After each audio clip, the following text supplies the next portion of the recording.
Be the Second Coming. Guidebook to the Embodiment of the Christ Within. A personal journey. Our collective destiny. In deepest gratitude, I dedicate this book to Baird T. Spalding and to the masters who have lived and continue to live in this way. Book 1. Christ Consciousness is Possible. Preface. This book is an invitation to see the world and your own potential in a completely new way. The rather bold title, Be the Second Coming, invites the Christ to return, and indeed, that is what this guidebook offers, not in the form of a new Messiah, but in the form of the Messiah that lies dormant deep within you. The risk in reading this book is that you may experience a total change in your frame of reference. You may come to realize that all the powers Jesus demonstrated lie inside you. In truth, you are the living Christ. We all are. The bridge to allow access to such a gift is the lens of unity consciousness, or seeing all as one. The consciousness of Christ sees all as one. In seeing yourself and everything around you as an extension of yourself, you enter the kingdom of God, and the world becomes a completely new place. This is not a religious book written for Christians, but rather a book about the essence all humanity shares. It is a book for people of all faiths and paths. Please don't let the word Christ keep you from its treasure. Christ is simply a title that means one who embodies God.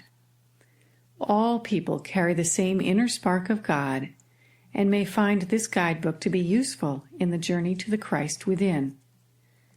It's like a Fodor's travel guide, with all the information you need to guide yourself on an internal journey to your Christ self. This book will describe what your Christ self is, what is needed to bring it out in you, and what it changes in your life, and how to recognize its presence in your life. This book even includes guidance on what to unpack and leave behind in order to express your inner Christ, because your inner Christ is something you uncover. There is nothing you can add to yourself to get to it. This guidance was gifted to me so I could share it with you. Jesus Christ himself offers this guidance. I have simply translated it into words. I offer my conversations with Jesus here, conversations I have in my head in the same way that I speak to my spirit guides or my higher self. I hope their grace will touch you in your journey through these pages. The writing process has been transformative for me. Each time I have edited, the landscape has become more clear, and thus becoming the second coming has become more possible. In rereading this book, I have found deeper meaning and more ways to recognize, access, and empower this part of myself. In sharing the stories that I have included, I have realized that I had expressed the Christ within myself all along. I just hadn't used the word Christ before. I hope that as you journey through these pages, you too will recognize the Christ that you are and have been all along, and be further open to freeing its power to transform your life and the world we all share. Quote, "There is a distinguishing difference of meaning between Jesus and Christ. His given name was Jesus. His honorific title was Christ. In his little human body called Jesus was born the vast Christ consciousness, the omniscient intelligence of God, omnipresent in every part and particle of creation." Paramahansa Yogananda.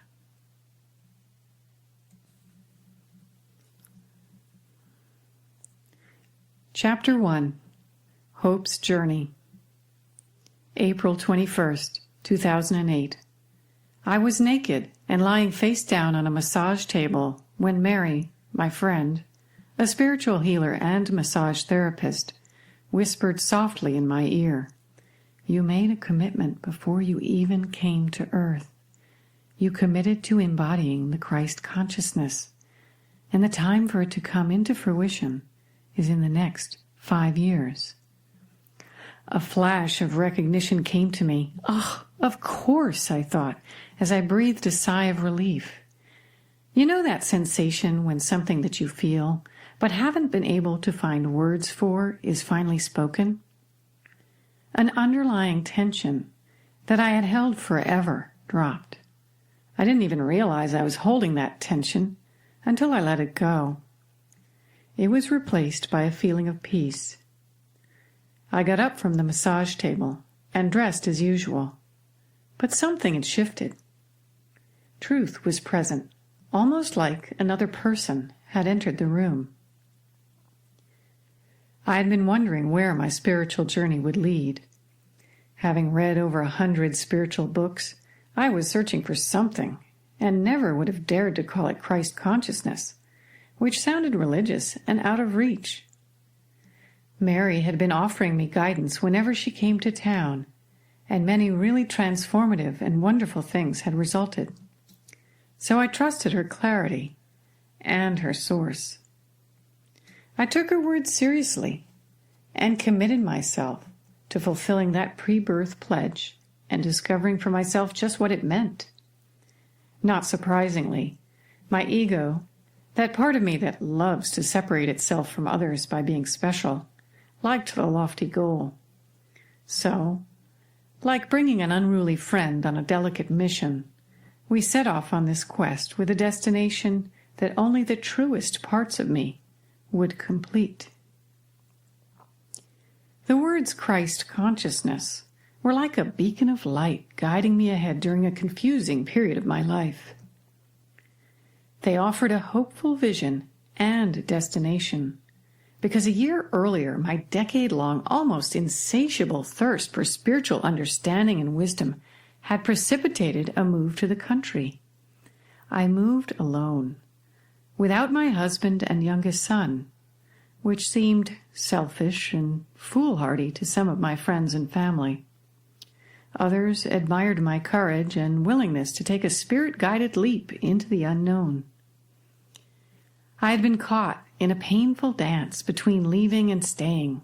I was unhappy staying and scared to leave. I felt like I had one foot on the dock and one in the boat, and the boat was drifting away from the dock. I didn't know what to do. The marriage was not serving my husband or me, and I was unable or unwilling to find another solution. As I drove over a rise one day and saw the cliffs of the Schwangunk Ridge ahead of me, my guide said to me, "There's home." But I didn't get it. The second time they said it a few weeks later, I was able to hear and feel it. I decided to find a house and move, as that second call ended up being the pull I needed to move out of my indecision and inertia. I was moving away from my married life and the dream and security that it once held. But what was most excruciating was that I was leaving my youngest son as well. It had become more and more difficult to fit myself inside the definition of wife. Although I still loved my husband and didn't want to hurt him or our 3 children, 2 of whom were off at college, a part of myself was dying. It became clear that the only way I knew to save myself was to dissolve the marriage, or, perhaps more accurately, complete it. In addition, I didn't like who I had become when I was with my husband. Entrenched emotional patterns kept me captive, and I didn't know of any other way to move out of them. Reluctantly, I moved beyond the marriage, but toward what? I had no idea. Shortly thereafter, a new man came into my life, orchestrated deftly by the guides, and amazingly supported by my husband. He brought an opportunity for healing on many levels, and yet created even greater irreconcilable extremes in my life. And so I found myself living in the country, in a house near the end of the ridge, while my youngest child stayed with his dad 1.5 hours away. This allowed my son to remain at the school he loved and in a familiar neighborhood where he had friends. It was extremely difficult.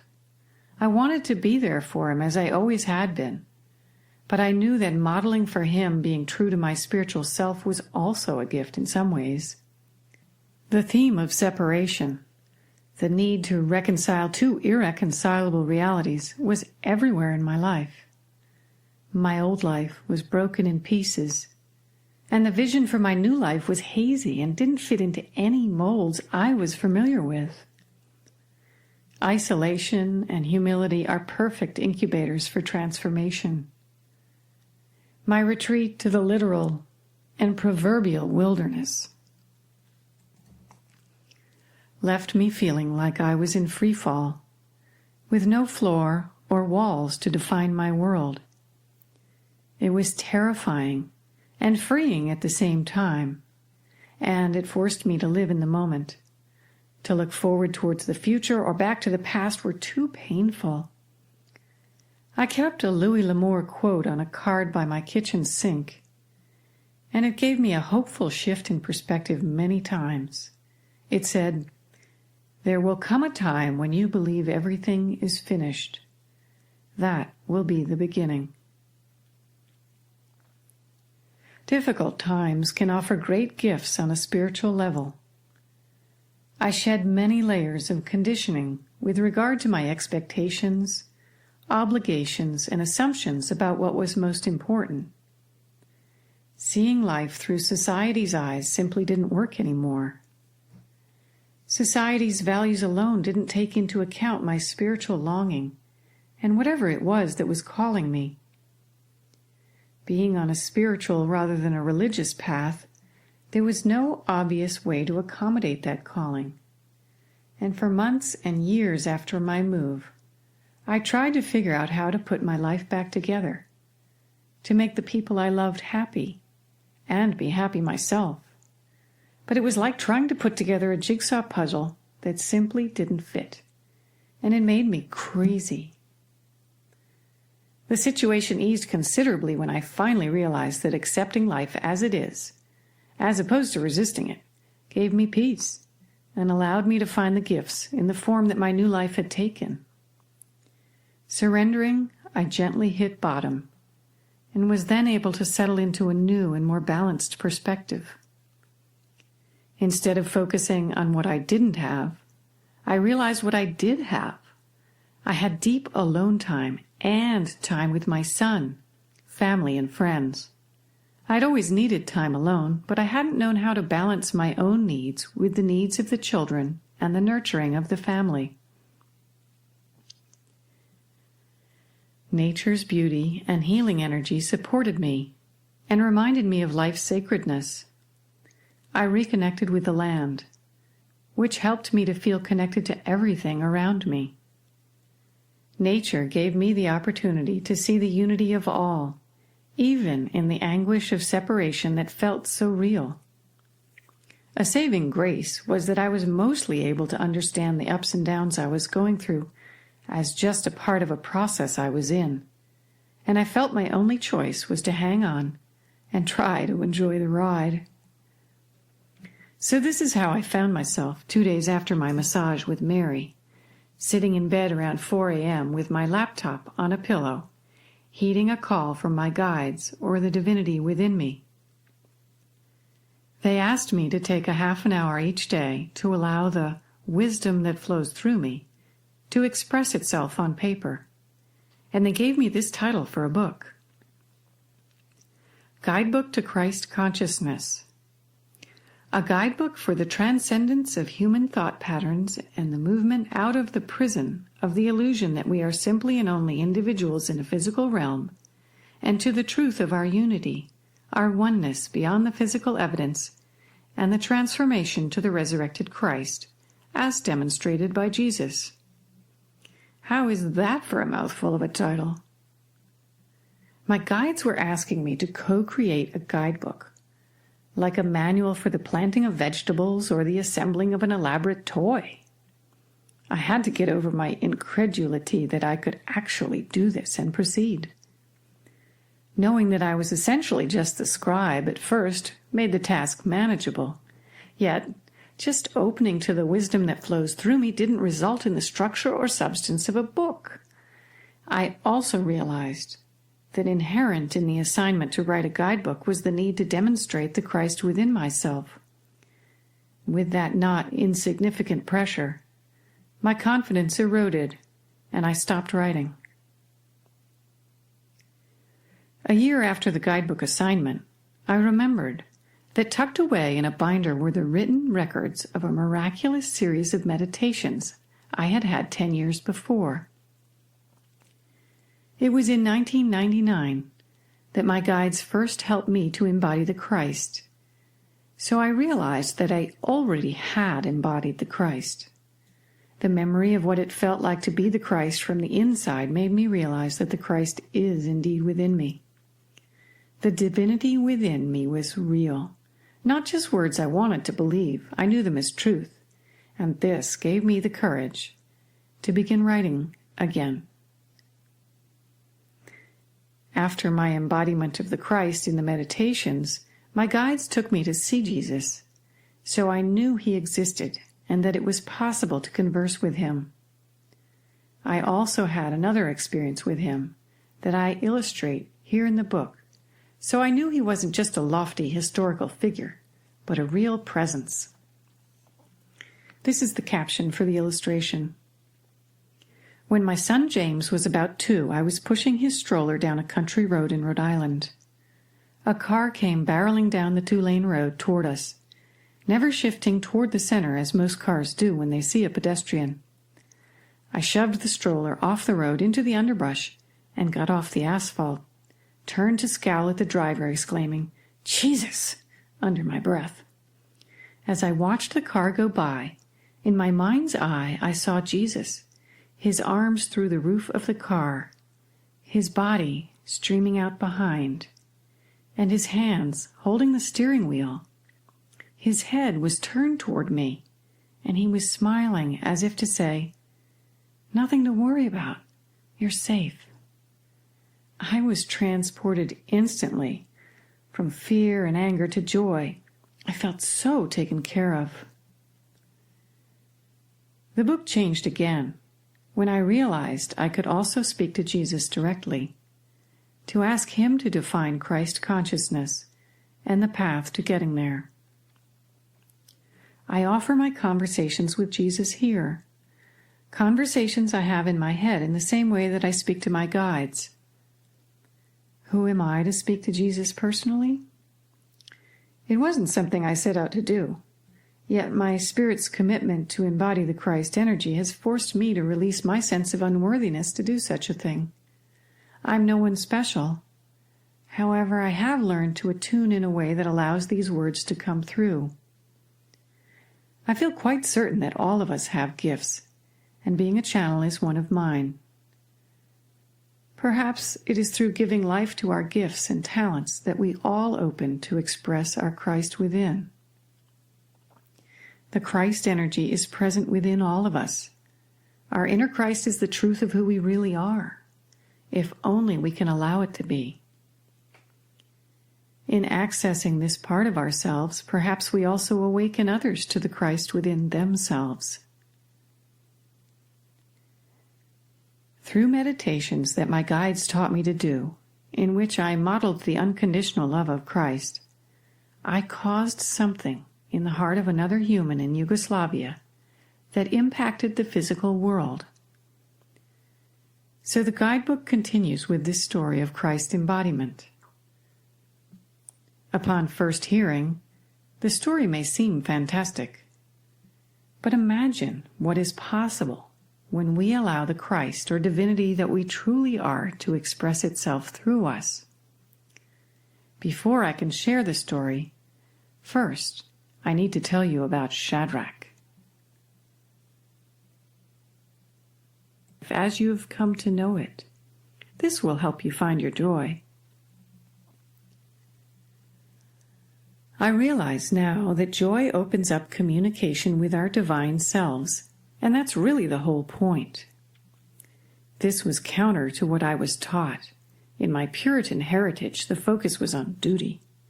Joy wasn't spoken of or valued for the potent energy that it brings to life. All life is one. One day as I was driving, I asked why so many animals were killed on the road. Shadrach said they were offering themselves as a reminder that they are present in the land, and they wish to be considered when we do things that affect them. I wished I could help them to convey this message more succinctly. It was also a relief to hear that the animals had chosen to die in this way. Afterward, instead of feeling sad when I saw a furry lump on the road, I felt a surge of gratitude for each animal's communication to us and its ultimate sacrifice. I wanted to honor the animals, so I asked what I could say that would do that, and Shadrach replied, "All life is one. May you be blessed." I say that whenever I pass an animal on the road now. Shadrach's words enabled me to see beyond the seemingly harsh physical evidence of life to a purposeful perspective in which I understood that things were happening for a reason. It gave me a lighter perspective about life and also helped me to realize that from the vantage point of our spirits, death is an illusion. Our bodies may die, but there is a part of us that continues to live on. Adding the dimension of the non-physical to my world gave me more choices about how to respond to life, and my perspective shifted from seeing Earth close up to seeing her from a greater vantage point. The change gave me an intense awareness of the bigger picture being enacted on Earth, while also opening my heart and causing tears to flow whenever something that expressed our unity came to my attention. The time I spent in communication with Shadrach allowed me to consider the invisible world around me. It became evident to me over time that the world we see is just a fraction of reality. Simply hearing his explanations about things and experiencing the expansion of my perspective that Shadrach engendered made me see how blind I had been. There is so much more to this world than I had ever imagined. I realized that everything is connected. Everything. And the repercussions of that were mind-boggling. If everything is connected, then it's all one thing. I wanted to feel connected to that one thing. But like most people, I was circling around the creations of the One, the divinity, and what I craved was union with it. I wanted to be in sacred connection with everything around me, the trees, the grass, the people, the teapot even, and to do that, I had to look from the inside, as though I were wearing God's spectacles. So I wrote notes and pasted them around my home to remind me that said, God's perspective in all things. Looking from the perspective of the One or the Source, I became part of it. And from that place, the feeling that I had searched for was present. Experiencing wholeness from inside of the Source makes you feel whole. Try it. When I finally saw this, it reminded me of searching everywhere for my glasses and finding them on my head.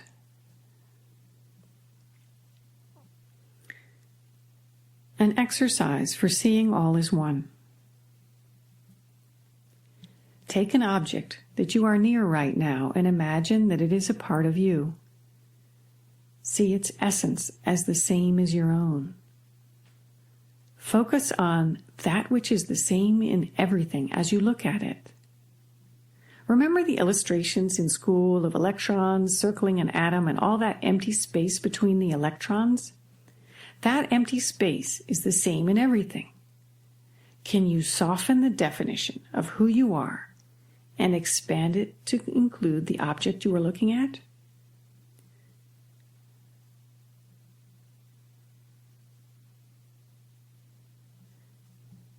Then try it with something else. And then again with something else. Then include the whole room. Know that the items and spaces are you. Can you observe a change in how you feel and how you relate to everything else when you do this? Stop the tape for a moment and practice this. Training for a new kind of work. Sowing seeds of love. Shadrach's perspective was expansive. He said, disassociate yourself with the human condition and think only in terms of the universe. I did find I had a predilection for seeing the big picture, and when I did, I realized how the details of daily life seemed uninteresting. A few months after I began formally communicating with Shadrach, he intimated that a big change was coming in our work. I could never have dreamed possible what laid ahead. On April 7th, 1999, I received this from him. I want to talk to you about your visionary journeying. It is something that you will be doing more of as time goes on, and my hope is that you will find it educational and enjoyable. The way for you to start is to envision yourself high above the stars so that you can see down to the surface of the earth. You will then try to see and imagine the blockages that are a part of the system of earthly energy. The earth is a very changeable place. She can be warm or cold, happy or disrupted, and much of its state is determined by the status of her energy flows. You have the capability to affect the Earth's energy blockages through meditation. It's hard to believe and imagine, perhaps, but it is true. You must think of yourself as a person of great power and potential impact, for you can make a difference on a global level. You must start by seeing the Earth from above. Envision areas of strife and discord like Bosnia, and then work within yourself to open those areas. You can do this by envisioning joy and brotherhood between enemies. You can do this by sending light and energy to the people in these places who are being hurt and terrorized. The possibilities are really endless. The Earth's energy and its flows affect how the people living upon her feel and act. And when the land's energy is blocked, I imagine it's kind of like having a pebble in your shoe, a low-level irritant. When it is flowing and harmonious, the people who live there feel more at ease. That would explain why certain parts of the earth have been in turmoil repeatedly throughout history. Shadrach trained me to see where the energy flow of the earth was blocked and to remedy it. We humans are only aware of a fraction of our capability to create. I would wake up very early, between 4 and 6 in the morning, before my children got up, and sit cross-legged on the floor, leaning against the bed, with my laptop in my lap, and do meditations that Shadrach trained me to do. When I got up to start my day later on, I felt like all my work for the day was complete. Everything else paled in comparison to the satisfaction I felt having completed those meditations in the morning. The contrast was marked. From feeling like I could never get enough done in a day, I shifted to a peaceful knowledge that all was perfect and nothing more was needed. This feeling was of true work, well done. It satisfied me deeply. Chapter 3. The Meditations. Shortly after we began doing the meditations together, Shadrach became quite urgent, trying to get through to me the importance of what I was being asked to do. He said, "You must understand the global impact you can have if you can harbor your energy to allow its allocation for this end. All that you have done up until now has been preparation for the real work that needs to occur now. This may seem melodramatic or urgent to you, but it is true. Imagine that you have 5 months to live, and in that time, you must save the world through your meditation. It is that important. Live it, breathe it, be it, enjoy it. You find the time and the energy, and I will guide you. His statements were rather fantastic. He even wanted me to get a chauffeur to drive the children so I would have more time and energy for this work. Who could you tell this stuff to? Nevertheless, I did try to find more time and take it seriously. I didn't go into the experience expecting to see the results of the work confirmed. I did it simply as a willing student. Balancing the Earth's energy flows. In the spring of 1999, I practiced in earnest the series of meditations or visualizations for the Earth that Shadrach had been exhorting me to do, wondering if they really would have an effect. I soon saw that they did. The energy flow within the Earth affects how people feel and act upon her, and conversely, people's actions affect the energy of the Earth. In 1999, there was turmoil in the Balkans. Slobodan Milosevic, president of Yugoslavia, as reported in the New York Times, had been central to 4 consecutive Balkan wars in Slovenia, Croatia, Bosnia, and now Kosovo over the past 8 years.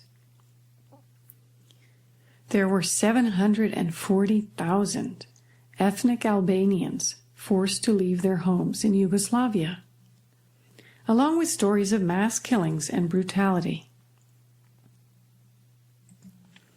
In late March, NATO forces had been bombing the country in an attempt to oust Milosevic and his Serbian army.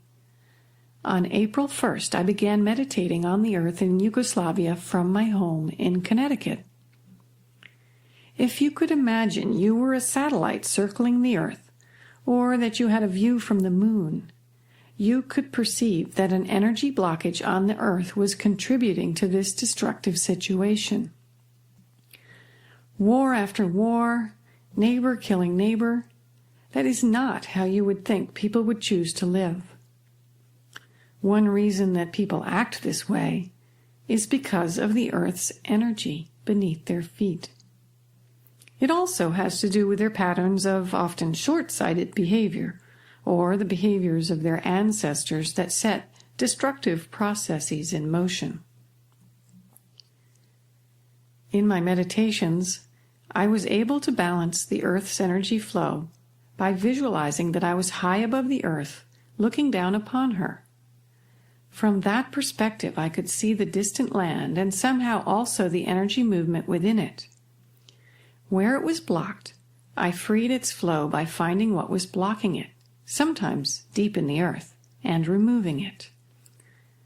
I did this repeatedly, always assisting the energy of the Earth to flow at a suitable rate, neither too fast nor slow, and to distribute the energy to those areas that had not been reached.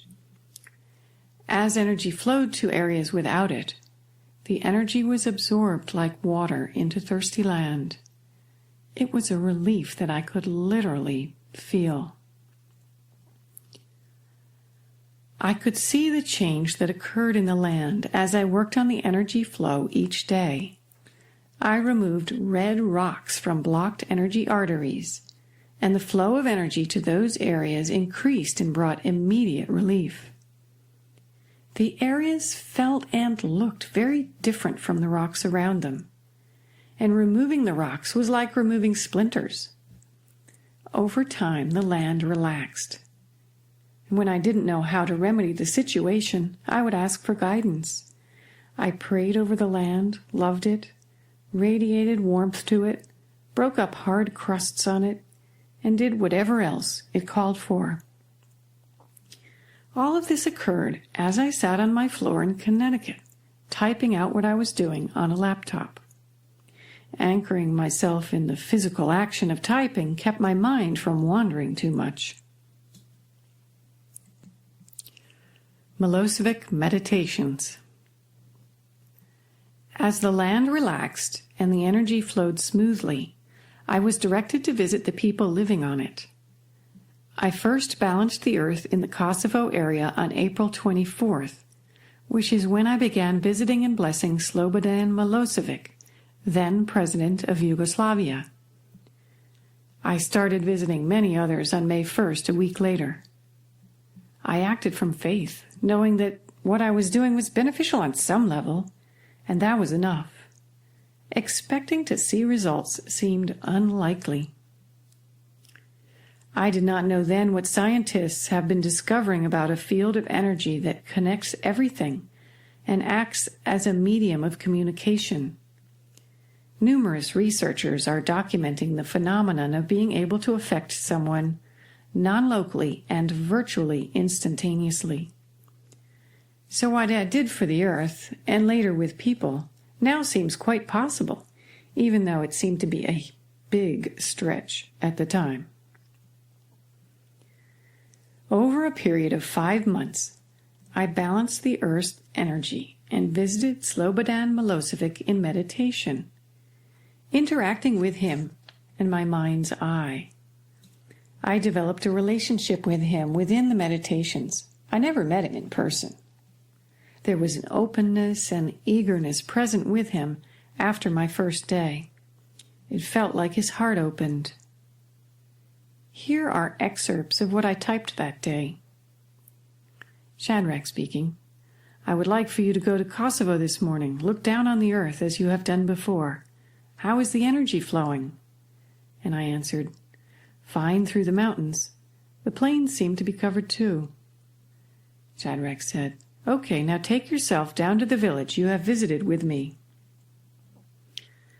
And I replied, I walked into the town. Children and dogs see me and run to me as I walk. People gather around. I lay my hands on each of their heads, saying, may the Lord's light shine down upon you and your family always. May you find peace, love, compassion, and joy. May you know happiness and love of your fellow man. May you know of God's power through you and of your power to create your world. I leave there to see a headquarters area where people in charge sit around a conference table. They look at me in disbelief. They're afraid to acknowledge me, and I move from one to the next as they continue their work. I bless them each in turn. It is with this blessing that they become humane again. They bow their heads and weep. At last, I get to the leader. I believe this is Milosevic. I do the same for him, and then I touch him on his heart and ask for forgiveness for his actions, that he may forgive himself, and that others may find it in their hearts to forgive him. I ask that he become an instrument of peace and love throughout his land. He doesn't wish to acknowledge me, but he sees and hears me and feels my words. I envelop him in a beam of golden light and ask for God's energy to heal him of his hatred. He stands proudly for a moment, and then finally bows his head and cries. I leave there and move on. Shadrach says, you have done much today. This is of much greater import than you know. These people and Milosevic are touched in a place that needed touching. This is an important day for this country. Each day I visited Milosevic on the stage of my mind's eye. We had conversations, but mostly I just loved him truly and completely, without judgment. It wasn't that I refrained from judging. I couldn't judge him because I loved him unconditionally. I accepted him fully, and my heart was open to him. The love I emanated was a kind of power that flowed through me. The words were just a part of what occurred, it seemed that its power was able to dislodge things in its path that were unlike itself. Its divine origin was unquestionable. I prayed over him as someone giving a benediction or blessing of grace, not as a petitioner. I heard his concerns and counseled him. The I who visited him was not the everyday hope. It was a self that I had not been before. I was like Christ. It was without pretension or walking in shoes that I couldn't embody truthfully. I was truly this energy, and I said to myself, I sound like Jesus. But the amazing thing was, I felt like Jesus as well. With Shadrach at my side, and the transition to embodying the Christ self in the meditations was not only possible, it was natural. On May 8, 1999, a breakthrough occurred when my conversation with Milosevic indicated a change of heart. I said, I have an urgency to be with Milosevic this morning. I find him in the same room, talking strategy with his leaders, and so I go directly to him first. He smiles when he sees me, and he says, so it's the Great Spirit again. I'm doing the things you tell me, but I'm getting stuck. What am I to do now? And I reply, follow your heart. May your heart be full of love for man in all ways. May you have compassion, love, understanding, and courage to do the work that you know and feel must be done.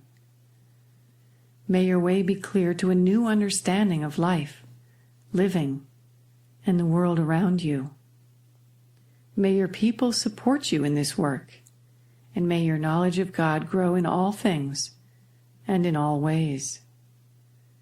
He said, my heart says to stop, but what do I tell my people? And I reply, you tell them that your heart tells you to stop, to make amends to those you have wronged. You say you are led to this because of your love for them and their children and your fellow human beings. Remember, you were the leader. They follow you because you have led them, by thinking for them in many ways. He said, thank you. I will try. And I said, you will succeed because you have love behind your words and actions. That is the key. I embrace him.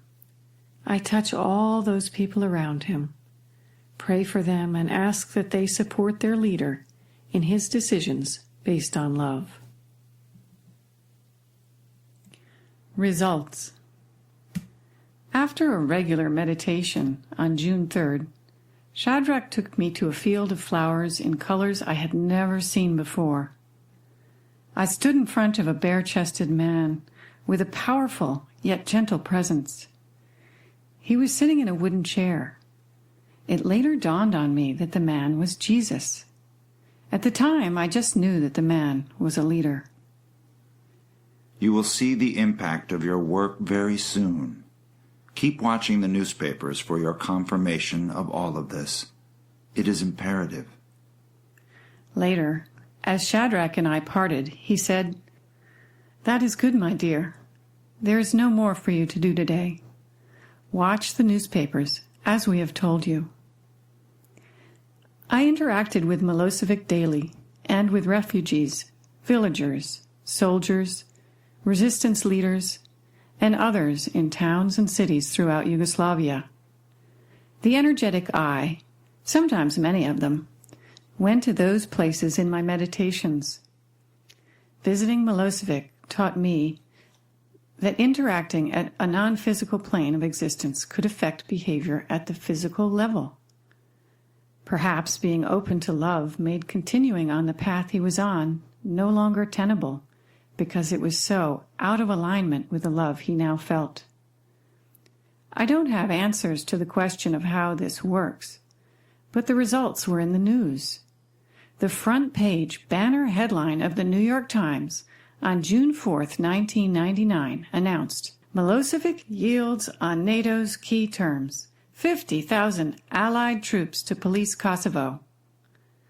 I was elated and knew a miracle had occurred. I thought to myself, and out loud to the few friends who knew of this work, I'm not crazy, it really worked. I think I walked on air for several days after that, feeling an inner warmth and joy, knowing something that I couldn't put into words, but that felt so right and real and good. The following day I was taken again to the field of flowers in colors that don't exist on earth, to speak with the man I now knew as Jesus. He helped me to understand why I had that indescribable knowing when he said, Trust the world that you have experienced now in this wonderful and mysterious way. This is the world to trust and share as your own. The mysterious something was that, in truth, the world is so much more than I had ever been taught. Some part of me now knew that miracles were not impossibilities. They were true responses to an undiscovered higher law. After this evidence that I was connecting to physical reality through meditation, I continued as before, balancing the earth and visiting Milosevic and the refugees. It felt like the number of refugees was endless, and I had been asked to meditate twice a day because of the need was so great. Much later, I sought proof that what I had experienced really happened, and I read the articles that mentioned Milosevic at the time. Prior to my visits, Milosevic was adamant about not allowing Allied forces into the country, and his change of mind came right at the time when I first met with him. Even though the Reverend Jesse Jackson, a Baptist minister, had visited him around that time, it was quite clear from the communications with Jesus and the guides that my meditations were critical to Milosevic's change of heart. After his announcement, the State Department, the Pentagon, and the White House expressed skepticism and surprise that Milosevic was authentic. It was also reassuring to note that Milosevic's behavior had changed as well. He was described as calm and respectful in contrast to a previous visit. Not only had Milosevic surprised the West with his major shift, but he was also acting differently, enough for it to be reported in the newspaper. It appeared he had become more balanced, just like the land. I continued with the work for many weeks after that, with an increased sense of wonder at the seeming miracles of this earthly life. I accepted them, but I didn't know how they were possible from a physics standpoint. Looking back to that time now through the lens of a unified whole, my simple explanation is that we are all one in a huge, vibrationally choreographed dance.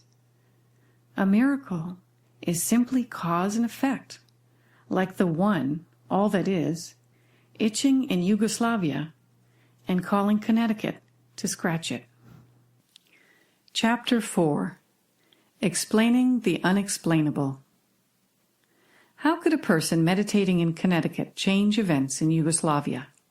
It seems to defy our understanding of the world, our training, and our logic. And yet science is now confirming the unity of our world and the potential to affect things remotely. Many researchers have shown the power of human intention to affect plants, animals, bacteria, yeast, isolated human cells, and enzymes. Not only that, but a reproducible experiment is that a group of people can affect the breathing and eye movements of another group of people from far away. There are different theories on how this is possible, yet regardless of the explanation of how it is possible, there is proof that it is possible. These scientific studies offer strong evidence to support a different view of what we are capable of and the degree to which we unknowingly affect each other all the time. The potential to touch another person, be they nearby or far away, through unconditional love is even greater. The evidence of our interconnectedness is compelling. I know this now, but at the time of the Milosevic meditations, I was challenged on many levels to believe that our interconnectedness was possible. Shadrach offered encouragement when he said, "I wanted to talk to you about the way things are going for you. You are having trouble with your sense of reality in regard to your channels and meditations. This is understandable because it is so foreign to you. But one thing you must realize is that people have been doing this sort of thing for a long time. It's just that you didn't know about it." Imagine my delight when I discovered Alien Dawn, an investigation into the contact experience, a book by Colin Wilson. It blew me away. It talks about people meditating in hotel rooms throughout the world to avert the assassination of Yasser Arafat at a press conference, thus averting a Middle East war that would have escalated into a world war. It sounded to me like maybe I wasn't crazy, as there were other people out there doing this. Anastasia's Ray.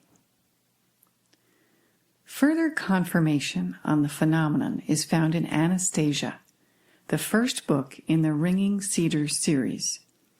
The series tells the story of Anastasia, who lives in a remote taiga of Russia as naturally as the animals who serve her and bring her food. She has no house, wears little clothing, and lives as part of the natural world. This may conjure up a vision of a heathen, but her mastery on all levels is astounding and encouraging because she demonstrates the highest human potential. She is able to see the past and knows what is going on all over the world, even without ever leaving her woods. What struck me like a bolt of lightning when I read it, I burst into tears, was the use of her ray. By focusing on the inner plane, she is able to open a line of communication, allowing her to remotely view and assist people from a distance. She demonstrated this by looking in on the author's wife from hundreds of miles away. Anastasia asserts that the ray can gather or transmit information, cheer up a mood, and help heal depending on the user's energy, will, desire, and degree of feeling. The overriding condition critical to controlling the ray is the purity of the user's thoughts and the strength of their radiant feelings. Anastasia's ray is not unlike what I used in the Milosevic meditations. The purity of thought that she says powers the ray could be termed unconditional love. What is more pure than a love that wants to open a heart to healing, and love with no thought of return or payment? The engine of both her ray and the Milosevic meditations is focused and radiant, unconditional love. The context that makes all of this possible is the unity of the world we live in, and our heart's connection to it. Life and Teaching of the Masters of the Far East. The most inspiring and transformative books that I have read are the 6 volumes of Spiritual Classics by Baird T. Spalding, in which he describes a group of scientists' travels during several trips to Tibet, India, and China in 1894. They met and traveled with spiritual masters, documented their abilities, and conveyed their teachings. They met Jesus as a living being in a human body, who, like other masters, could appear miraculously. One of the books quotes Jesus referring to a ray as well, saying, "You can transform God power and send it out with such force that it is irresistible. These are the beams or rays of light that you see emanating from my body. These rays are emanating from your body, although they are not yet as potent. But as you go on and use this power, allied with law and principle, you will add potency to the light and can consciously direct it to accomplish any good desire. Confirmation from other sources that this kind of work was possible was a joyful revelation. Anastasia and the Masters do this, and their message is that we too are capable of it. We all have the capacity to focus our thoughts with intention and open our hearts to assist the world. This is just one of our divine inheritances. Our every emotion, thought, action, and word is creative. Conscious use of these energies in alignment with our divine selves can create miracles. We are born creators. Quote, "The divinity that shapes your destinies is not a mighty person molding you as a potter molds his clay, but a mighty divine power within and all around you, and around and in all substance, which is yours to use as you will." Spalding, Life and Teaching of the Masters of the Far East. The truth is that we are creating whether we want to or not. The energy we put out into the world draws like energy to itself, forming more of itself. So what is the mechanism by which this creative communication occurs? Resonance and harmonic resonance. Resonance and harmonic resonance may explain the phenomenon of instantaneous, remote, and interdimensional communication. Resonance occurs between things of like vibration. For example, mothers and children, identical twins, or lovers can sometimes feel each other's emotions, thoughts, or situations when they are apart. This occurs through their shared vibration and their bond. It's like they're tuned into the same radio station. Additionally, resonance could explain why sometimes when you think of someone, he then calls you on the phone. It is a powerful force that draws together harmonious components in our world.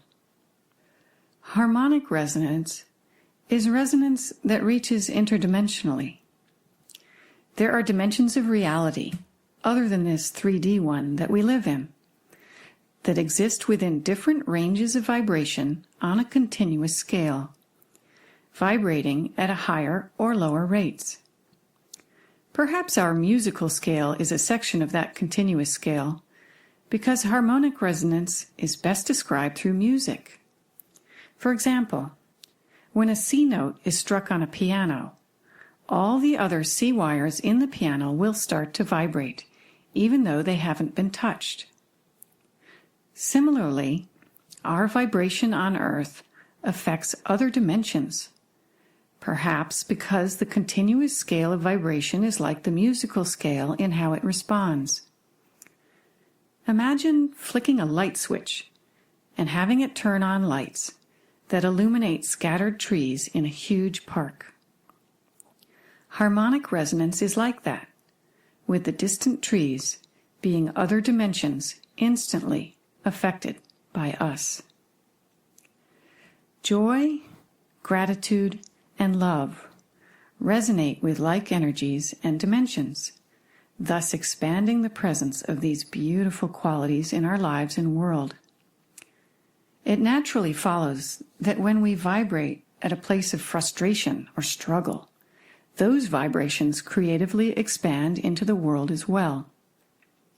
When I asked Jesus to expand on this, he said, "When one strikes a note on earth, it is heard throughout the universe, not only in the divine dimensions, but in all places and levels. For this reason, there is no way to constrain the effect of what we do on earth. Not only does this offer us a conduit to higher worlds and potentials, but it also means that our every action and word is harmonically shared and thus introduced into the soup of universal existence. When we become aware of our actions, thoughts, and manners of being on earth, we become blessings as opposed to the alternative. Our vibrational offering is seeding our energy and our entire lives into the fiber of the universe. When this is known, and one attains a practice to ameliorate the extremes of earthly life, it is a great blessing. Scalar, or compression waves, can explain Jesus' amazing statements. They are standing waveforms that some scientists theorize create the substrate within which all resonance occurs. They are a form of sound and vibrational waves that have a memory. Compression waves result from movement. They are analogous to sound waves, but their effects are instantaneous and persistent. They continue on and on. A boat moving through the water, sound through air, electricity through a wire, and spoken words all create scalar waves.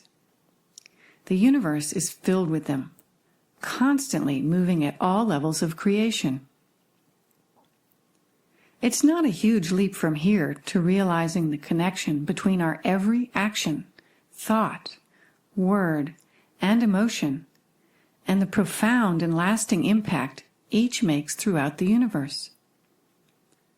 Perhaps this explains how the register of our every action and thought is available to those who can read it, as in the Akashic records, and how we, as individually and as a collective, have created the difficulties we are facing now on Earth. We live in a vibrational soup and cannot control where our vibrational touch goes, which means that our loving and our destructive thoughts are ever present in the universe. Dancing with the universe. I remember one evening turning on some music in my office. Oddly, I didn't recognize the CD that was playing. I started dancing with reckless abandon. I love to dance. I thought to myself, I'm dancing all alone. But then I realized in a lucid instant that no, that wasn't possible. I was dancing with the entire universe. I froze in mid-movement, smiled, and welcomed the universe in as we danced on.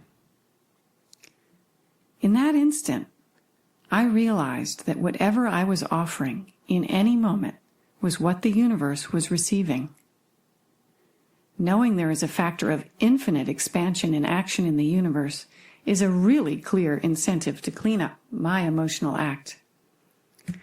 One of the practices I have taken up as a result of my dance is to monitor my offering to the universe.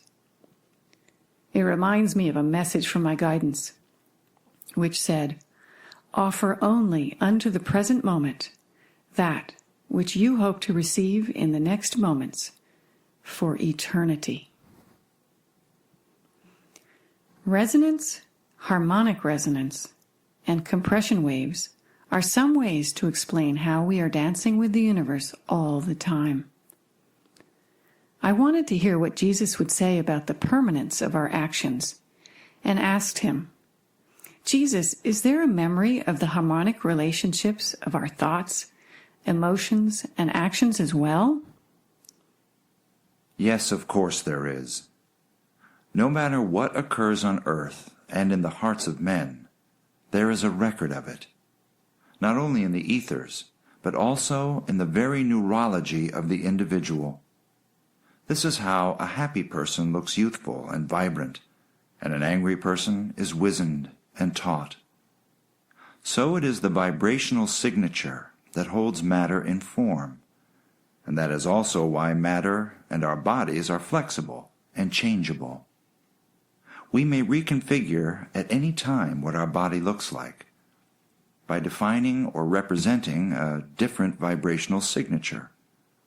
What often occurs is that people don't realize the power of their thoughts, and they continue to dwell upon those things that don't support their true desires in life. Their thought vibrations then manifest or continue in the physical form. So your true work is to lighten up your thoughts and all else will follow. I've seen firsthand how my inner vibration affects how I look. When I love and am connected to my spirit and happen to look in the mirror, I'm astonished by how young I am. And when I am joyful and open-hearted, I find people respond in that way too. We are creating our bodies and redefining our worlds one moment at a time, one thought at a time, and one choice at a time, leaving a record of what we have created and reaching places we had no idea even existed. Knowing that the thoughts of unity and feelings of unconditional love that access Christ consciousness are the same as the ones that assist us to create consciously can help us navigate this new territory.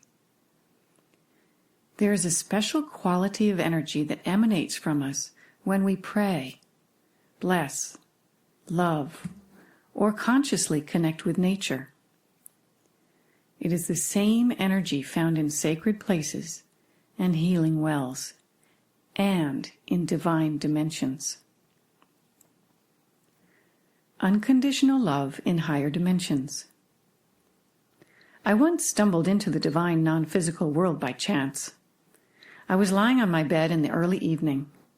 I'd taken a shower and was very relaxed.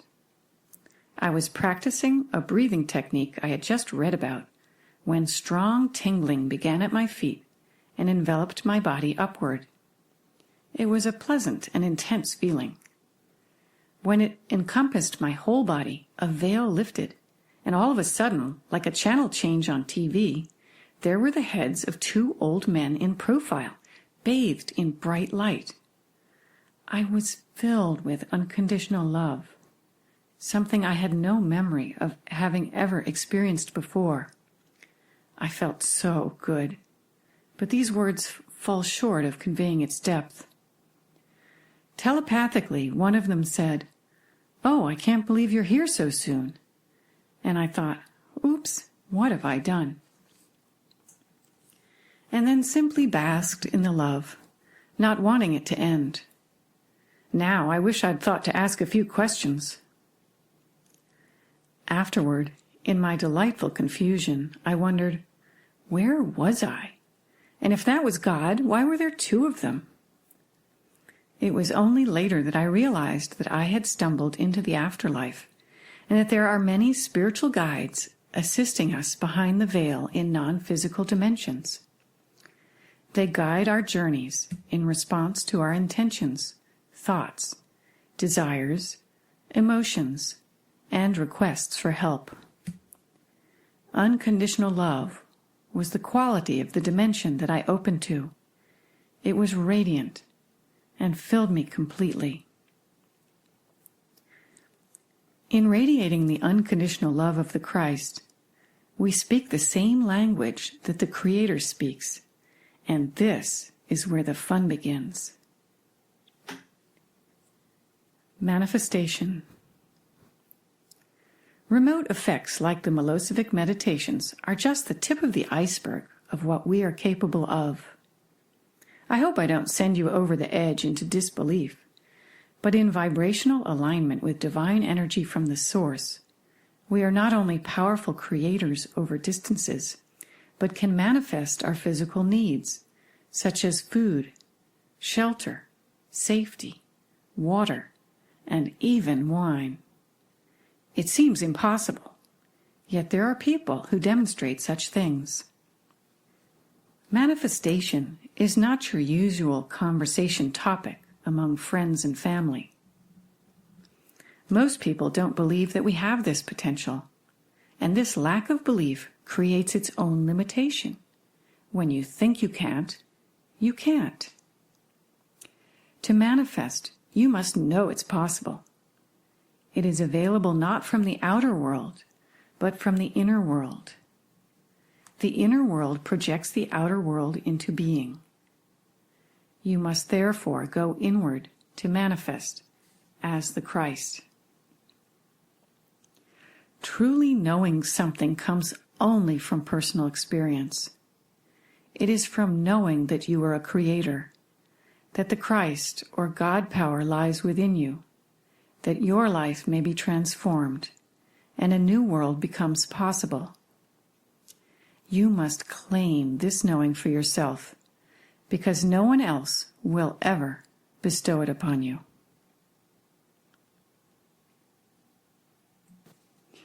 Book 2, Guidebook to the Christ Within. Chapter 5. What is Christ consciousness? Knowing that embodiment of the Christ is possible, I ask Jesus, what is the full manifestation of Christ consciousness? The Christ self is indwelling and eternal, as it exists in manifest expression through the living human form, not only as a human being, but also as a God incarnate. The potential to embody the Christ lies in all incarnated humans. The Christ self is one who has allowed the truth of what is to express itself fully, without interference or distortion, on the level of the human. So the Christ self is quite simply one who thinks, speaks, and acts from within the oneness of everything. One who knows the unity of all, and doesn't let human perspectives and imperfections interfere with or distort this vision. When we are our finest selves, we are the Christ. This can manifest in the smallest act, such as preparing a simple meal, or in the grand heroic act of one who risks her own life to rescue a stranger's. The thread that runs through any act done as the Christ is its genesis from within the unity and love of all. The Christ self manifests as the cook, as Christ has a joyful reverence for the foods as they are prepared and shared, and as the rescuer, Christ values the life of another as much as the other values his own. So the truth of what is that Jesus speaks of in his definition is the reality that there is just one divine process in this world, and we are all a part of it. The plants, the animals, the very earth herself, the space between us, the stars, the moon, the galaxies that exist beyond our sight, are all only perceived as many. In seeing others as yourself, your self's boundary is burst open, and your heart connects to all that it sees. The realization that we affect those around us, and that they affect us, all of a sudden requires us to be responsible to a much greater world. Seeing all as one changes everything. I find that the simple awareness of this connection to and love of all things changes how I feel in any moment of my life. Walking in a crowd of people and focusing on what is the same within us can make me relax and smile. I feel completely different about myself and everyone else. Several years ago, I was sitting on a bench in the middle of the woods, just looking at the trees. In an instant, the trees changed from being things that were outside of myself to being my friends. I saw each of them as individuals. It completely changed being in the woods. I think many of us fear the woods because we hold the memory of the danger that hid within them for our ancestors. All vestiges of that fear dropped from me in that moment, as the trees became my family of protectors instead. Perhaps you can see how seeing all as one changes everything. The difficulty lies in allowing this truth of our divine light and love to express itself without interference or distortion. Most of us cannot see this truth of our unity, and understandably, because it is not visible to our naked eyes. Add to that fact that our minds are busy, Our bodies are tense, and there have been a gazillion generations of humans on Earth living in the same blindness. One thing that can support us in turning our focus inward to discover the Christ within us is when we become still of mind, relax our bodies, and enter a state of allowing. Then we can make space for the God within us to manifest through us. Just knowing that this magnificence of divine Christ light is within us can allow us to free it from its jail. It doesn't have to take great time and effort, although it may, to free the divinity within us to express itself through our lives, bodies, and hearts. Even now we can recognize that the Christ self has been here all along. Perhaps when we speak a truth we didn't even know we knew. That is the Christ within us using our voices. Or the Christ may be active through us when we feel no limits to what is possible for ourselves or others, when we humbly feel like God incarnate. Humility is a key to action as the Christ, for that action comes from the knowing that I am but a part of something magnificent and beyond comprehension. The Christ may be acting through us when we move outside of our comfort zones and speak a hard but necessary truth. Or maybe the Christ is acting through us when we reach out to a stranger to make a loving connection beyond the bounds of social norm. My friend Avis inspired me with her story of how she responded to beggars when she and her family lived in London. Knowing the men asking for money might spend it on liquor, she instead invited them to eat with her children and herself at a restaurant. The men would sit with them or at another table, whatever they wanted to do. She could see her unity with them and open-heartedly was willing to act on it, way outside the normal social boundaries. This is Christ in action. Having the definition of Christ consciousness, the next question might be, what must one do to get there? Here's the conversation that Jesus and I had about this.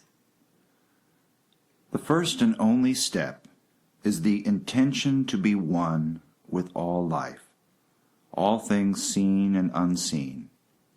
From this vantage point, all actions, all thoughts, and all intentions are of the Christ consciousness. When the Christed self evolves, there is a difference, however, as it evolves into a true embodiment. I believe this is what you are asking for, as are many others. How?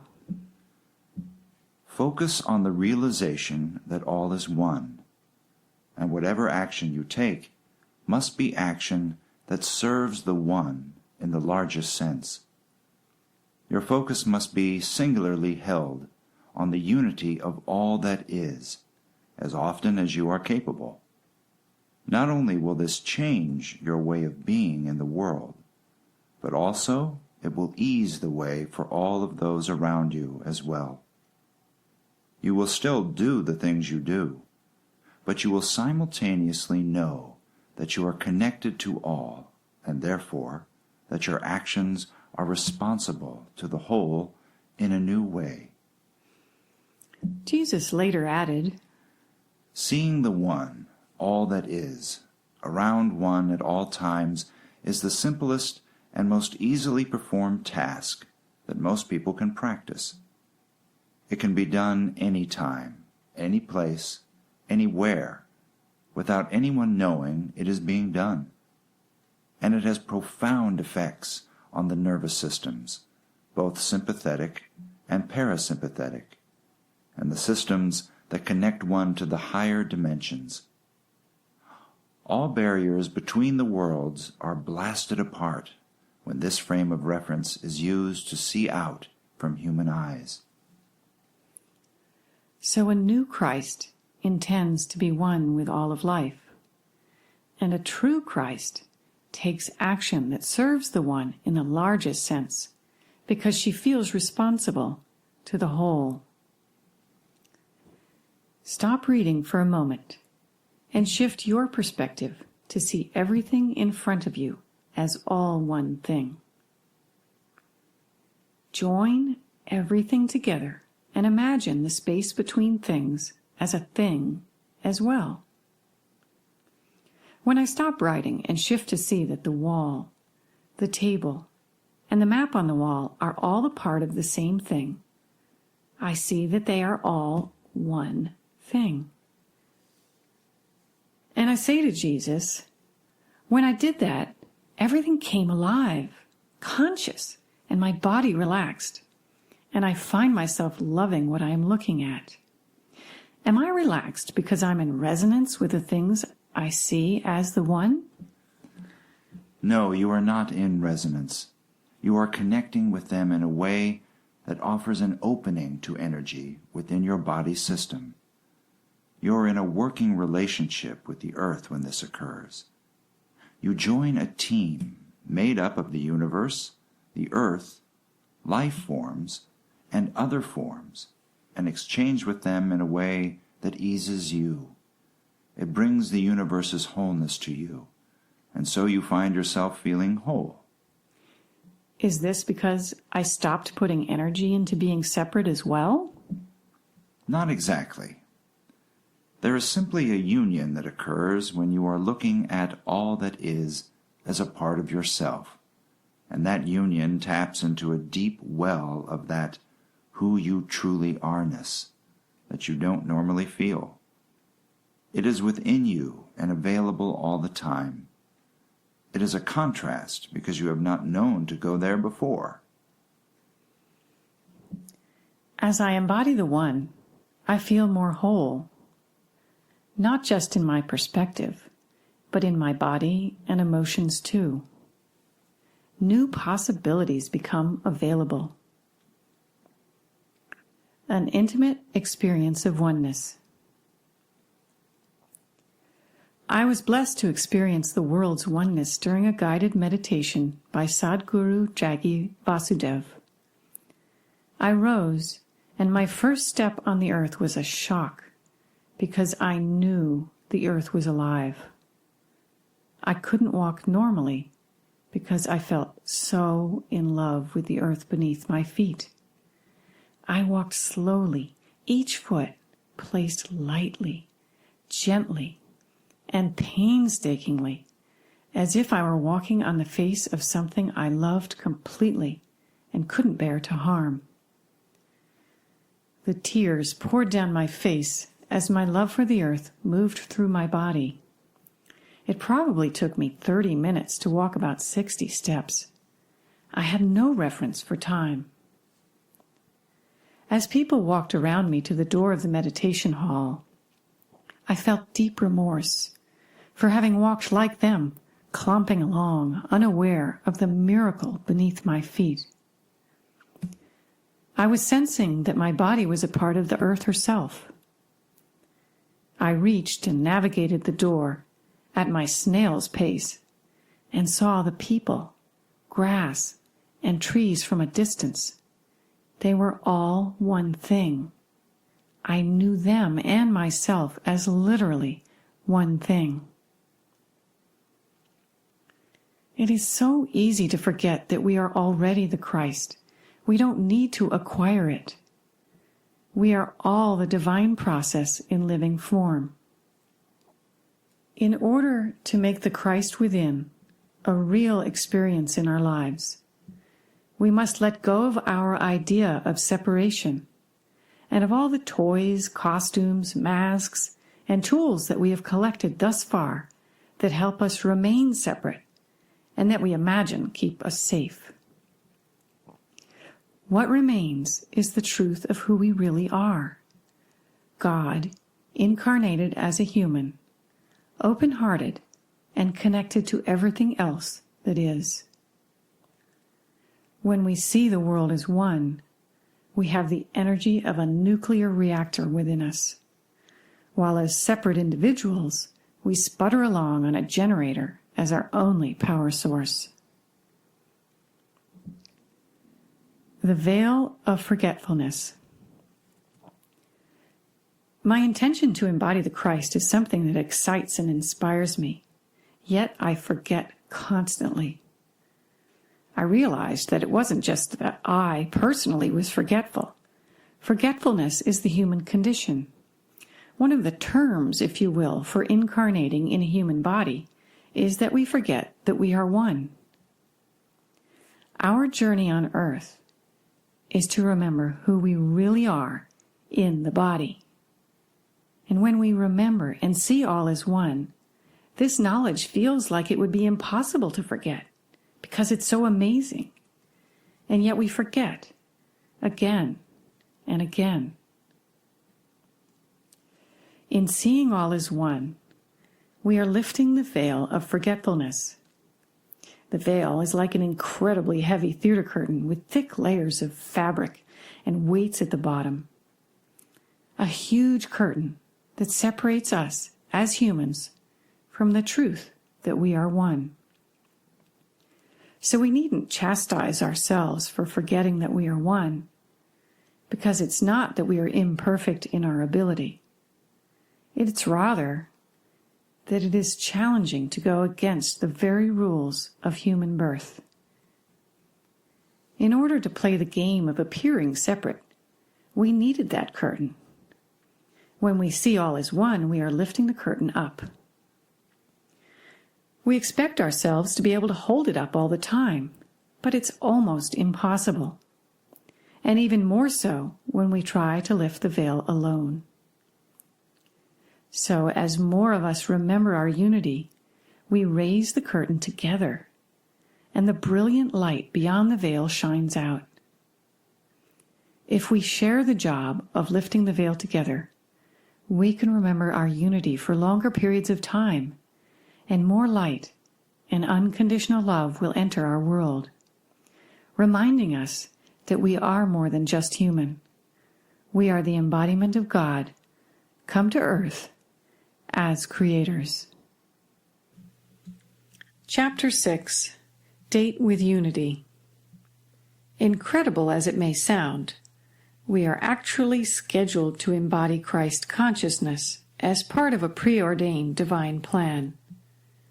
This knowledge may embolden us to move toward it without fear of failure, or fear of being the only Christ around.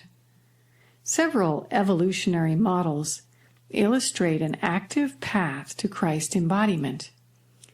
These may be described with different terminology perhaps, but clearly our Christ selves are freed from their prisons within us, embracing the world as themselves. The Mayan calendar. The Mayan calendar describes a grand cosmic plan to achieve higher consciousness on Earth. It charts 14 billion years of life on Earth, from single-celled organisms to human life in 2011. According to the Mayan prophecy, the cosmic winds are at our backs, moving us in the direction of unity consciousness, with or without our awareness that it is happening. Dr. Carl J. Kalaman's book, The Mayan Calendar and the Transformation of Consciousness, chronicles the schedule of creation and evolution. The ancient Mayans lived knowing the schedule of humanity's evolution, and thus they aligned with it in their daily actions and were able to use it to predict the trends of the future. Kalaman explains that thinking takes place outside of our bodies, essentially as a part of a group mind of sorts. So our actions and thoughts are a result of an evolving cosmic consciousness mediated by the Earth, whose various energy shifts are described by the Mayan calendar. He essentially is saying that this evolution is happening outside of our personal plans as a preordained evolutionary process. Humanity's collective state of consciousness has developed new levels of ethical behavior, The internet has created a powerful medium for transparency and increased integrity. At the same time, our compassion for our fellow humans and animals has become more widespread. The outpouring of generosity in widely publicized natural disasters, like the tsunami in Indonesia or the earthquakes in Haiti and Japan, they are all symptoms that illustrate a movement toward equality and open-heartedness toward people we don't even know. This is tantamount to a collective expression of love and would have been impossible before this shift in how we define our realm of influence and responsibility.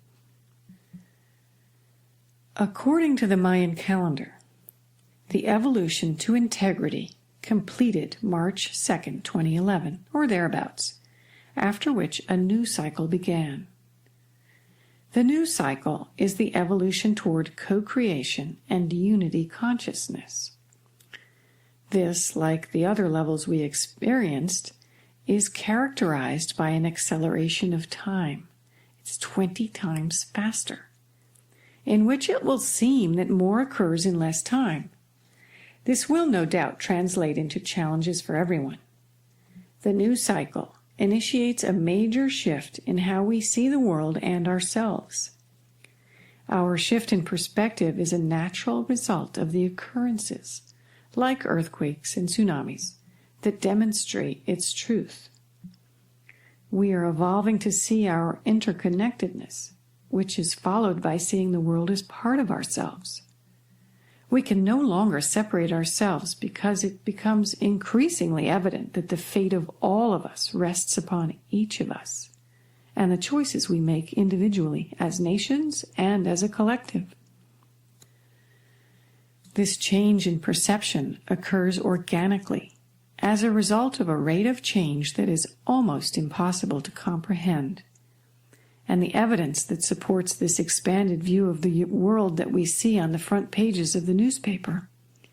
We are no longer untouched by what happens on the other side of the world. This change would be overwhelming to those who insist on interpreting life through the logical mind or the left brain. We must add another tool to our How to Operate on Earth toolbox by becoming capable of turning inward to access the intuition and guidance of the right brain. The balance of the right and left sides of the brain and their female and male characteristics will bring us to a whole and unified way of being on Earth. New awareness of the interconnectedness of all, an awareness centered in the right side of the brain, brings us to balance. This precipitates changes in how we wish to live, to be governed, to educate our children, to live in community, and to be in relationship. Systems and structures based on hierarchy and dominance will no longer have support in the new cycle, because they are not in alignment with the unity consciousness developing at this time. They will be replaced by a new vision of the earth as a conscious, unified world of interconnected beings that are responsible to the whole. Those structures, people, and ways of being that are out of synchrony with this shifting vibration will be set aside or simply fall apart as the world that created them disintegrates. The problems we experience today, environmental, social, governmental, and personal, are so many that our apparent powerlessness is overwhelming. While the situation may seem dire, a chaotic crisis can actually assist our transition to Christ consciousness if we see the bigger picture.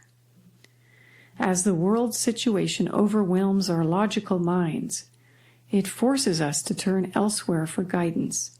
Through necessity, we check for internal guidance, which is the direction in which we will discover and move a step closer to the Christ, or God, within. We are then more willing to rely on our internal guidance and intuition to direct us toward conscious co-creation, creation with our divinity within, in order to maneuver through life. We are scheduled to move into a co-creative relationship with our higher selves. What this means is that we will no longer make decisions solely based on our individual views and preferences. Most of us have heard of the Mayan prediction of the world's end in 2012. I see this as the evolution of humanity to Christ consciousness through co-creation. Co-creation starts with freeing ourselves from our egos and surrendering to our higher selves. This must occur for the Christ within to find room for expression. So the co in co-creation is the teamwork of the human self and selves and the Christ self. This is not possible unless we move beyond seeing ourselves as victims in the world or even as lone creators. The empowerment of this way of being comes from the awareness that all is one. Our role on earth is to offer through surrender the vessel of the body for divine expression on earth. It's what we came to do, and I can say from personal experience that nothing that I have ever done is more satisfying. The degree to which we can move easily forward, before and after 2012, without resistance as the world changes, will determine the Earth's direction in the years ahead. Being aware of the greater picture helps us surrender to the process in action. If we can see the chaos around us as a healthy symptom that is necessary for the changes to occur, our journeys take on new meaning. Our roles and responsibilities as holders of a vibration of unity and love, and as creative visionaries, becomes clear. When we see the earth around us and ourselves going through the slightly messy process of transition, we can experience optimism and courage instead of fear. By creating new structures, systems, and relationships that are aligned with this new worldview, we find that the world is reborn. This time on Earth is earmarked for significant shifts in human evolution and consciousness, and the Mayan calendar outlines a grand cosmic plan that completely supports our embodiment of Christ consciousness. In fact, it is pushing us in that direction. Here's a quote. "The purpose of enlightenment in our time is not just to transcend the world, but to transform the world. How do we transform it? Through the evolution of our own consciousness. We have to realize that this process completely depends on us, on individuals who are willing to push the edge of the possible." Andrew Cohen, spiritual teacher and founder of Enlighten Next. So you might wonder if there is any evidence of this consciousness on Earth right now. Are there any people out there who are seeing the world around them as part of themselves? Spiral dynamics. The spiral dynamics model of human evolution suggests there may be. Spiral dynamics offers a spiral representation of humanity's different V-memes, or levels of mind. V-memes describe the organizing principles in human nature: self and consciousness, brain-centered function, societal structure, environment, culture, and worldview. Each V-meme has a seemingly arbitrary color to describe it. For instance, beige is biology-driven, I survive, and purple is group-driven, I am safe, and blue is obedience to a higher authority, we are saved. Green is humanitarian, spiritual emergence, and we become, etc. The turquoise V-meme describes a one-for-all and all-for-one principle, in which one acts for the good of the whole, and the whole picture is observable on all levels, including non-physical dimensions. Only 0.1% of the human population is in this V-meme at this time of my writing. A tiny morsel of humanity, perhaps, but its mere existence means it's possible and will no doubt grow. A modern-day Christ. A recent NPR story described a man who was mugged at knife point by a teenage boy. The man gave the boy his wallet, and then as the boy left, he offered him his coat and invited him to come have dinner with him. He said, "If you're willing to risk your freedom for a few dollars, then I guess you must really need the money." And so they went to a diner where the man was a regular, and everyone there greeted him warmly. The boy remarked, "You are even nice to the dishwasher," evidently astounded by the man's way of being with others that was so kind and caring. And when the bill arrived, the man said, "Look, I guess you're going to have to pay for this bill because you have my money and I can't pay for this. So if you give me back my wallet, I will gladly treat you." The boy returned the wallet, and the man gave him $20. The article ended with the man's quote, "If you treat people right, you can only hope that they treat you right. It's as simple as it gets in this complicated world." This story illustrates Christ in action, demonstrating the turquoise V meme and its one for all and all for one perspective. The Yoga Sciences. The Mayan calendar offers a framework for the evolution of humanity from a cosmic level. The Yoga Sciences do a similar thing from the perspective of the human body. Regardless of their condition, our bodies are a miracle. No human designer or modern computer could create a system that works as exquisitely as our bodies do. We are the perfect manifestation of the Creator, and we were made with the intention that the human body would offer God the consciousness of the Christ, a dwelling in the physical realm. The Yoga Sciences assist the body's evolution and transformation so that it can hold the higher energies that being a house for God requires. Yoga is the science of the physical evolution toward enlightenment, awakening, and realization, or Christ consciousness, that has been practiced for thousands of years in India. Quote, "All life is evolving, and man is no exception. Human evolution, the evolution which we are undergoing relentlessly, both as individuals and as a race, is a journey through the different chakras." Swami Satyananda Saraswati. The Yoga Sciences utilize the body's 7 chakras to power human spiritual evolution. The chakras are energy centers aligned along the spine that receive, interpret, and transmit energies from the outer environment. They are like windows in the body.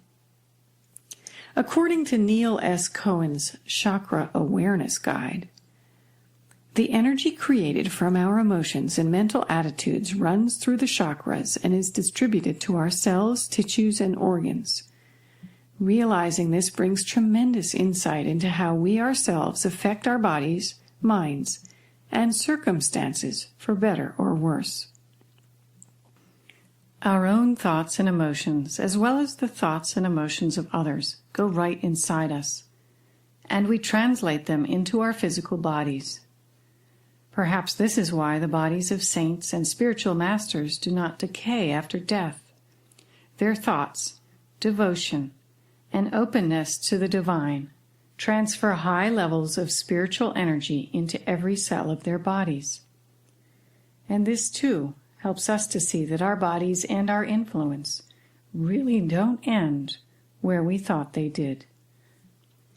The gasoline for the engine of spiritual evolution is Kundalini, a powerful energy that is coiled at the base of the spine, like a snake.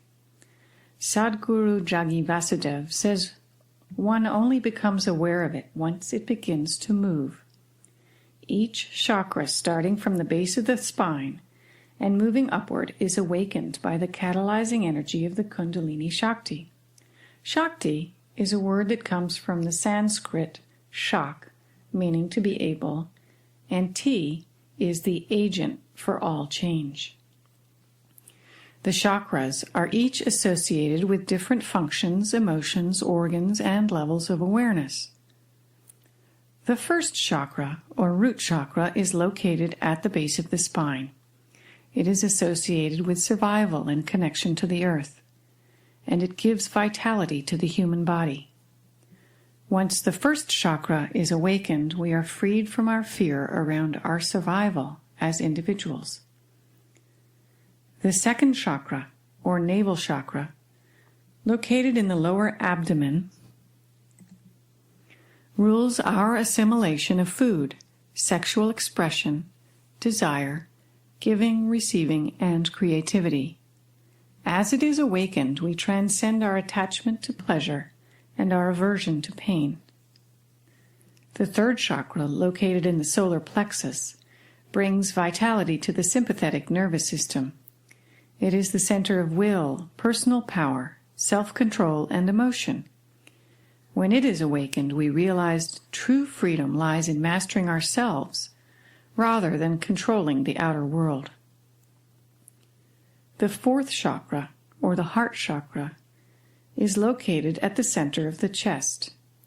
This chakra anchors the life force from the higher self and energizes the body. It is the center of love and forgiveness and regulates our openness to life. When it is awakened, we move from conditional love, I will love you if you will love me, to the capacity for unconditional divine love. The fifth chakra, located at the throat, is the center for communication and finding one's voice, as well as the center for physical, emotional, and mental purification. When this chakra is awakened, we begin the process of purification, realizing the impact that the toxicity of our thoughts, emotions, and bodies has upon us. The sixth chakra, or the third eye, vitalizes the lower brain and central nervous system and naturally regulates vision. When this chakra is activated, we gain wisdom, a deepening of our intuitive knowing, and the ability to see through the paradoxes of life. We listen to our internal guidance and know from personal experience or awareness rather than from what we have been told. At this level, we see the oneness of everything, which brings a level of sacred interaction into everyday life. The seventh chakra, or the crown chakra, vitalizes the upper brain and rules, according to Neil S. Cohen, the unification of the higher self with the human personality. In contrast to the evolution through the first 6 chakras, the evolution of the 7th chakra has traditionally required the guidance and assistance of one who has succeeded in making this leap themselves, such as a guru or enlightened teacher. The practice of Kriya Yoga and other forms of yoga with the assistance of a live guru can set this transformative evolutionary process in motion. Divine grace plays a role in the activation of this chakra. The physical and non-physical worlds become one. Kriya Yoga, in particular, hastens this process by opening the inner cerebrospinal pathway of ascension. It is important to have a practitioner of the yoga sciences assisting this process, because premature movement of the powerful Kundalini energy can be damaging, and the body must be prepared beforehand. In the same way that you wouldn't want to put a huge amount of electricity through too small a wire, the body must be capable of carrying the power of the Kundalini. Paramahansa Yogananda explains that the Kundalini arises along the spine, releasing the soul through the spiritual eye into the kingdom of the Holy Ghost, the Christ consciousness, and the cosmic consciousness of God the Father. In summary, It would seem that the Mayan calendar's energy of conscious co-creation, spiral dynamics' turquoise V-meme that is acting for the good of the whole, and the yoga science's union of the non-physical and the physical are all aligned in their view of humanity's destination. These different evolutionary models demonstrate that we are scheduled to be the second coming of Christ. So in answer to the question, what is Christ consciousness? I would say it's where a few individuals reside, where a few more tap occasionally, and hopefully where the rest of us are ultimately headed. One more note of optimism. Ken Wilber, a leading philosopher and integral theorist, has said that there is a tipping point where 5 to 10% of a population achieves a new structure of consciousness. That consciousness bleeds into the society and its structure, initiating change. So we needn't be a full population in Christ consciousness to see its impact upon the world. How can we make the most of this information? How would we act if we remembered the interconnectedness of all that we see? Imagine how differently we might respond, knowing that we are all that we see around us. And what if we were willing to make real-life changes that reflected this knowledge? Interconnectedness. Stop for a moment here and ask yourself, is there any place, activity, or state of mind in which I experience the interconnectedness of life, where my heart opens and I feel gratitude? For example, being in nature, meditating or practicing yoga, tai chi, or qigong may create this experience, as might exercising, surfing, skiing, swimming, serving others, caring for children, or doing the seeing all as one exercise. Hiking often does this for me and makes me realize how taking care of myself is also a part of being responsible for the whole. Is there any part of me that would put the harmony of the earth over my own needs and wants? Or perhaps another way to look at this is to ask, if everyone did what I do, what would the impact on the earth be? Most of this book is about our inward journey to assist our evolution and thus the world's. Reaching outward to help the world has its place too. There are many ways that I act from a place of being responsible for the world beyond my family and friends. This has included volunteering my time, giving to worthy causes, taking care of elderly neighbors, recycling, conserving water, keeping the thermostat down. These actions acknowledge that what I do matters and adds up, especially as we all do them. I have also meditated for world peace, to assist souls passing over during catastrophes, and to cap the oil leak in the Gulf of Mexico.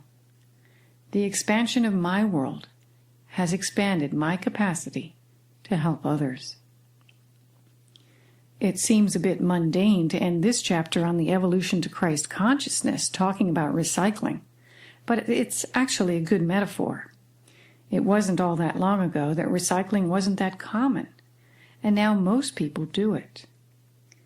Manifesting Christ consciousness, seeing our interconnectedness, and taking a creator's responsibility for our world will soon be commonplace in the same way that recycling is now.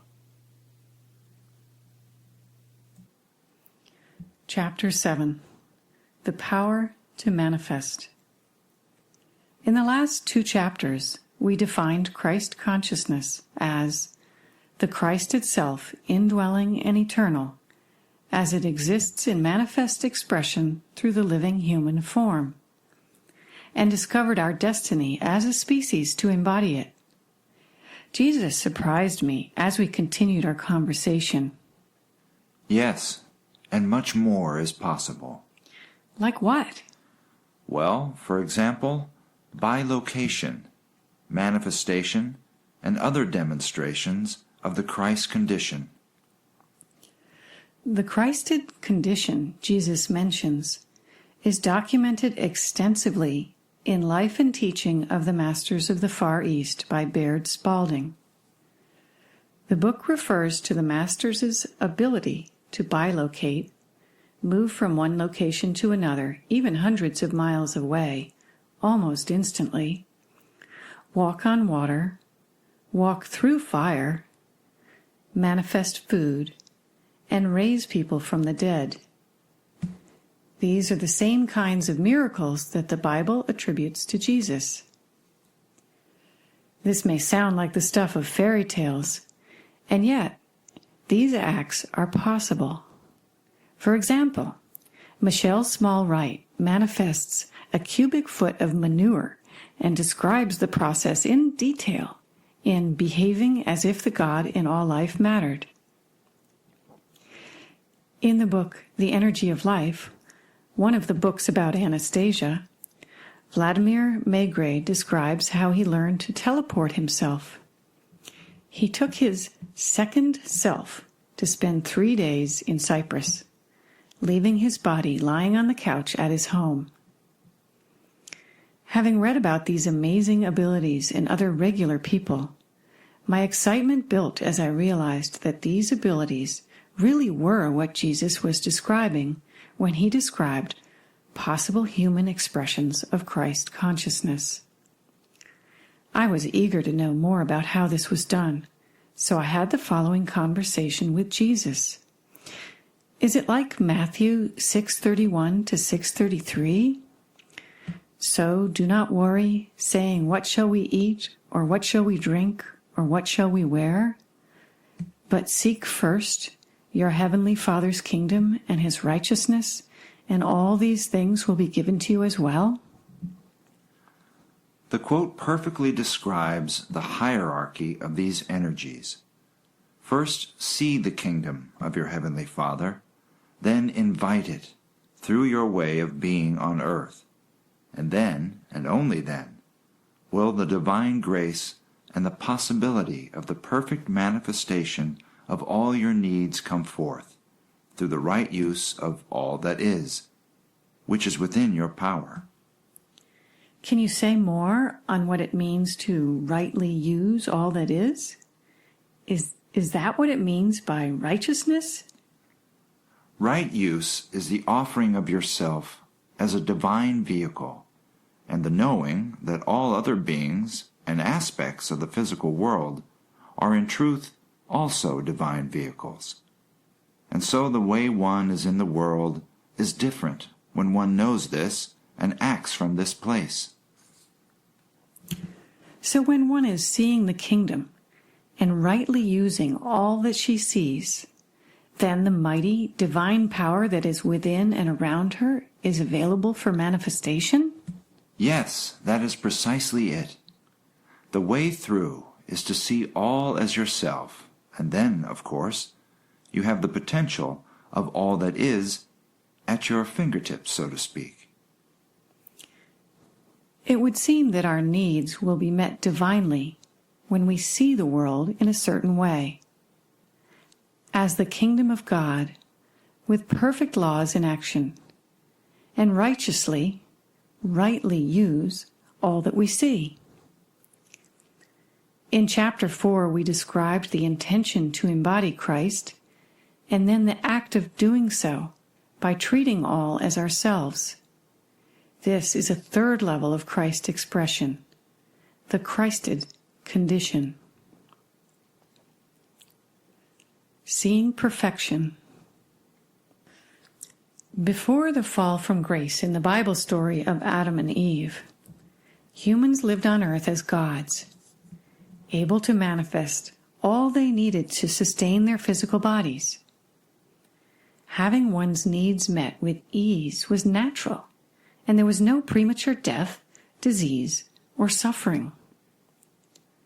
Paramahansa Yogananda, in his masterwork, The Second Coming of Christ, says that after the fall from grace, which Satan precipitated when he manipulated the laws and principles of creation.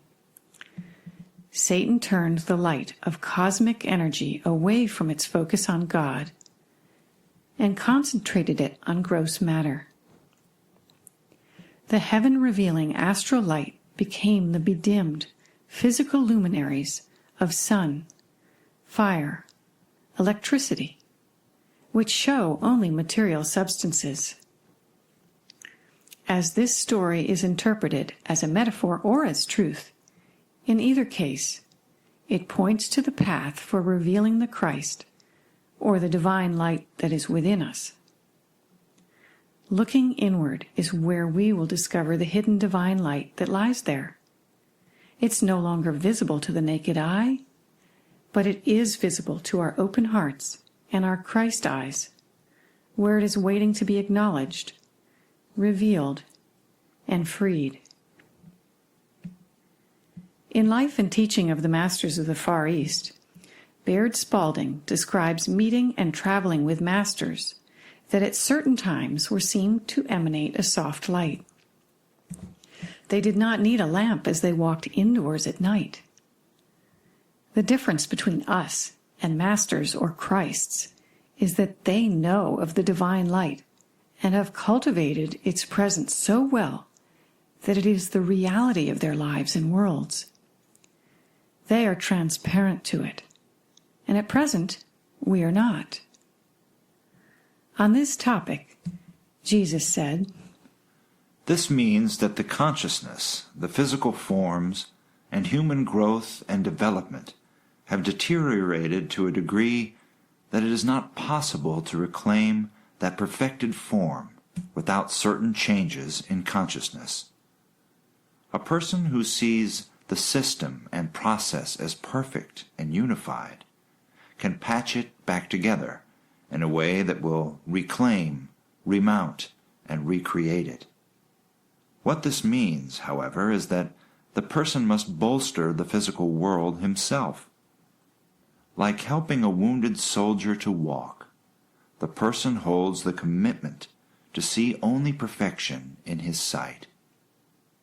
As an individual increases his access to this inner space of perfection, the ease with which the outer world may be perfect is also increased." Manifestation becomes the natural result as we develop the capacity to see divine perfection in the system and process that creates everything around us.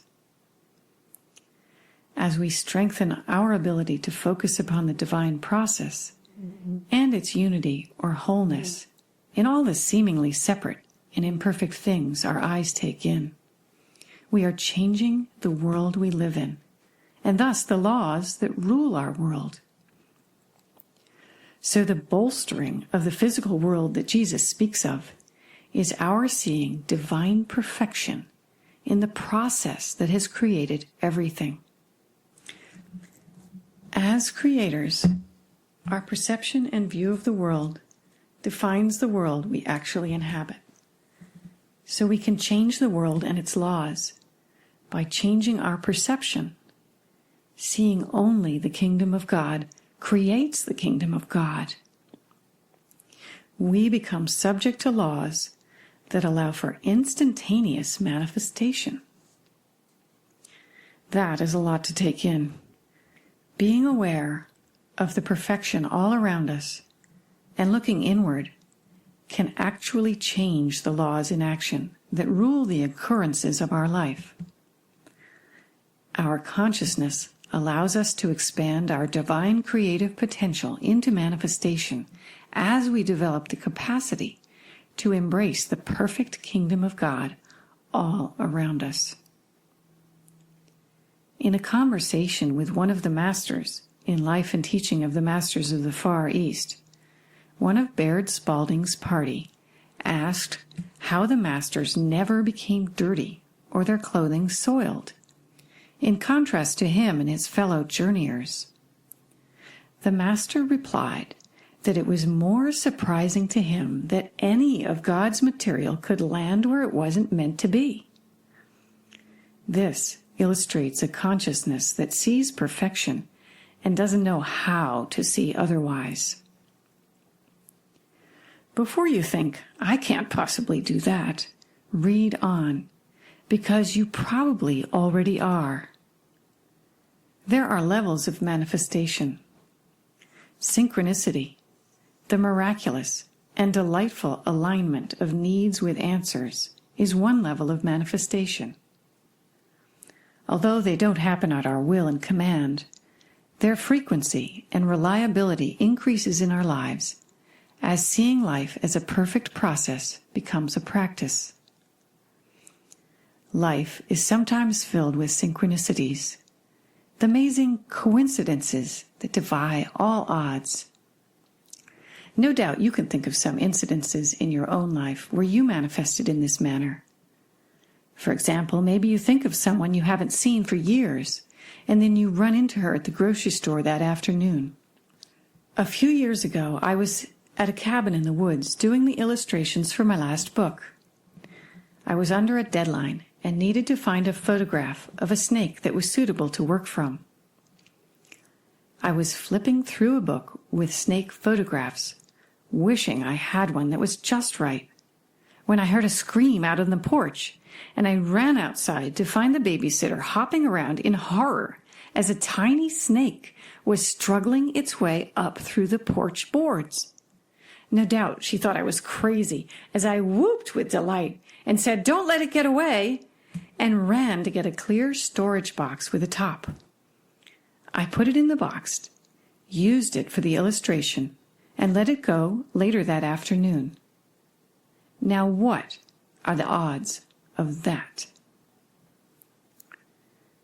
I realize that in those innocent desires and thoughts to myself, there is great power and potential. I am thinking to myself, but it's myself as the whole universe, and the universe has an infinite capacity to respond. Can you imagine the great computer in the sky kicking into action? Beep, beep, snake being desired, coordinates 4227 north by 7294 west, seeking nearest snake location, checking, snake located, creating impulse in snake to move to meet divine desire, snake arrived, request complete.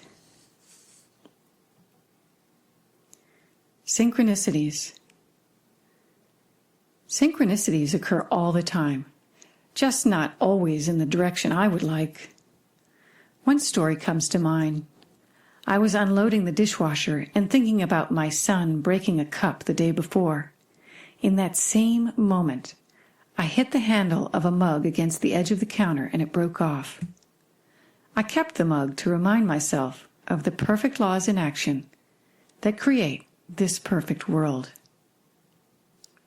I notice occurrences like these and thank the perfect laws in action for reminding me of the power of my thoughts and fears.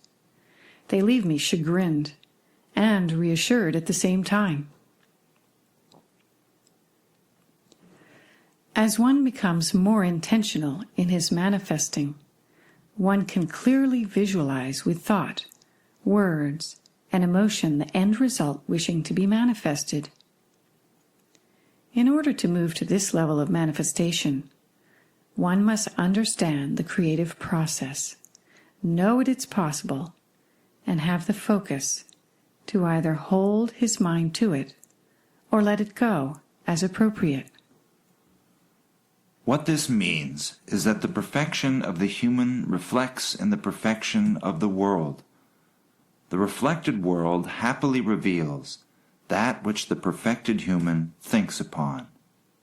It is the actual joy of the world to create, fulfill the needs and desires for this level of consciousness.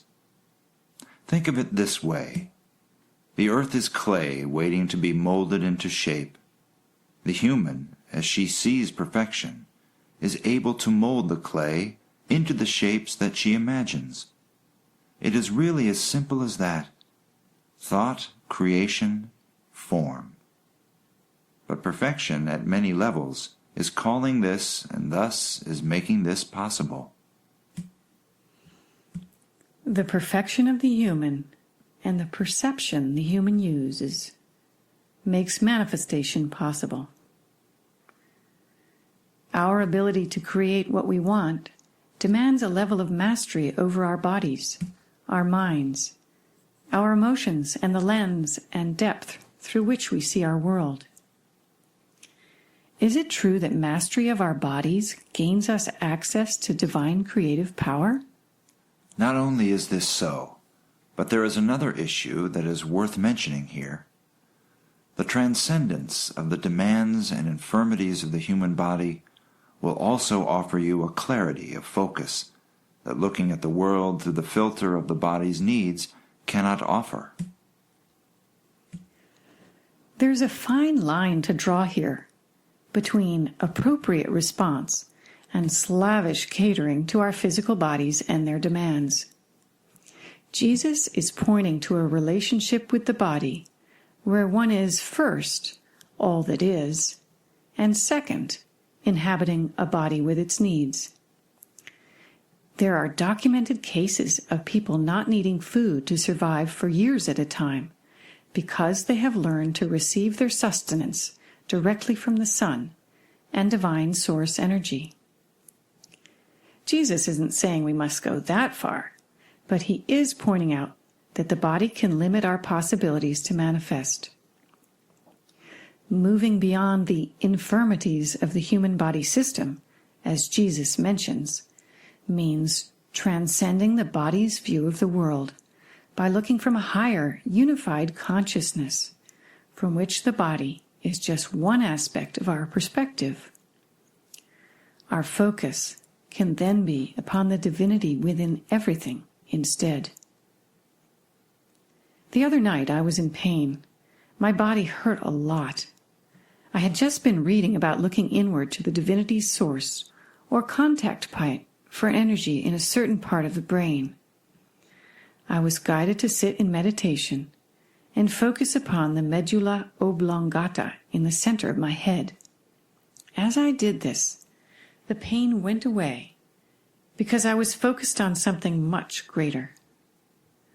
The minute I lost my focus and returned to my body, the pain returned.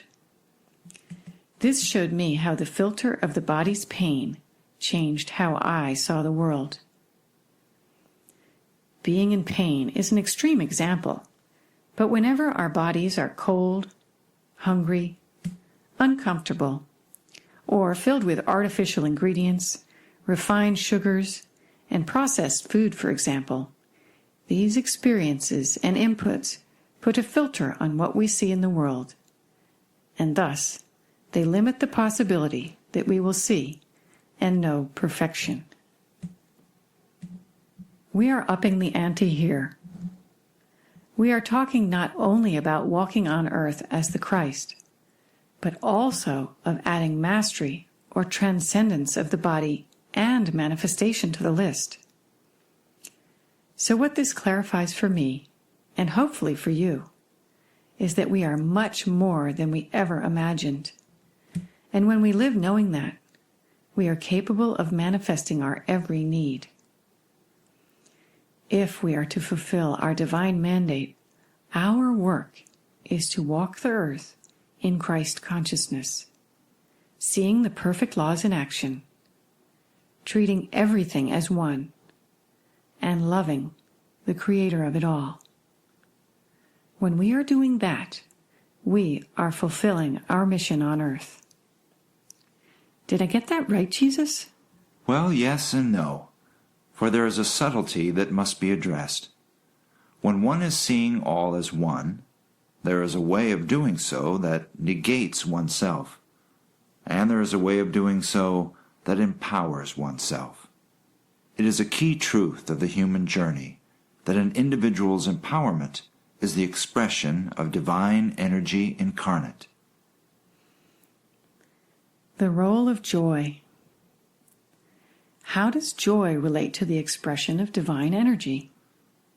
Joy is the complete manifestation of the Christ energy in your expression of yourself, who you are, and what you came to offer. Joy is vibrant self-expression and the surety of knowing who and what you are. As I see perfection around me and see all as one, I observe the empowerment of my freer expression. There's more room for the Christ within me to move now. I move my body more lightly. I started dancing to the music when my cell phone rang the other day. I spontaneously sing out loud more often.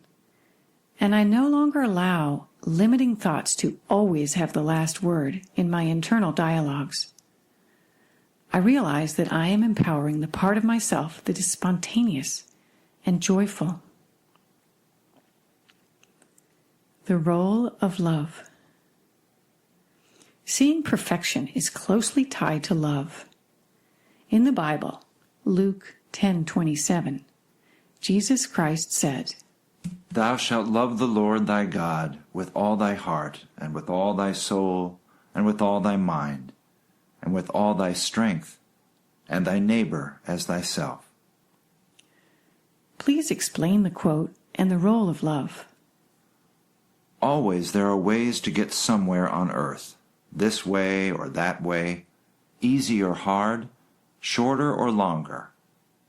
What this describes is a linear physical world. If one wishes to transform one's own world and transcend its limitations, one must seek a higher set of laws for examination. For example, the quote you ask about, Thou shalt love the Lord thy God with all thy heart, and with all thy soul, and with all thy mind, and with all thy strength, and thy neighbor as thyself. What this offers is the literal, energetic road to a transformed world that transcends limitation. Now, why is this? It is possible because of the way the physical and non-physical worlds interface. They penetrate each other fully and deeply. So in affecting or manipulating the physical world, which includes the world of thought, one gains access through resonance to the worlds beyond it. To truly embrace and apply these words is the bridge to the beyond, that gateway to your freedom and the hope of humanity. How is it that the love of the Source does all that? When one loves the Source as oneself, one is in alignment with the truth of all that is. For there is only self.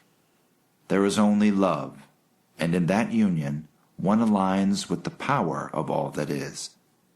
From that place of alignment, the flow of energy from the highest levels is possible, and thus there is a new potential that exists on earth. For this to occur, the person must truly be in a space of complete and unconditional love with all that is, and in a space of complete surrender and release of oneself as an individual entity on earth. Now, it is not possible to completely release the self, or the being would cease to exist.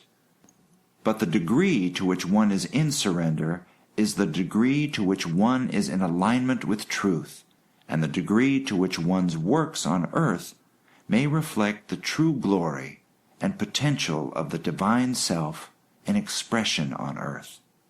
This is the true glory of God. So here Jesus tells us how we may become the Christ. Love the one, the true, the divinity in all that you see. When you look at something that does not appear to be divine perfection, you needn't try to convince yourself that it is.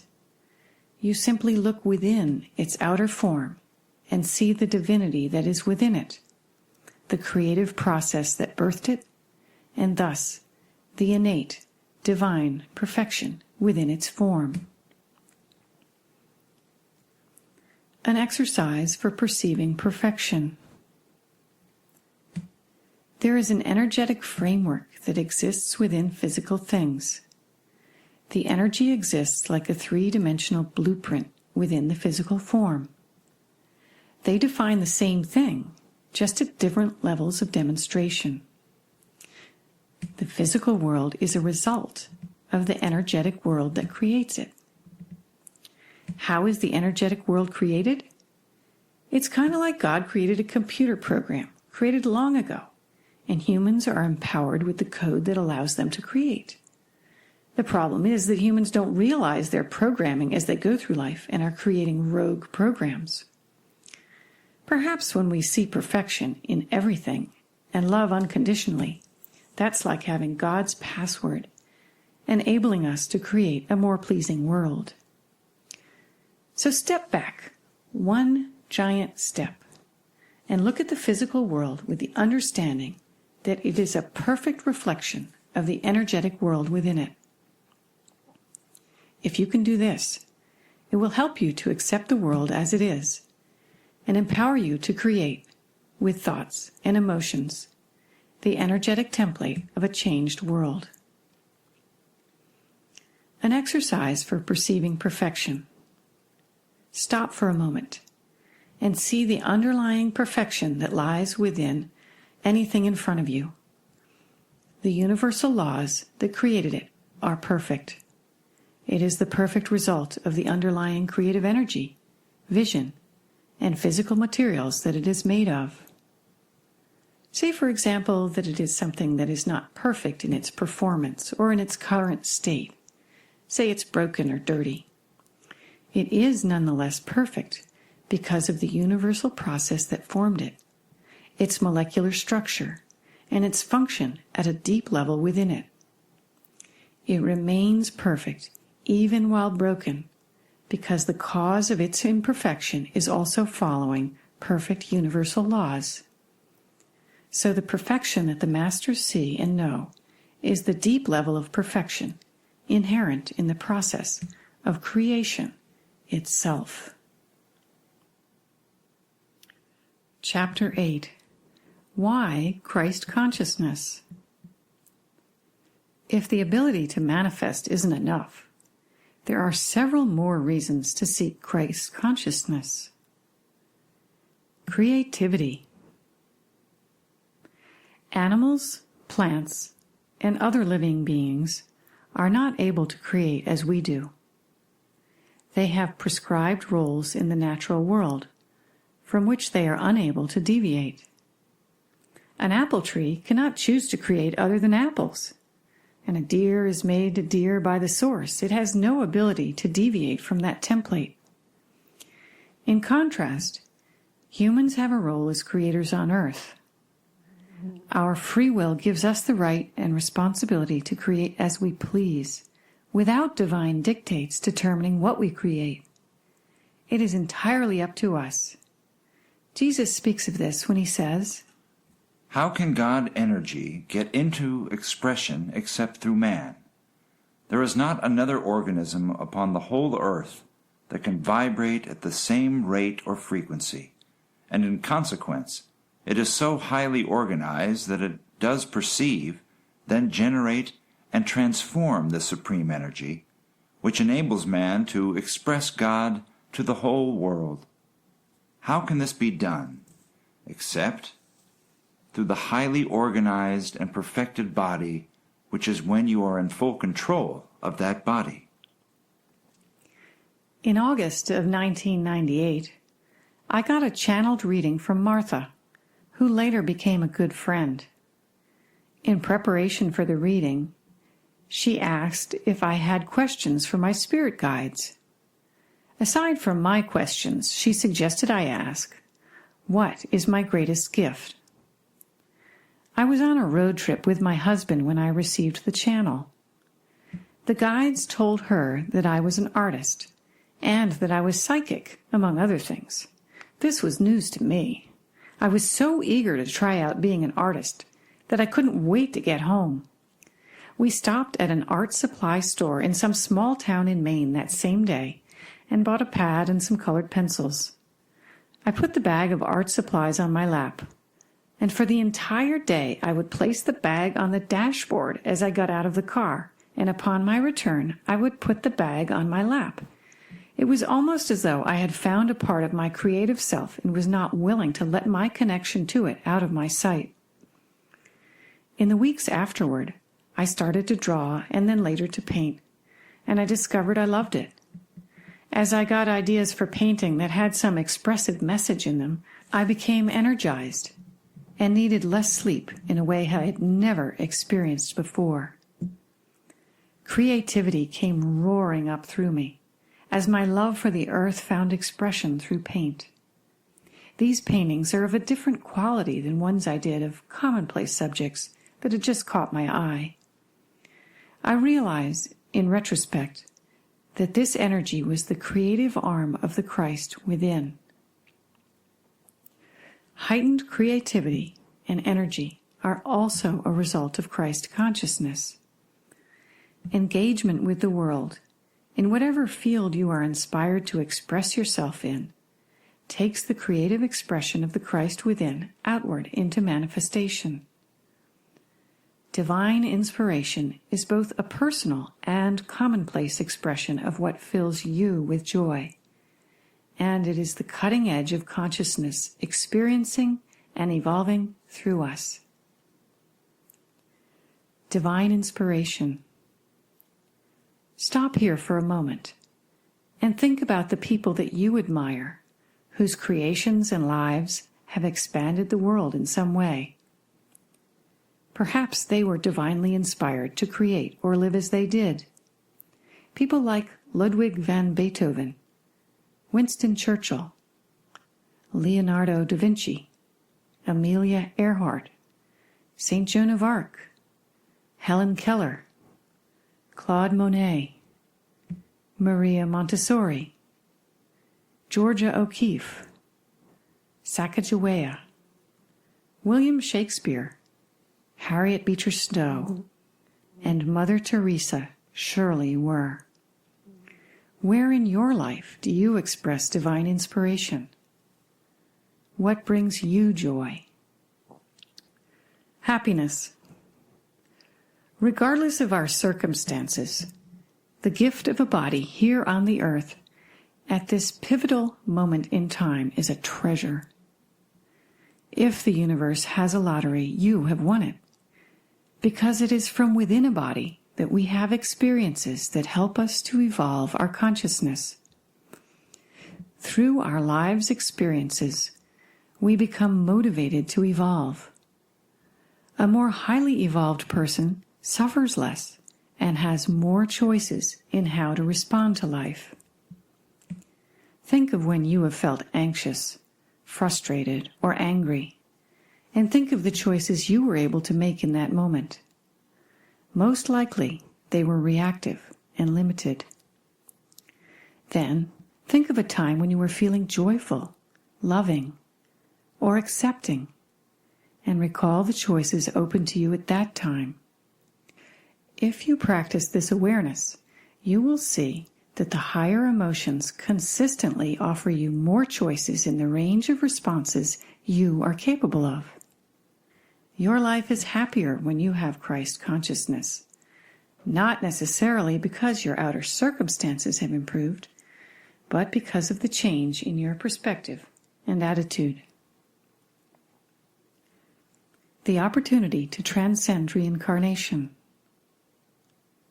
We all elected to be in bodies here on earth because we are awakening to knowing ourselves as all being one, and thus freeing our Christ selves from their prisons within our previously unconscious human forms. So the answer to why Christ consciousness is that our souls have already chosen it and have been working toward it for many, many lifetimes, trying to get to this one. Our awakened consciousness is the engine that allows us to evolve at speeds much faster than would be otherwise possible. Without awakened consciousness, we create karma, which, like cement shoes, holds us in the cycle of reincarnation for lifetimes. Both our personal karma and humanity's collective karma hold us captive to reincarnation. In Christ consciousness, we don't create additional karma. I received this from Jesus in 2010. The transcendence of reincarnation is a possibility when the one source is the only reference for an individual. No longer must one choose to see life as imperfect, and oneself, too, as imperfect.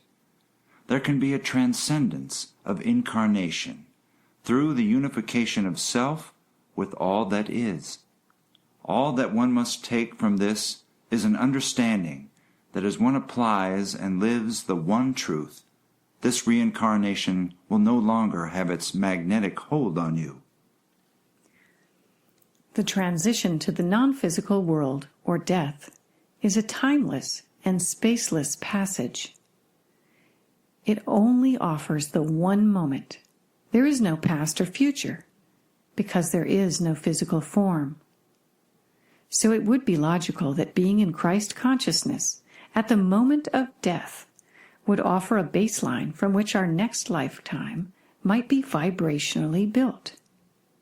This makes sense in a world where the vibration, consciousness, we have in any moment is the point from which we are creating. The fact that yesterday we were in Christ consciousness may not help us if we die today. Not knowing when or if we might be whisked from our bodies, why not start being unified with all that is right now? A next lifetime insurance policy. Self-compassion. Self-compassion is key. I often think of this when I've lost myself in a reactive tirade. I awake to the present moment, clean up my energetic offering, and my human nature wants to criticize myself for my reaction. But that is a trap that has caught me too often. I try to remember that the only thing that matters is how I am right now, because this now is creating the future. Surprisingly, self-compassion is the bridge to the future world, where I can be less reactive. If I chastise myself, I return to the past and just send myself around the same loop again.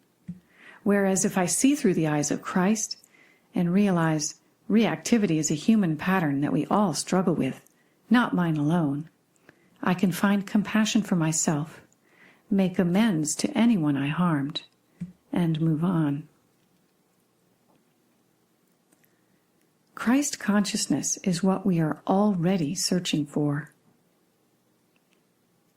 A physical lifetime is a constant search for something that will satisfy us in a deep and lasting way.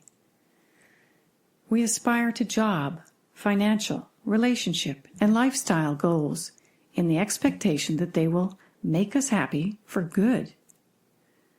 Until we are conscious of our union with the One, which is and always has been, we will continue to search in all the wrong places for what we mistakenly think will make us happy.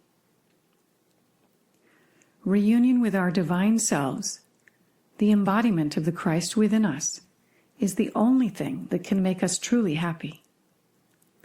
Divinity is hiding within us and in everything around us. All we need to find it is to know it is there and to act from that knowledge. Divinity is a master of disguise. So how do we find it? When we act as if it is there, it appears. When you act as though everything around you is divine, divinity reveals itself to you. Seeing the sacred. I was hurriedly opening a bag of frozen peas on Christmas Day 2010. The bag burst open and peas flew everywhere. I knew I had been rushing and felt grateful for the reminder to slow down, come back into the moment.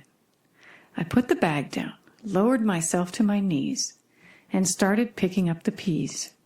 I picked them up one at a time with each hand, seeing them and the act of gathering them as sacred. It isn't necessarily the grand acts that bring the Christ into form.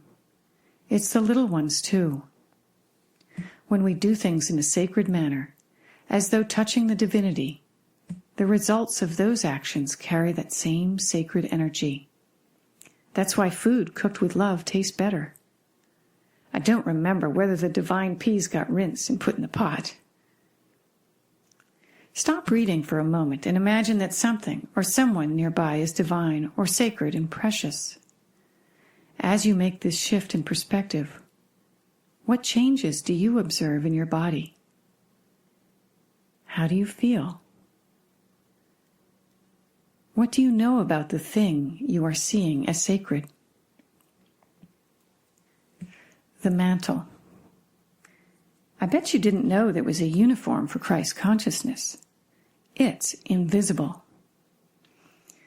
Mantle. Definition. Noun. Number 1.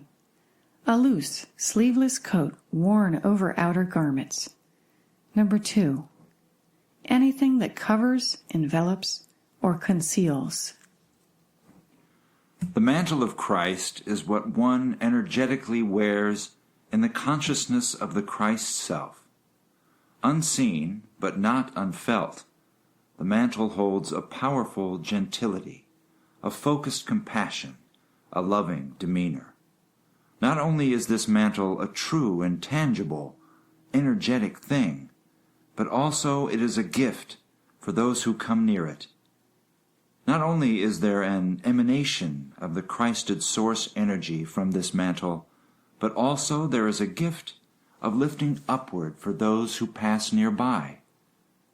What this means, in effect, is a rising of energy in those who are in proximity to this energy.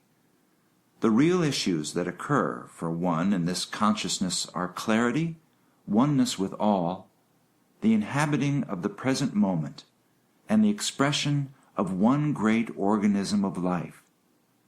That one is a tiny fractal perspective of life, and everything around one is the rest. The one organism is not only made up of humans, but also trees and rocks and plants and animals, and the energies that hold them and are behind them. One can't really claim the mantle. The process of embodying the Christ consciousness is not like an acquisition, which is hard to understand. I speak from experience. It's the opposite. One does not acquire it. One strips and becomes empty to uncover it, discovers it, and set it free. One surrenders to allow it to manifest. One sinks down into him or herself so deeply that the outer shell hiding the deepest self collapses through lack of feeding and support. Baird Spalding explains this quite clearly when he says, "The trouble with the masses of humanity today is that they are trying to become something that is already right within. We are seeking and searching everywhere outside of ourselves for God, attending countless lectures, meetings, groups, reading innumerable books, looking to teachers and personalities and leaders, when all the time God is right within. If mankind will let go of the trying and accept that they are, they will soon be perfectly aware of the reality." In summary, the reasons to choose Christ consciousness are heightened personal creativity, the chance to assist God energy to get into expression, greater happiness, and more choices. Christ consciousness also brings the opportunity to transcend the cycle of reincarnation when we finally identify ourselves as the one source. We also find the deep satisfaction of having discovered what we are truly looking for. And last but not least, the mantle, our energetic gift for those who come near it, as Jesus said. The next stop on our journey is the discovery of how we travel from human consciousness to Christ consciousness. Chapter 9. Surrender. Quote, "Surrender is a state of non-judgment about what is. What the universe offers up in each and every moment is perfect. To see that is a wonderful thing. When one sees from this perspective, there's a clarity that follows, a wisdom that flows, and a serenity that emanates. A favorite quote from my guides. As I write this chapter, I had a dream. While walking hip deep in the water on the beach, a wave swept me off my feet. Realizing I had my bathing suit on, I didn't resist and floated happily along, letting the water sweep me down to where I cheerily chatted with some ladies on the beach. Then another swift current swept me along, and I philosophically went with it, not fighting it or trying to change anything about my situation. My dream illustrates what surrender is like. We surrender to what is happening in this moment now. We release the past and the future, and the clarity, wisdom, and serenity result. When the Christ consciousness enters your life, it's like this. You are still your personality, but the water, the wave, or the ocean itself is really in charge as the greater you. Jesus clarifies what surrender means. What often occurs is that surrender sounds like, well, surrender. Lift the white flag, we have failed. When in truth, surrender is ease and true attainment of living what is, here and now, in alignment with what has been created through law. This is surrender. This is the place from which all things are possible. The opposite of surrender is resistance. In resistance to what is, we have lots of friction that we stir up in our lives, making things much harder and draining our energy. So, in surrender, we have attained. We have succeeded in living the truth of what is.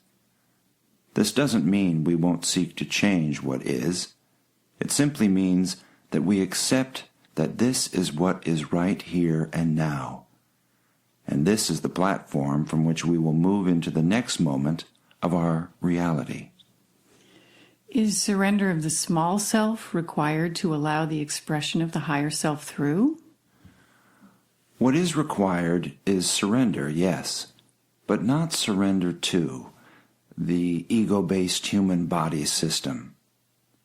No longer does one robotically respond to the ego. One is taking orders from the higher level. It is a shift in who is boss, but not necessarily a complete surrender of all expression of the human personality. One needn't worry about disappearing. One will only become a grander, more stable, more brilliant version of who one already is. For the connection to the one source will be stronger and more potent, so there will be less of a barrier to accessing this part of oneself. The ego. I define the ego here as any part of myself that holds me from my true nature. Jesus, where does ego fit in? Dear one, ego holds us from our true nature. So when we see this force clearly in our lives, we are empowered to step beyond it. We don't only step beyond it in the outward expression of our lives, but also in the constant inner turmoil the ego can create. The ego thrives on separation for breakfast, lunch, and dinner. So, in seeing all as one, we essentially transform the world we see and make it uninhabitable to the ego. The ego then starves and ultimately loses its power to control us in negative ways. The ego may be useful at times to keep us surviving as individual human bodies, and that is its simple and healthy function, not as the master of our actions. So in the new world we create of seeing one, we go where the ego can't follow us. Yes, precisely. Not only that, the ego is left behind to wither away, so that all the energies it previously commandeered to maintain itself are redirected to the more functional use of Christ expression through the human form. So I do need to see the ego to understand its ways and attitudes in order not to be tempted back into seeing separation over and over.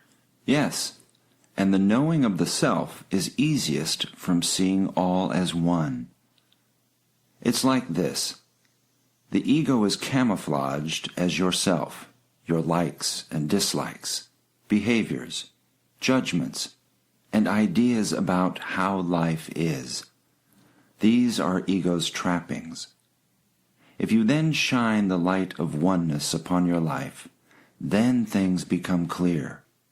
You can see what part is ego and become clear of its control simply by seeing all as one. So the practice of seeing all as one both maintains your presence in a new world and renders evident the ego, which was previously camouflaged so well. This is what is meant by know thyself, something rendered possible through the perspective of truth or oneness. In seeing all as one, we put our egos on notice, and maybe even give them the pink slip. There's no need to feel embarrassed for all the clever things your ego has done to help you be more fill in the blank than everyone else. We all do it. It is simply the way of the ego, and it has served its purpose. We can disarm it when we name it, admit it, and speak about its presence in our actions as they occur. When I first did this, I found myself having ego backlash, being more impatient, angry, and frustrated than ever. Don't be surprised or think that you are making no progress. It's actually a good sign, because the backlash indicates that the ego is feeling threatened. It makes the ego easier to see, too. One excellent tool for disarming the ego is to align with a higher purpose that motivates your actions and direction in life. When I sense the ego's presence, I realign with the surrendered self, the part of me that remains loving, open, humble, and with a higher purpose. Now, with a conscious act of will to realign with a higher purpose, sometimes I can free myself. Recognizing ego. Stop for a moment and think about how ego is present in your life. When or where do you see it most strongly? And why do you suppose that is? Dark versus light. The dark side of me exists. The light side of me exists. That's the yin and yang of life. Why do I wish I could just become light? Acceptance and self-compassion for this condition in me and in others is my bridge to wholeness. When I shrink from my dark side, I fragment myself. But when I realize that this is just the human condition and say, hey, dark and light, make up the whole, the meaning I make from darkness's presence is completely different. My dark side loses its power over me, and then too my attachment to the light lessens, and voila, I am united. Conscious attention. Conscious attention allows the Christ within to be expressed, as opposed to acting and reacting unconsciously. I sometimes think of conscious attention as cultivating the observer in my life. Jesus, what does conscious attention do? Conscious attention allows the human individual that has chosen a path toward God expression to allow that expression to manifest through the individual's body.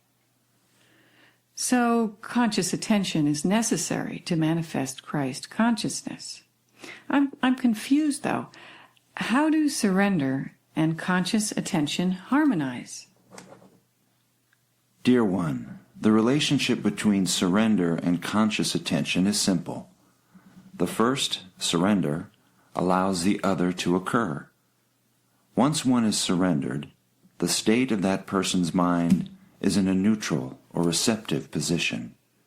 From this place, she has the ability to move energy and information from her higher self to her body-minded complex, and thus the possibility of conscious attention is made ready. Surrendering to our divine internal guidance and to what this present moment holds makes conscious attention possible, and we become, as Jesus said before, more stable, more brilliant versions of who we already are.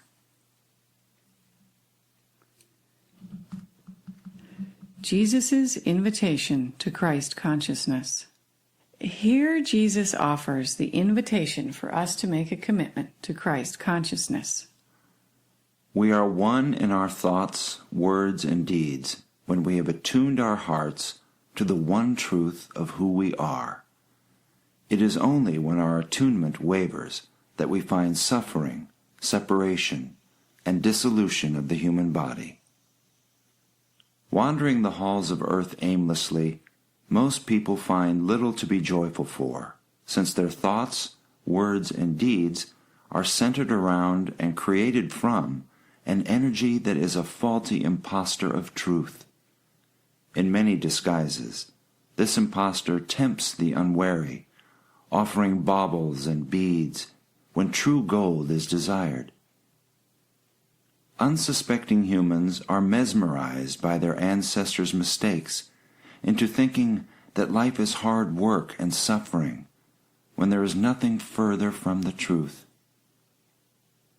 What must come from this and other sources of the divine is a roadmap to the place beyond the mirage that earth has become. Not only is there timeless wisdom ready and wanting to share, but also the places at the table have been set, dear reader, awaiting your arrival. Cast off your glasses that hold you apart.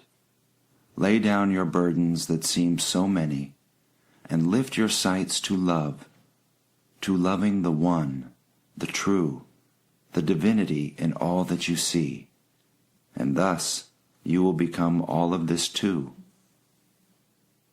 I am your Savior, only in that I have shown the way, so that you too may join the list and ranks of those who are truly free. Signed, Jesus Christ. You can sign your name here too. I remember the many internal debates I had on the journey of surrender to a higher power. I had been trained to believe that the minute you surrendered to God, your life was no longer your own. I had no idea what I was surrendering to, and I didn't want to be surrendering in some Roger Milquetoast kind of way. What is it that kept me from surrender? I had no idea at the time, but I can now see that it was the cost of the parts of my life that couldn't accept my unity with all that is, and the decisions that perspective might have required. As you decide for yourself what the investment might be, depending on how far you are from unity consciousness, you will find that it may be a pittance or a king's ransom. It is well worth it either way. In seeing through the eyes of one, the world is completely and instantaneously transformed. Chapter 10. How to communicate with your inner Christ. Well, if I'm not following the ego's demands anymore, and I'm willing to surrender to the Christ within, how will I know what my Christ self wants? Begin now by sitting still. Hold your focus upon your breath. Notice all the parts of your physical being that would steal your focus away. Pay them no mind, and return to your breath. If you do this often enough, you will find a greater peace comes over your being, which will facilitate your receptivity to communication with the divine being that is the greater aspect of yourself. Our inner guidance is tailored specifically for us. We often look outside ourselves for guidance, which serves no purpose if we truly understand what we have access to within ourselves. It's like having a personal radar system that can see from an expanded perspective and bring you information you wouldn't have otherwise. It also ultimately brings you faith in the process of life, with less focus on the outcome. Meditate. Stillness in your outer and inner worlds opens your receptivity and helps your inner divine self. Being completely still each day for even a few minutes creates a space for your inner guidance to break through the static that modern life puts in our minds and bodies. Regularly sitting in meditation is a good way to achieve and maintain this stillness. When you're through, ask, "Is there anything I need to know now?" It might bring you helpful guidance. An alternative to meditating is to engage in something that takes just a little bit of focus, but not too much, such as sweeping, raking, or other simple work. Many times when I have had a question, the answer has popped into my head as I was doing something unrelated to it. I asked Jesus if there is a difference between our inner Christ selves and the guidance that comes through our body's gut feelings. The guidance that comes to you is always appropriate if it comes while you are in a state of calm. What causes the opening for detrimental or disharmonious energies to gain entry is the vibration one offers from a place of imbalance or disharmony. When we are out of balance, we attract this condition. What is required is a calm centering so you can attract the same. So go ahead and act on your gut feeling as it comes to you. Act on your communicated words when they are clear and calm and feel right to you. I've been using inner self and Christ self interchangeably, and I just had the thought, what if they're different? As in all things, everything is relative and vibrational. The inner aspect of the self can be the Christ self, or it can be a lesser version of the Christ self. One takes the level that one is able to access in the moment. There is no rule that says everything you access is the Christ self, or that the information will be helpful in the moment. Not only must you run a quality control assessment on the information conveyed through your words and emotions and thoughts, but also you must always decide through your own filters what the appropriate guidance is. Never fully accept the words at face value, and always examine them in the face of what you see and feel on earth. Jesus is saying that discernment is an ongoing practice as one learns to navigate the internal relationships with one's many egoic selves, the Christ self, and the guides. Learn the language. The truth is that we are all one, and we cannot separate ourselves even if we try. Therefore, in creating a dialogue with our inner guidance, we need to be sure that we don't forget our wholeness. The language that the One speaks is not just words. Intuition is one way to describe its internal language. Making room for intuition and acting upon it can strengthen it. Phrases like, "I have an inkling," an impulse, a gut feel, or "I just know," describe an internal communication. And when you find yourself saying or thinking these phrases, follow the impulse and see what happens. In observing the results of your follow-through, you will learn to know and trust this inner guidance. Formal written communication is channeling, also known as automatic writing. That is another way to access your intuition that makes use of your physical body. The One is also communicating with us through our environments. Sometimes when I am rushing and driving too fast, birds will swoop across my windshield to slow me down. I've intended not to move through my days at a rush. Therefore, I give permission to the universe for this kind of support when I start to rush. Messages come in many ways. Feathers falling from the sky remind me of the magic and mystery I am immersed in. Swooping butterflies remind me to stop and appreciate the beauty of life. And a gust of wind incites me to movement or a change of direction. An acorn on the head is a serious call to wake up. And then there are songs on the radio with lyrics that say just what is going on right now.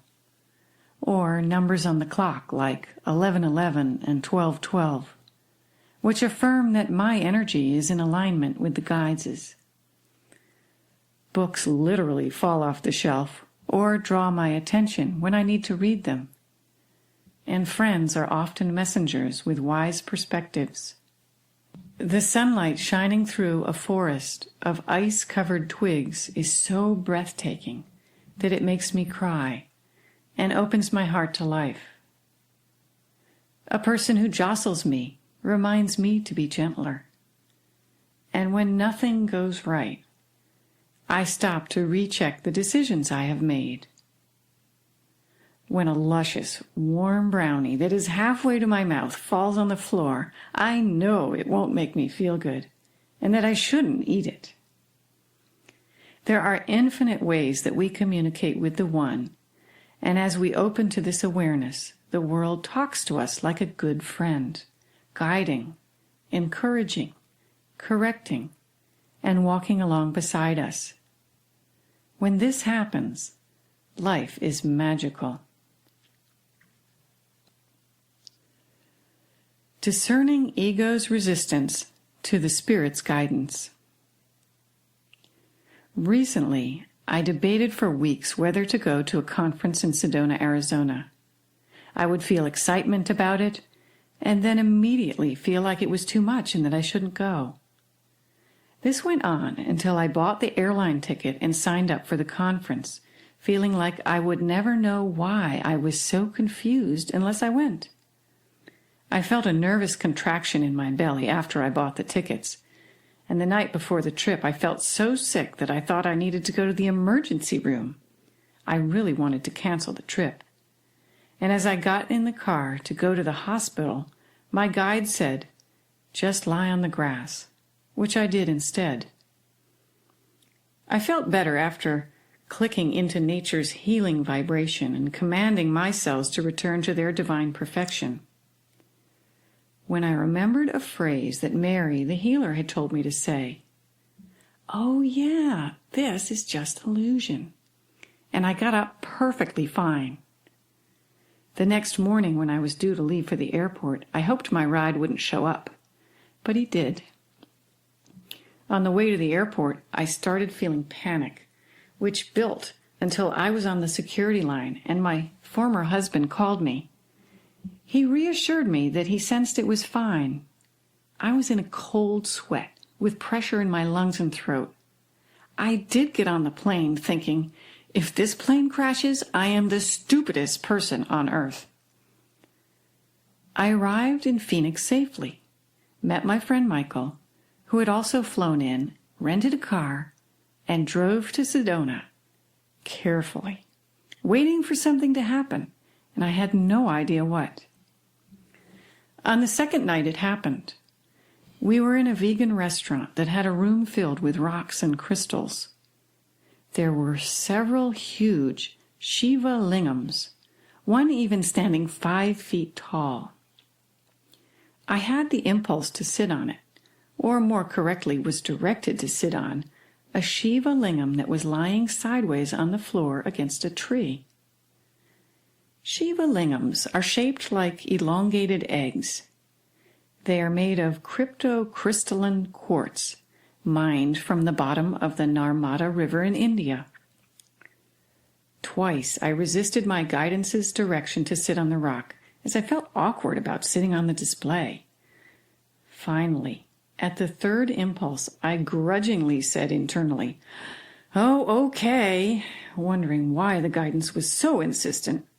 And when I did sit on the lingam, I felt a strong tingling in my neck and head. The counterclockwise motion, which Michael measured with his pendulum, was the energy quality of movement towards spirit, something we both learned while studying biogeometry. Unaware, I relaxed and leaned back against the tree. My mind separated from my body, or perhaps it became so still that it seemed to disappear. My mind would return occasionally, but it felt inconsequential, mosquito-like. When it did succeed in getting my attention and urged me to get up, it had been an hour, and something was different. I didn't wish to talk or move. When my mind convinced me that I had to get up, I just stood there. I couldn't walk. I finally moved when I again remembered Mary's phrase, "Oh yeah, this is all just illusion." And with that, I walked out to the car, kind of sloshing around in my body. I was still internally, and I moved my body minimally, methodically, like I was in a heavy costume. I think the experience was an energetic version of diarrhea and vomiting, a good clean-out. It took me 24 hours to return to somewhat normal, but I was not the same.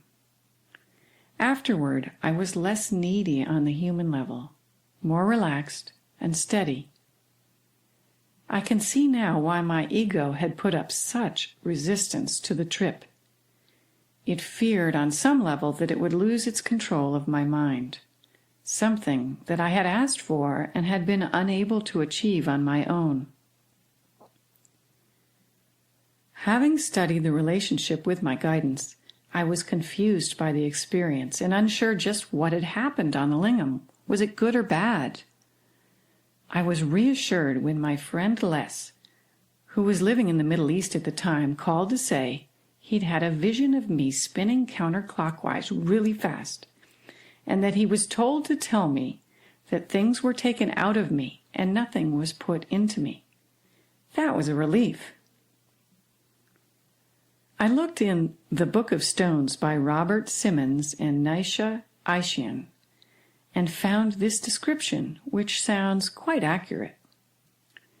Shiva lingams are emblems of inner transformation, partaking of the storm element in order to break up patterns of self-limiting habits and beliefs, so one may be flooded with spirit. Like Shiva, they destroy what is old and corrupt to clear the way for rebirth. Those who wish for such transformation will find in them a fierce and ready ally. I had been asking for help in moving beyond my old, worn-out, reactive patterns, and this gave my guidance permission to lead me to just the right situation to achieve that clean-out. How to channel.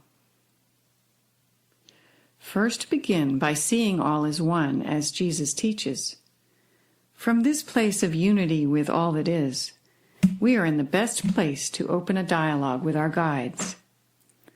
This is how Martha taught me.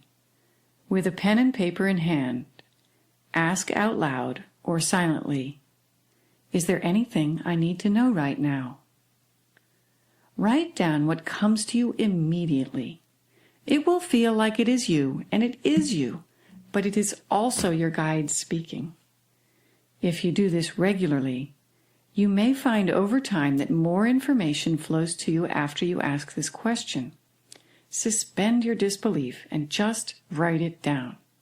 Whatever comes quickly before you can think or evaluate it, write it down. You may be surprised to find that the information is useful and coherent, and comes with more fluidity and detail as you practice. Sometimes when the words come, they sound like things you already know. I find, however, that upon rereading, they are always able to offer a new perspective. When I first channeled, I got a single word, then a sentence, and later a paragraph, until finally one day a full page of writing ended with, "Ask me a question." What a delightful shock that was! It was like a stranger miraculously appeared out of nowhere. I, of course, said, "Well, who are you?" That was when Shadrach and I began our conversations. Knowing that I am never alone is an amazing way to live. Intend to speak only to your higher self, your guides, and the greater part of you that exists in non-physical form. Like attracts like is one of the vibrational laws of creation. And if you are calm and centered, you will attract the same kind of guidance. Communication will be positive or solution-based. The perspective of one who sees beyond the illusion of earth is the big picture perspective that comes from a place of unconditional love. These impulses can powerfully assist one's navigation through life. A friend was told in January that she would move in November, but it was the November a year later that she ended up moving. Time on the higher levels is not the same as time here on earth. Look to include the signs you receive along the way to accomplish your guidance. Act from stillness. It is really a game of sit, be still, act as guided, then move from the place of stillness into action. Action would have you at its beck and call, and what you must see is that stillness must have you at its beck and call. Stillness is your true master, and from stillness must all action originate. If it sounds right, do what is asked of you. Then observe the results. As you respond, you will become clear about their authenticity and whether you are hearing clearly. The merit of some actions can't be known right away, but if you stay aware of the process and continue to question your clarity and your connection, you will remain empowered and open to learning. But do act. If you don't take action, you are simply cluttering your mind with more information and devaluing the guidance. Practicing what they offer you gives you the full benefit of your communication and helps you to be confident in your guidance. Finally, don't forget to thank them. Imagine how frustrating it must be to watch us all on Earth. I asked about channeling's role. Dear one, channeling is a gift when it is used appropriately. Appropriate use means that you will use it to uplift and harmonize your life. It is an offering from the heavens to get you pointed in the right direction with the right shoes on your feet for the road ahead. It is a road map or sign for the time ahead. It will not tell you all the future. It will help you to put your life in perspective from where you are now. Sometimes guidance will direct me spontaneously, or I will ask for help. For example, there are times when they ask me to do something or to go somewhere and have no real understanding of why. Sometimes I am pleasantly surprised by what occurs when I follow the impulse that they create within me. I may run into someone I haven't seen for a long time, or it may be that I am needed in service. I remember a spring day in New York City. I was walking up Madison Avenue when the guide said, "Give that man some money." Now, the man was walking along pretty fast. He was well dressed, and he was not begging. And I thought, how am I going to do that without embarrassing him or myself? Well, it came to me to run up from behind him and say to him, "Excuse me, sir, but you dropped this," while handing him some money. So I got the money out and did just that. And to my great relief, he took it without blinking an eye, without any surprise, and continued walking. I feel like a secret agent when things like that happen. Another time, on a Saturday morning, the October after I first moved to my new home in the country, my son was with me and we needed something to do that was fun for an 8-year-old. The guides had us get in the car and directed me, go left, go right, go straight, etc. And we ended up in a town 15 minutes away that I had never been to, and pulled up at a harvest fair. It had hay rides, a field filled with pumpkins, a magic show, hot dogs for sale, and swarms of other kids to play with. That day was a delight all around. It takes faith to be led in that way, but more often than not, it has meaningful results. It makes for a life that is definitely not dull. I notice a drop in my energy when I don't follow through, as if I have disappointed myself, and I'll never know what I missed.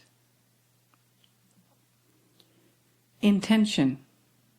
In this world, where all things have an opposite, good and bad can be interchangeable relative to one's perspective. For example, is it good or bad to drill a well to serve a village that had no well before? You might be tempted to say good, but what about when the well ultimately lowers the water table, killing vegetation, causing the desert to expand, and displacing families and villages? Then would you change your assessment? Good and bad can be relative depending on the lens through which you see the results of your actions. The intention to act for the highest good can assist you to find your way through Earth's duality and can actually create your desired outcome. The very same neutral act can have entirely different consequences depending upon your intention. Your role is to be clear in your intention.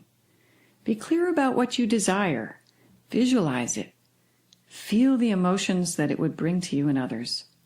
Sometimes I say, if it be for the highest and best good, as a preamble, just to cover myself.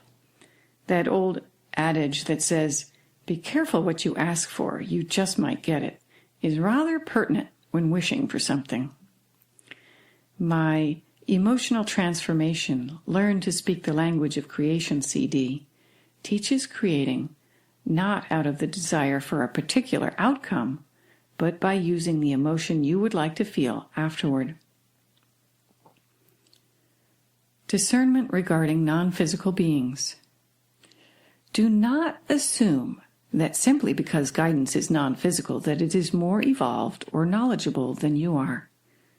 In the non-physical realms, as on Earth, there are all types of energies and beings, some of which you would choose to hang out with, and some you would steer a wide path around. Channeling is a vibrational relationship, so be attentive to what kind of vibrational energy you are offering when you communicate in this way, and all the time. Choose to connect when you are feeling authentic and calm. When you are depressed, you attract energy that matches depression. Rely upon your intuition in all interactions. If it feels right, it probably is. Trust yourself. The vibrational law that like attracts like can limit or assist you in reaching the levels you wish to access both in communication and in manifestation. If you aren't sure, practice discernment while remaining open to the guidance that your spirit guides so eagerly want to offer you. Channeling exercise. Get a pen and paper and open yourself to receiving your guidance through writing what comes to mind after asking, is there anything I need to know right now? Chapter 11. The Earth in Christ Consciousness. We are literally one with the Earth. We live within her atmosphere, which is an integral part of the planet. When we breathe in Mother Earth. Her substance has created every cell of our bodies.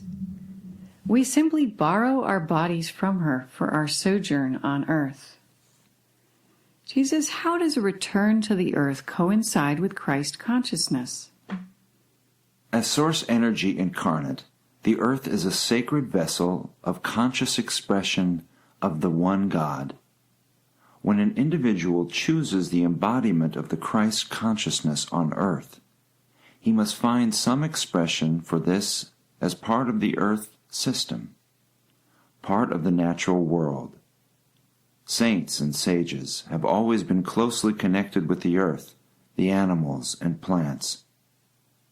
What a modern embodiment of the Christ consciousness will discover is that there is no separation between oneself and the earth. The earth, as part of the one, is oneself, and she comes a harmonious and cooperative substrate from which to create. So when one is attempting the impossible, which is to define oneself as separate from the earth, he cuts himself off from his very source of life. This leads to disharmony and ultimately death. The gift that the earth offers is as a teacher and fellow initiate, a teacher of perfect interrelationships and an initiate in the alignment with the source that the earth demonstrates. There is nothing out of alignment with source energy on the earth that is natural. Man-made things of the modern world are not included here. So there is no separation. There can be no journey without the earth. Our earth is home. We are connected deeply to her.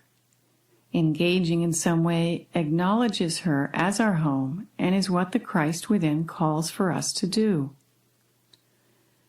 A closer connection to the earth is perfect for cultivating our sense of unity with all things. Being in nature is healing. It calms our minds and resets us to the vibration our bodies were designed for. The artificial environments we live in, for example, electrical fields resulting from the fixtures, separate us from the earth, as do appliances, computers, and wireless technologies, such as cordless house phones, cell phones, and wireless internet connections. All of these may interfere with the communication of our cells, cell membrane function, and calcium metabolism. They also increase free radical production, creating cellular stress and premature aging, and damaging our sense of well-being and health. Now, too, the entire earth is covered with cell phone antennas. Add to that our perception that the earth is just what we walk on every day when we leave our homes rather than an integral part of our consciousness. These issues all combine to create a psychological, emotional, and energetic distance between the natural vibration of the living earth and us. The earth is alive and is affected by the toxicity that humanity creates on all levels. I know from experience how much easier it is to see all as one and have a relationship with the natural world when walking through the woods, as opposed to while riding on the subway or spending time in the hubbub of the city. For me, it's a level of stimulus issue. When our five senses receive so much input, it can be hard to remain relaxed and internally quiet enough to hear inner guidance and the earth's whisperings in our lives. In my book, Where the Wisdom Lies, A Message from Nature's Small Creatures, the small creatures of the earth speak about natural time versus artificial time.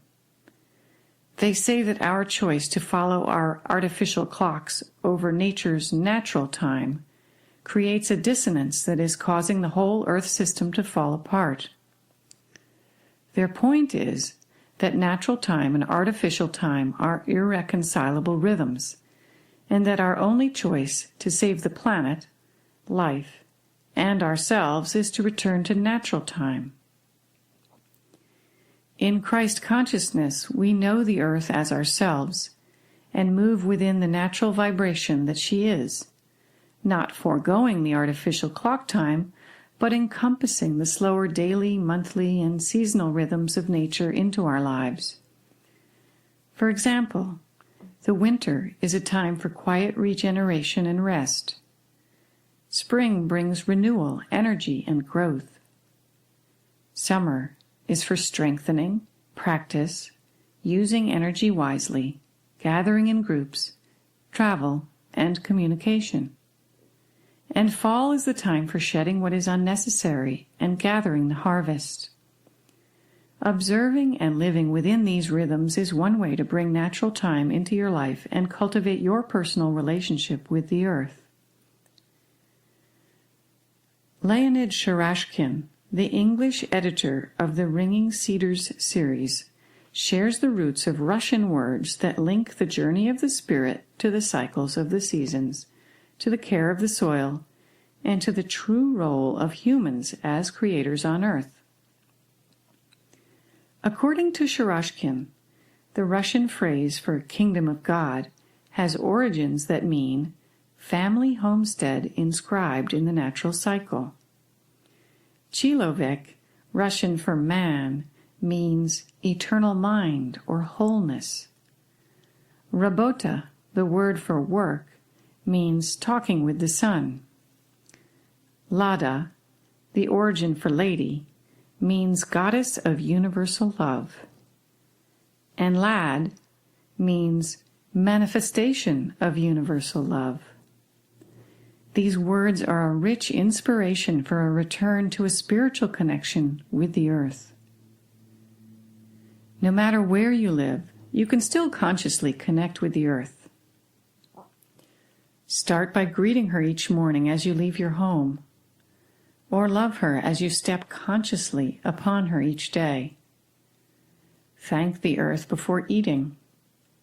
Gratitude prepares your body to receive the nutrients within the food.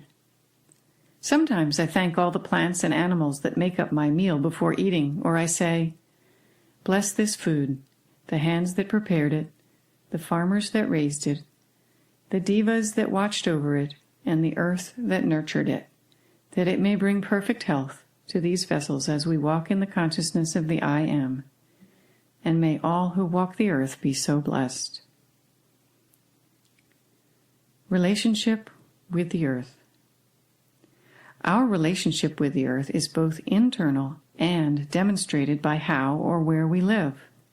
Ask yourself, what is my relationship with the earth? What have I given the earth today?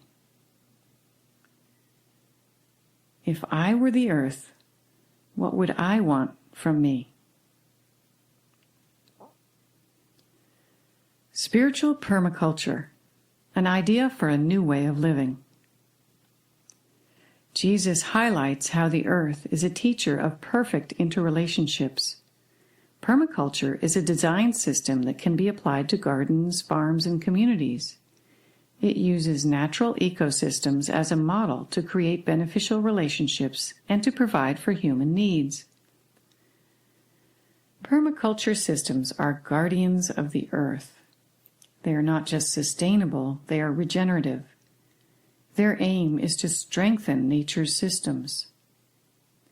Permaculture, also called forest gardening, works with nature. It doesn't resist it. For example, interplanting edible crops within existing landscapes minimizes maintenance and mimics natural ecosystems. Another permaculture strategy is to create berms to slow the water's flow and passively direct it to fruiting trees. It uses strategies like multiple functions, where each part of the landscape serves more than one purpose. For example, an herb provides its leaves for cooking, a place for beneficial insects to live, and beauty in the garden. It uses redundancy and problem solving, in which the problem is viewed as the solution, and the waste product of one system meets the needs of another part of the system. Permaculture is a local response to farming systems that have become monolithic, remote from consumers, and that rely on pesticides, chemical fertilizers, large machinery, and fossil fuels. Spiritual or sensitive permaculture takes permaculture one step further and incorporates working with the spirit in all things. This brings healing to the earth at an even deeper level because it adds spiritual healing to the physical healing in the earth systems. The Findhorn Foundation in Scotland and the Perelandra Center for Nature Research in Virginia are two places that actively practice a conscious and interactive relationship with nature. When the plants, soil, microorganisms, and so on are treated as conscious forms, the interconnectedness of life and whole systems is strengthened, creating healing in the earth systems that have been damaged by man's unconscious activities. Spiritual permaculture is an example of bringing Christ consciousness, literally, down to earth, as seeing all as one includes all life forms. The Garden Elf. When I moved to the country, I wanted to create a vegetable garden and work with the energies of the land. So one day I leaned against a tree and opened myself to communicate, as it turned out, with the garden elf. The garden elves, in answer to my question of what their role is, said, "We keep the balance of energies amid the many levels of life through harmonizing, redistributing, and controlling how it flows together."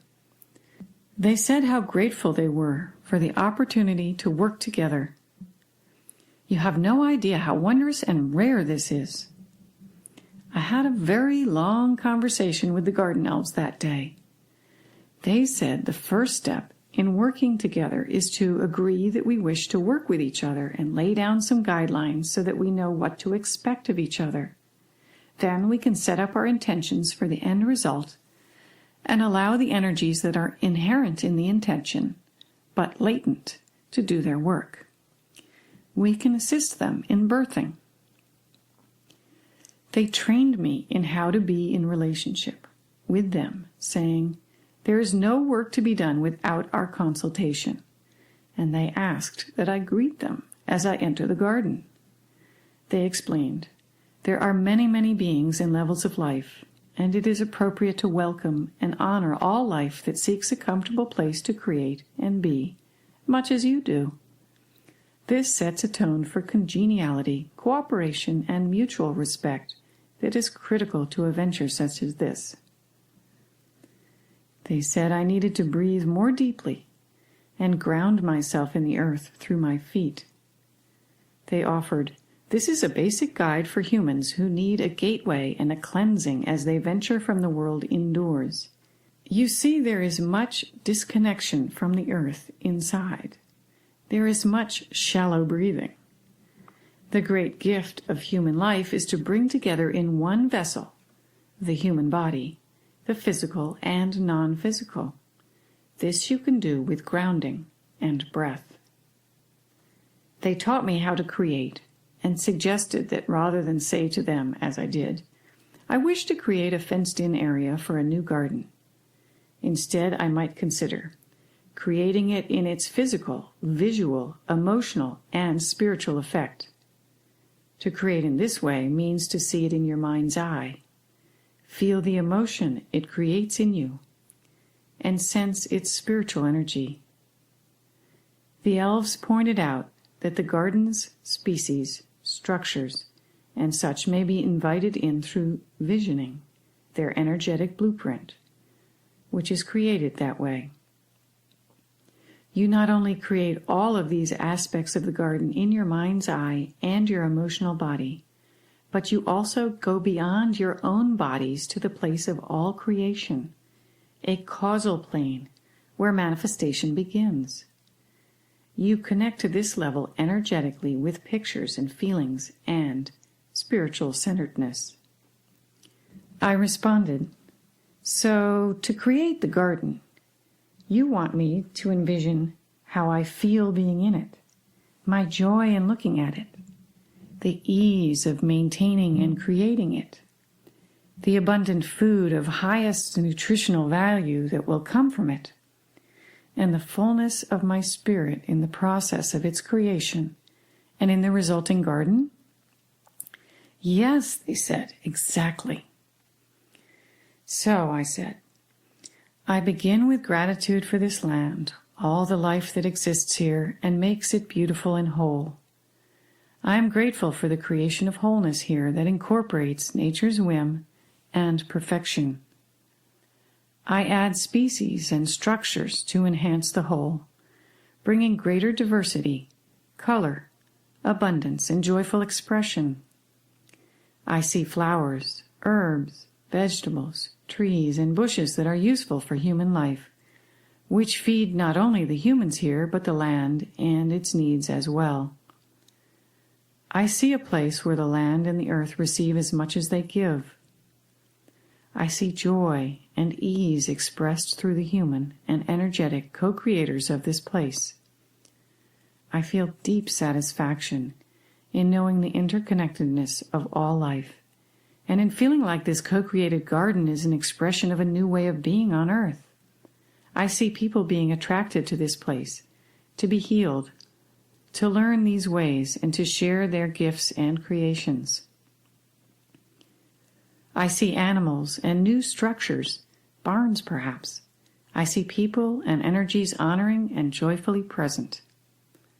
They responded, "You are beginning now. The process has begun. The next step is feeding the creation with further energetic juice from all levels, emotionally, mentally, spiritually, and vitally, with physical energy." I then asked them for their vision. They answered, "We see a land alive with all forms of life, insect, animal, bird, bee, plant, tree, bush, herb, all of these myriad forms of life, enlivening each other. We see the creation of this joyful, abundant, and boisterous overflowing of life that comes into creation with ease beyond all previous experience. If it is otherwise, it is because you have created it thus. We see a series of beds, raised if you wish, circular in pattern, that radiate outward and honor the four directions, the ancestors of the land, and all life.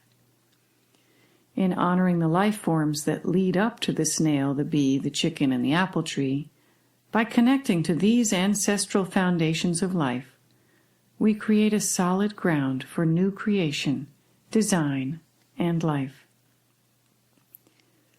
We see healing herbs in the center, around a Geneisa crystal, an energy-generating form, signifying our joint intention of bringing healing to the center of all life.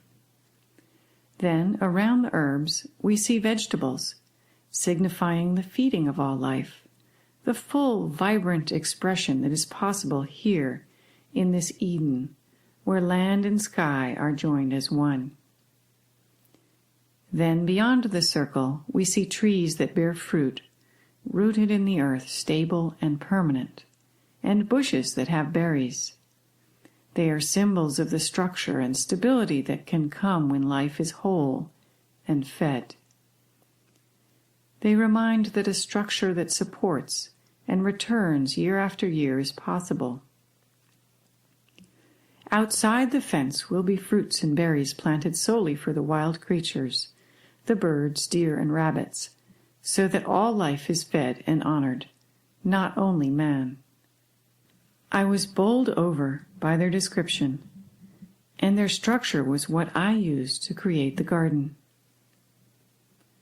The garden elves assisted my intention for the garden to be realized, while doing their very real work as part of nature's workforce.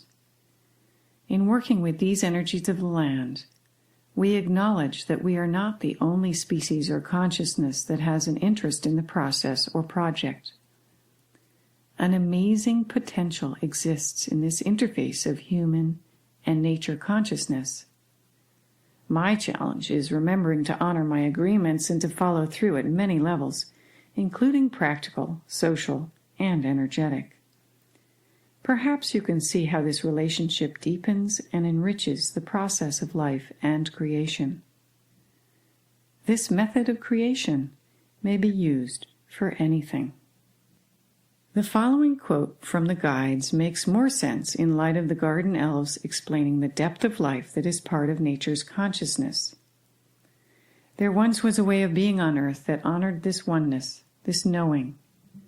The earth herself represented this union of all to the inhabitants here. The earth was the focus and the provider of all abundance, and still is. And she was honored in every moment, in every step, and in every action that the beings of that time took. The frontier of earth healing. Jesus healed people by seeing them as perfect.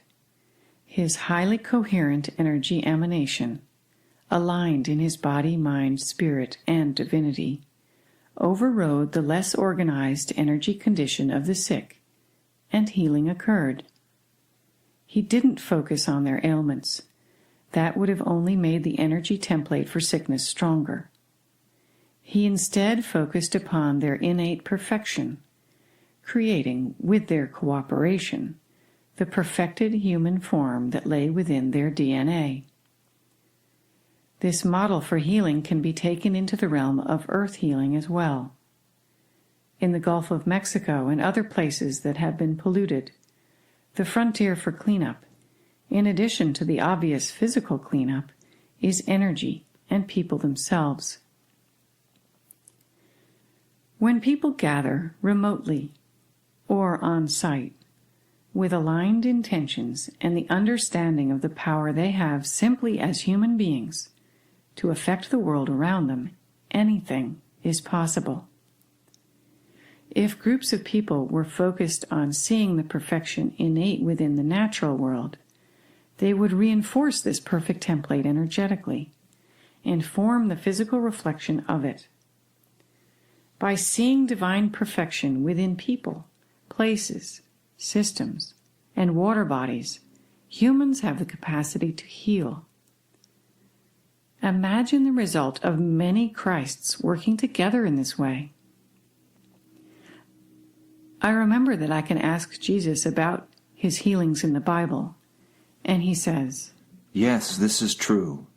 Furthermore, the healing occurred on the physical, emotional, and spiritual levels so that the entire being healed, not just the physical structure.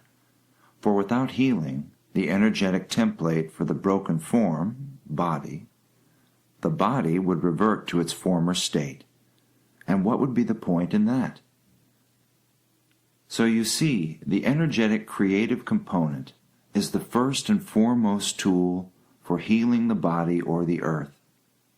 I like your idea of gathering to heal the earth in this way, for it lays at your feet the very structure and substance of your species' survival. If the earth is honored and treated as the source of life and joy in great abundance, so much is possible for humans in the times ahead. However, if she is ignored and devalued, there is little hope for humanity's future. So go forth with courage and claim the earth as your rightful and only home. Heaven on earth. Stop here and imagine that your corner of the world is heaven on earth. Envision what is there physically. What does it look like? How does it feel? What is its spiritual effect? What might you do to create it?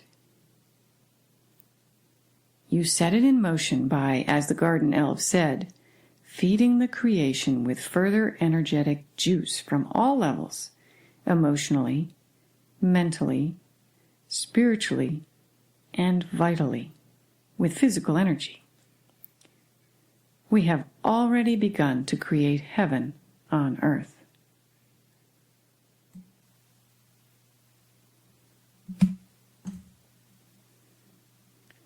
Chapter 12. The Cleanup Detail. Physical, emotional, mental, and spiritual. Well, we are almost at our destination in this guidebook. We have defined Christ consciousness, and we have learned that it is our human destiny. We've discovered that seeing all as one is really all we need to do. And we've heard about the happiness and creativity it can bring. We have learned how to connect with our guidance and to the earth. But we haven't yet addressed the unpacking list mentioned in the preface. The unpacking list includes all parts of ourselves that are out of alignment with unity or Christ consciousness, and that capture us in our human perspectives. Congruence, spiritual integrity. Spiritual integrity is one's alignment with the spiritual values that one holds in life. The unity of all in spirit and the separation in form is misleading.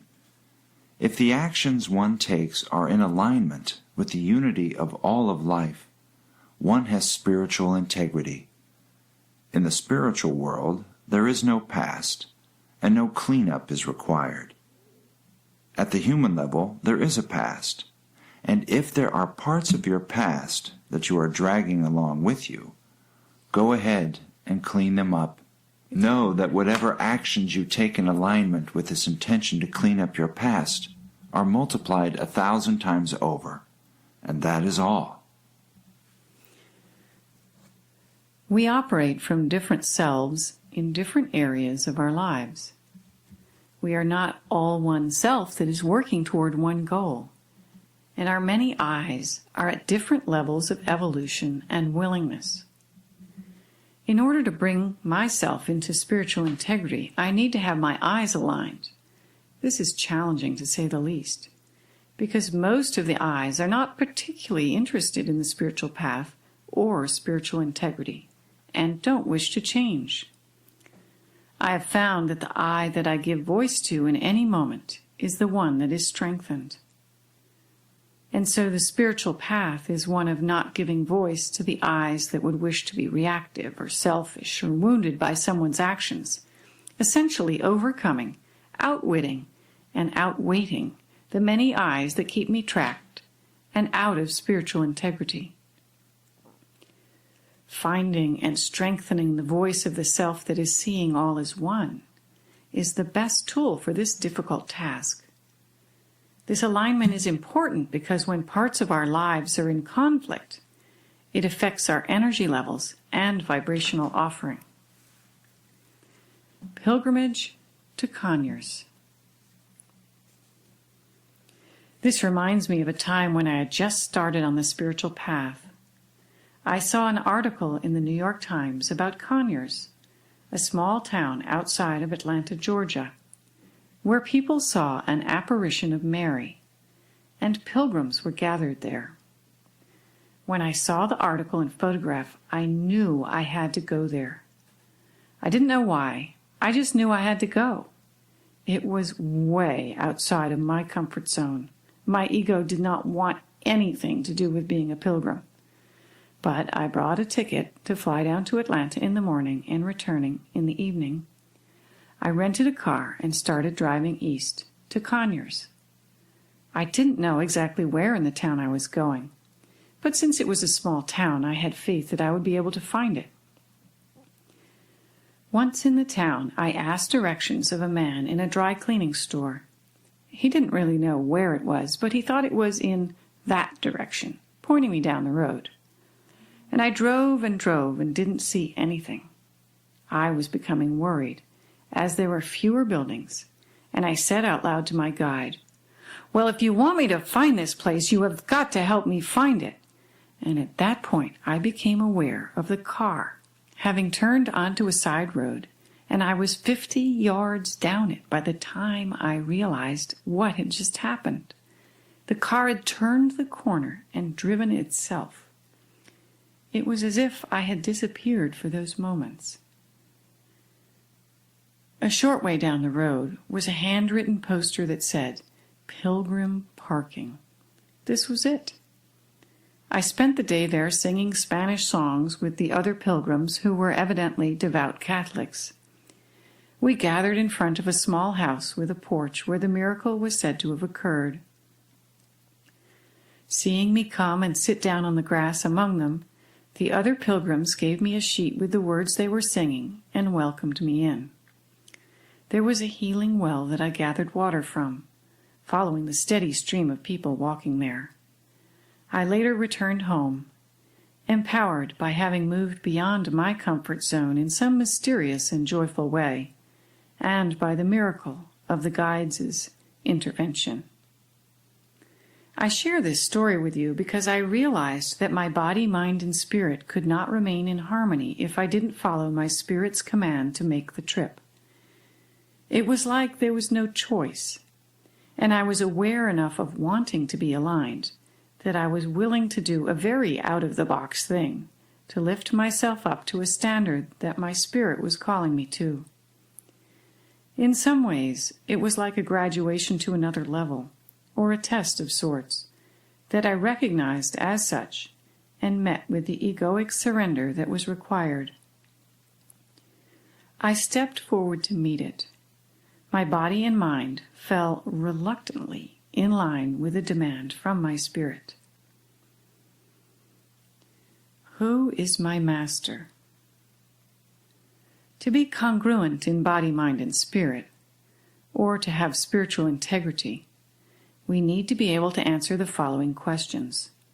Who is my master? Who or what am I in service to? What is my highest truth? Am I living that truth in all areas of my life? Are there parts of my life I need to bring into alignment with what I know to be true?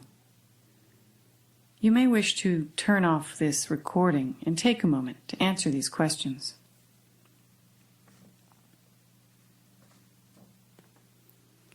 Physical. The following quote from Can Thought Change Matter refers to the health laws of body, mind, and spirit. When the pattern of thought is changed, the materialization of the pattern also changes. Obviously, then, to produce a right result in matter, the pattern must be right. The bodies of some people never seem to change or show age. Why? Because they keep the pattern right by following the health laws of body, mind, and soul. Others change considerably because they disregard these laws. The pattern in the mind changes or deteriorates, and the life force or power of God flowing through that pattern changes the body or the materialization in matter. End quote. We create health for ourselves when we focus upon the perfection inherent within our bodies and support it with good food, exercise, clean water, fresh air, and all the other things that help us to be in vibrant health. Jesus offers another ingredient for health. Jesus, what supports Christ consciousness at the level of the physical body? When one is in peak physical condition, one is in alignment with nature's dictates. Nature is a perfect example for the human in search of health and healing. Nature is never still, always in motion, and always adjusting to the seasons, the cycles, and the phases of the moon. There is never one day quite like the one before it or the one after it. This variability is nature's strength and her gift to the human on earth. When one truly knows and observes the land of her birth that she grows up on and lives on through her days, a relationship comes into being that is like friendship. She knows her trees like friends, and she knows where the different herbs grow, when the berries are in season to pick, and what animals will be where at any season and at any time of the day. This intimacy with the earth brings true health and vitality to a human being. Peak conditioning is a bit daunting. Not since playing lacrosse in school have I been in peak condition, but remembering that Christ consciousness is already within me, I can work toward peak conditioning, knowing that I can also call on the strength of the One as I need it. I have noticed that when I do my morning exercises, the 5 Tibetans, a series of exercises that have been called the fountain of youth for their ability to energize the body, from within the perspective of seeing all as one, that the exercises become much easier because I become so much more. I become the whole room moving my body instead of just my human form moving the body. The earth is our outer body. Ask yourself, am I caring for my body well enough? In Christ consciousness, our definition of our body changes. The guides say, the earth is simply the outer body of you who live upon her. Treat her with love. Allow her to feed you, clothe you, and to sustain your life. Honor her with your gratitude, your gifts for her gifts. Ask yourself, am I caring for the earth, my greater body, too? The healing bed. Jesus' statement that intimacy with the earth brings true health and vitality is something I discovered firsthand. I had just returned from a transformative 2 weeks in Hawaii with Kahu Abraham Kauai. I was in a pretty high energy state. I lay down on the lawn to look at the stars, and after a while I got a download.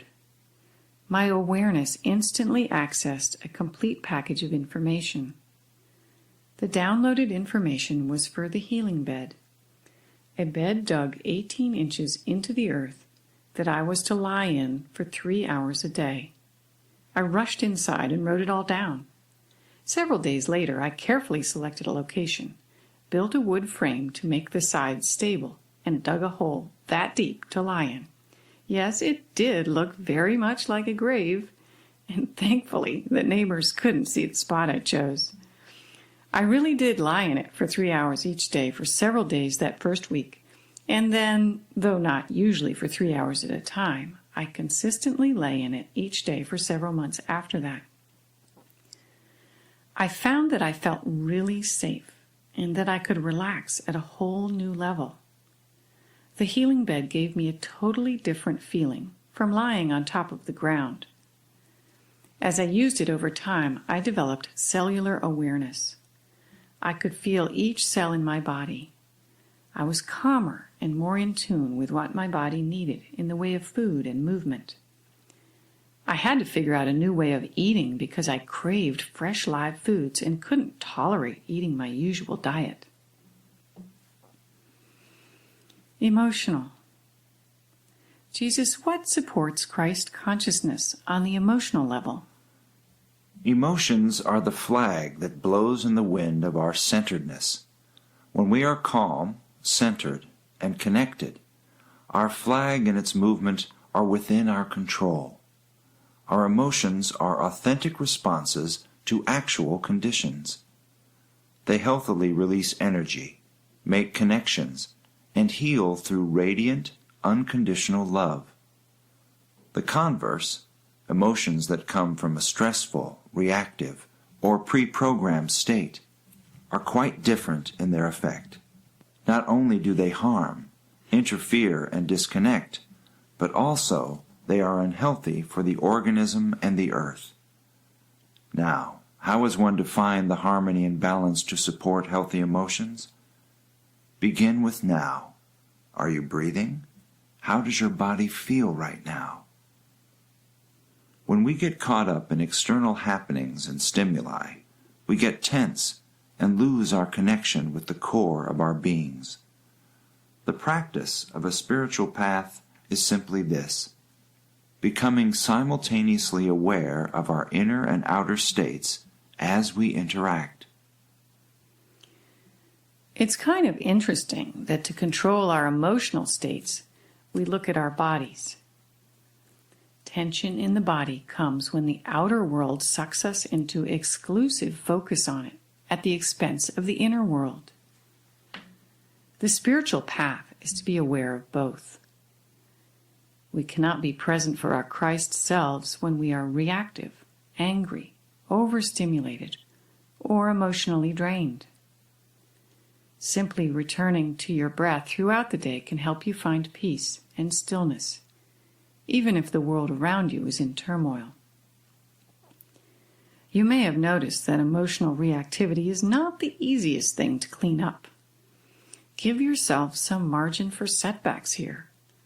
I have had some really strong backlash from my ego. I've felt like the monster from the Black Lagoon has attached itself to my chest and covered me with gray slime. However, the amazing thing that I am realizing is that I can still choose to act from the vision of oneness, even if I feel the ego's attachment to me. It's not easy, and I can't yet do it every time. But I'm not held hostage in the same way I used to be. There is a place for all emotions in our world, and we needn't judge ourselves for having them. In fact, accepting that we do have them makes it easier to see all as one, a task that is difficult when we just want to include the good parts of ourselves and leave all other parts out. When we realize the emotions we feel are part of the human condition, they can become less personal. You needn't judge yourself or draw conclusions by their presence in your life. They come and they go, and you can say with a yawn, "Ho-hum, there you are again." And as we remain centered and watch our breath, it gets easier to observe emotions from the impersonal perspective of unity consciousness, which can transform them. It's like their volume is turned down, loosening their grip on our lives. I remember reading the definition of a spiritual master somewhere. A master is one who leaves no word unsaid and no misunderstanding to dangle until next time. Make a practice of leaving a clean emotional trail as you move through your days, and the rest will take care of itself. One way to check your trail is to ask yourself, if I die now, am I at peace in all of my relationships? Love's many faces. It doesn't seem right to move on from this section on emotions without touching on love, the most powerful of all human emotions and the reflection of divine love. Jesus, please help me to understand the emotion of love. Can you speak about love and its many faces?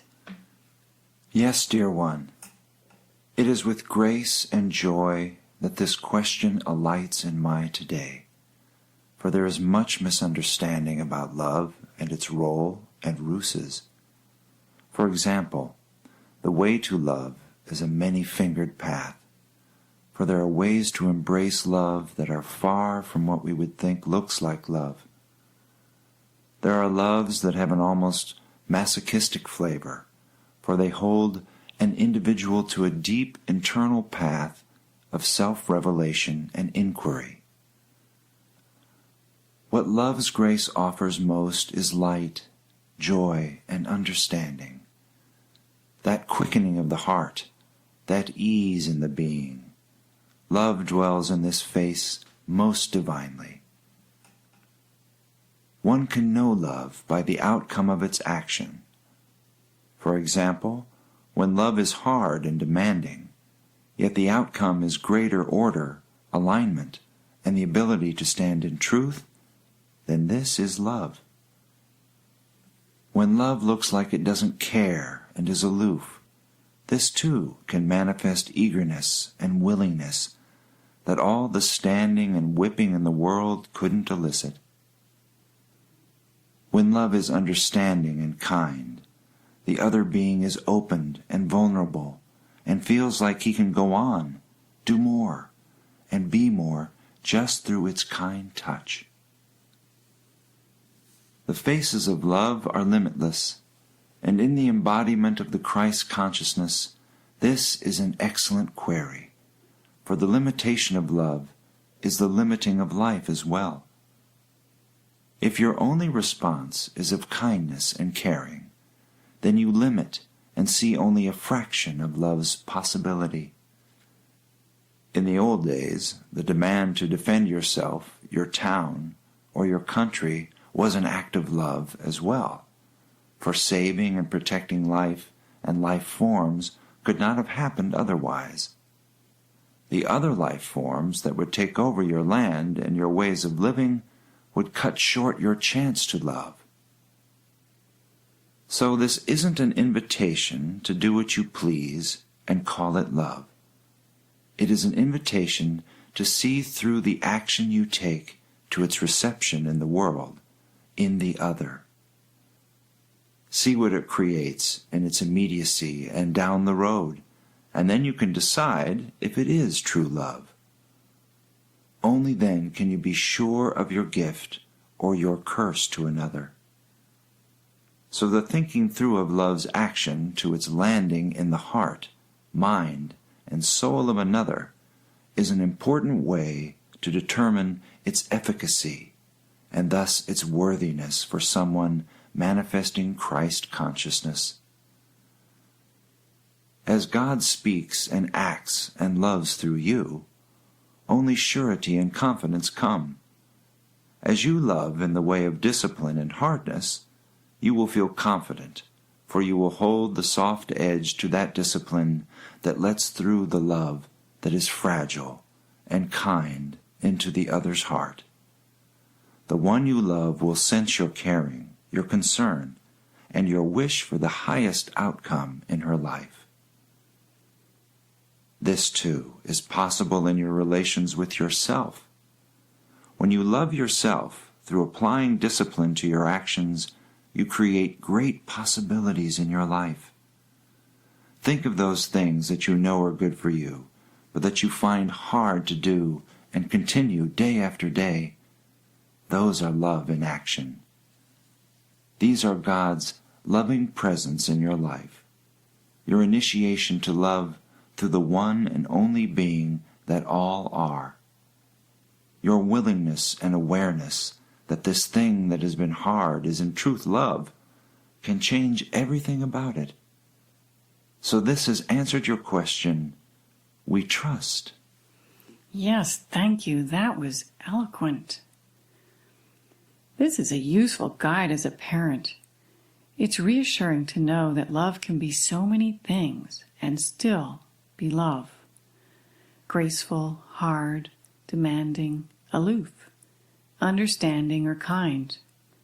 The bottom line is the outcome of love's action. Ease, order, ability to stand in truth, alignment, eagerness, willingness, openness, vulnerability, the ability to keep going or do more and be more. Mental. Jesus, what supports Christ conscious mentally? The mind is a great resource, for without it there is no possibility for creation. The mind, however, is man's deepest fault as well, for it is untrained and difficult to direct at will. So the trick is to watch the mind, to watch the actions the mind chooses, and get cleverer than it is. Find its niches of exposure, where it is vulnerable to direction, and take advantage in those places. For example, when a person is ill at ease and observes the mind and its dance of reasons for being ill at ease, there is an opening. When a person sees the mind in a new state, she has an opening. These openings are critical to the observer and must be utilized repeatedly and consistently to untangle the fiendish mind's workings. Your mind would have you at its beck and call, but the path homeward is that you are the master and not the servant of your mind. patterns of thought are what you must observe. Now, once these patterns have been seen in the light of day, and you have found ways to catch them at their source, then the real opportunity exists to forge new pathways in the brain to higher ways of being on the earth. By higher, we mean states in which there are more possibilities, more choices for your actions. So once you see all the choices possible, you have attained mastery. Ask yourself, could I love right now? Am I present right now? Could I offer myself right now? If you ever answer no to any of these questions, you must examine your placement in the continuum of all that is and see that there is more work to be done. In all situations, all choices must be at your disposal. What this means as well is that your body is not determining or limiting either your choices or your emotions for that matter. They must all be within your control and direction. Full mastery of the self is required for the full embodiment of the Christ consciousness. Full mastery sounds quite daunting, quite difficult, but in truth, what this involves is not a discipline in the traditional sense, but a discipline in reverse of sorts, a discipline that does not create a rigid line of movement or focus, and that does not demand a certain way or outcome. The new discipline is holding at bay the patterns of behavior that demand a certain way of being to effect an end. For example, you enter a room filled with new people. Your old way of discipline is to do as you have been taught, to do what is socially appropriate in greeting and touching people as you feel it is right. In the new way, you might arrive in a room and allow your actions to be completely different every time you do so. Predictability is the hallmark of a being captured by convention and old thought patterns. Unconventionality and spontaneous action that is new and appropriate in its spontaneous assessment of the situation calls forth from you and all of those around you a new offering of how to be in a room together. This means that not only are the old rules, ways, and authority figures unnecessary, but that when you do these actions by rote and not by paying attention to the moment's truth, you feel a loss of energy. When this occurs, you will know you have made progress on the road to mastering a new way of being. Your mind's journey is the most challenging for some. The truth of it is that there is no one way, no right way. However, knowing the end goal of all choices in every moment will guide you in the way that is best suited to your journey. Not only will you find your way there, to the mastery of your mind, but also you will find others who will journey there with you if you are clear in your intention and in offering your permission to your guidance system to assist you to this goal. So what Jesus is saying is that our minds are our most important tools, and they must be retrained. We must observe them to find the moments when our thoughts are changing. In these moments, we see our mind's habitual actions. Once we have discovered our habitual thoughts and do not automatically cede to them, we are then able to be authentic in every new moment. This gives us more choices. Meditation is a process that assists us in seeing our minds in action. Most of us don't realize the extent to which our minds whip us around through life. My mind is like an overactive monkey. At times it is here and there and back and forth. It does not stay with anything very long. This becomes obvious when sitting in meditation. Meditation has been a huge help to see this critter in action and realize how much wasted energy results from my overactive mind's condition.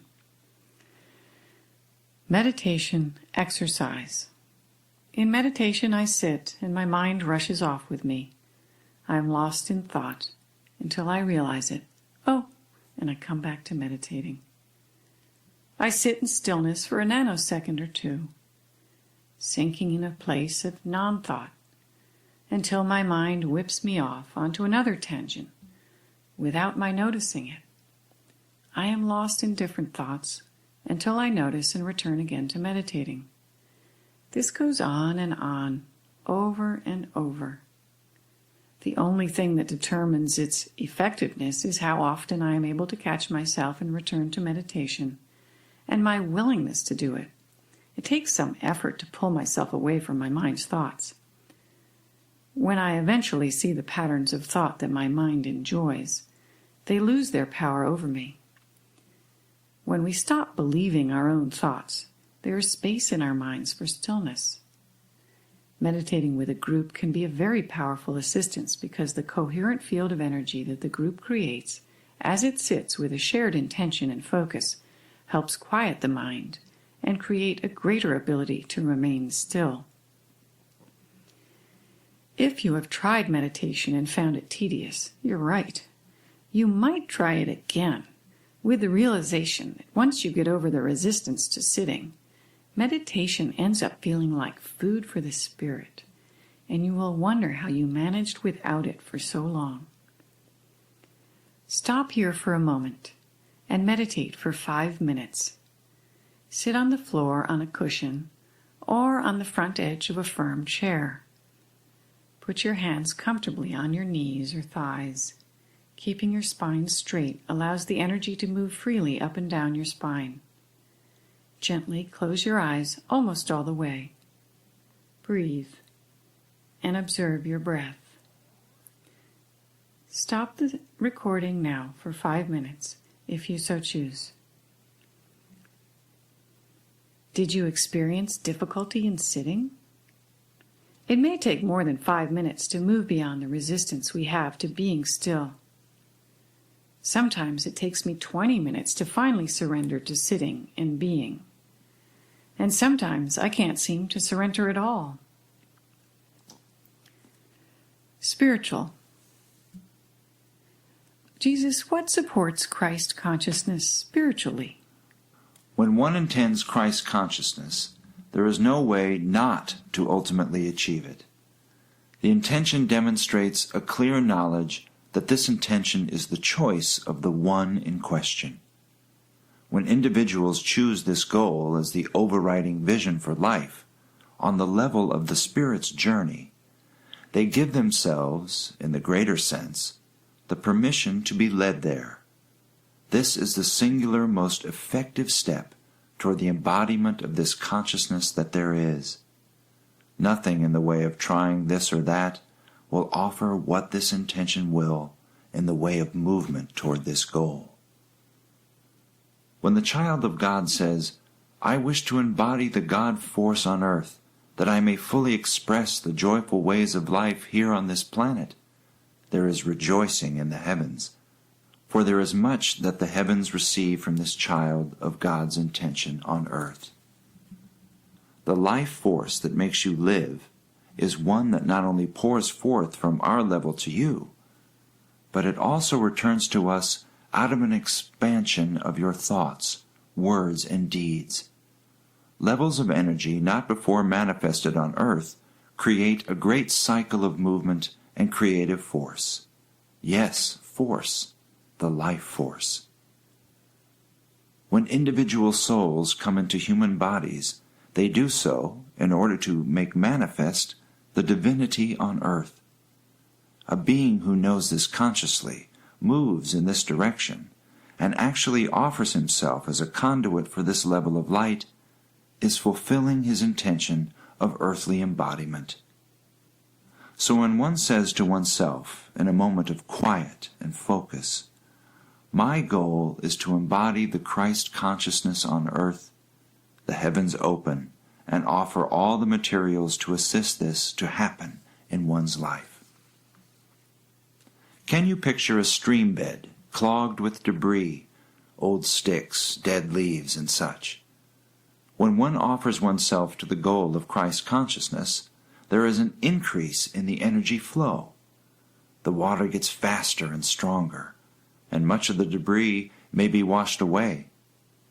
One in the Christ consciousness must offer a clear streambed, uncluttered with old, useless thoughts, patterns, ideas, or ways of being in the body. The increase in energy has a cleaning out effect in one's life. Be sure that what is cleaned out was meant to go, and that what remains is more open, clear, and able to hold more water, i.e., Christ's light. So there it is, the one step that is required to set in motion the goal of Christ consciousness. Have faith in your guidance team. They know what needs to go if you don't. They will find ways to access and remove it, and you will thank them later. All beings on earth will ultimately offer this as their goal. Those of you who offer now are in the first wave of people moving in this direction. You pave the way and have much support from the unseen levels. Know this and be strong in your commitment to move forward as you are guided to. As your instincts lead you, go. Jesus refreshingly states that in setting our intention to embody our Christ selves, we cannot fail. In honestly choosing this as the vision for our lives, we give our guidance permission to lead us to people, places, situations, and practices that will make it happen. I had not realized that we bring joy to the non-physical world, which also benefits from our path to Christ consciousness. But we are a mechanism for growth, creativity, and expansion, and what we create naturally feeds the spiritual levels. This highlights for me the grand view of the One's great organism and its joyful movement to discovery and expansion. The life energy that pours from the divinity to the earth returns to the divinity as the engine of expansion, creating a great cycle of energy and creative life force. Through co-creation, more energy becomes available to us. So, if this sounds like a choice you are ready to make, then at a time when you are centered and internally still, light a candle or create a small ceremony to say to your greater self, "My goal is to embody the Christ consciousness." When you do this, the heavens will shift into action, and you will be assisted in situations that help you to clear up things in your life that don't support your goal. More energy will move through you and into your life. Thought patterns, old stories, ideas, and habits will be made visible for you to examine and release. This requires willingness on your part. It doesn't get done for you. Your spirit's evolution is intimately tied to your ability to stick to your intended path. Stick to your commitment to free yourself. Release your old ways to make room for the new. Jesus assures that whatever gets thrown out needed to go, so don't look back or second guess.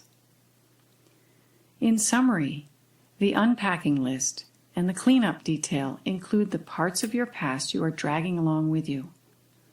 As you release the old voices, the eyes that only know separation, limitation, and the story of the little me, you make room for your Christ self. You become spiritually integrated when you are aligned with the Spirit at all levels of your life's expression.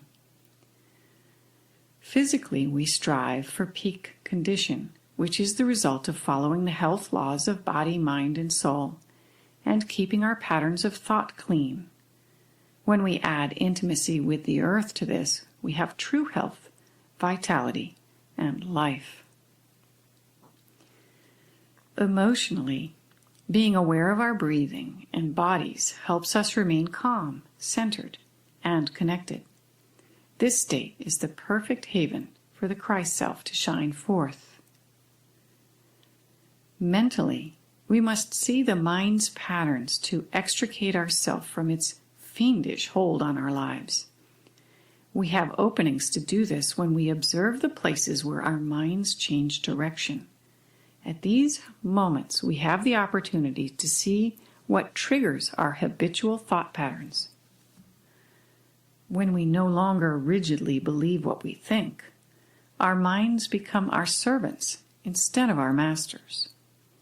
This then brings us the opportunity to have all choices in all situations. Spiritually, we simply need to state our intention to embody Christ consciousness and surrender to the process of transformation that follows. There are some difficult things to let go of as we unpack, but the things we leave behind become much less interesting when we see the unified world in front of us.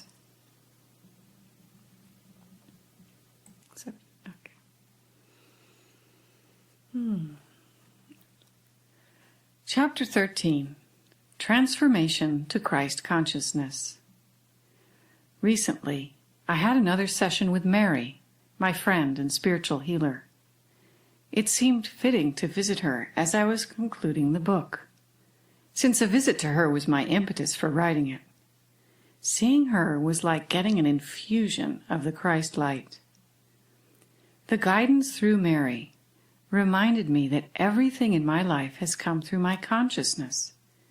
Everything is a result of thoughts I have had. My thoughts broadcast out of me, collect like energy, and reflect back into my life. So I must own everything I have created and realize there is no appearance I cannot change. I was encouraged to observe my mind in action, to allow no thought to come unsolicited, and to not engage with thoughts that are not of divine investment. It was suggested I say, "Peace, be still, and know that I am God," and that throughout the day I should remind myself of the truth of what is real, saying, "I am divinely creative consciousness." Try this for yourself and see what happens. The separation from my son, and now former husband, that I described in the beginning of the book has eased greatly in many ways. It feels unified and healed. We have been able to keep many of the good parts of what we had as a family and evolve the rest. A wholeness has returned, which feels right. We spend some weekdays together and many vacations. My son is with me on the weekends, which gives my former husband time alone too. The emotional patterns that kept me in a jail of my own making have been broken apart, and our time together is much more harmonious. In seeing all as one, and by aligning and realigning with my spirit's purpose, not my ego's, a miracle is occurring in my life, and I am deeply grateful. New levels of seeing the perfection in the process of life grace my days. The transformation to Christ consciousness is a process during which I'm either in Christ consciousness or human consciousness, one or the other. Straddling doesn't work. Embodying the Christ is a choice I need to remake in every moment. Certain ongoing practices help me to be conscious enough to move in that direction. Being in the present moment, daily meditation, doing the seeing all as one exercise, checking in with my guidance regularly, and having a group of like-minded people to share the path with. There are days where everything flows beautifully, and there are days where I wish the job of moving beyond my ego's patterns was easier. Many times I have pleaded, "Just take me now. I cannot stand myself anymore." As of yet, no chariots have swung down out of the sky to carry me home. I now realize that the pleading can only come from the separate self. But I still wonder, can I be the second coming myself? Or must transformation to Christ consciousness come in God's timing and not by my will? Jesus, is transformation within our power, or must it come from an external stimulus? Transformation is when the delineation between oneself and the world shatters.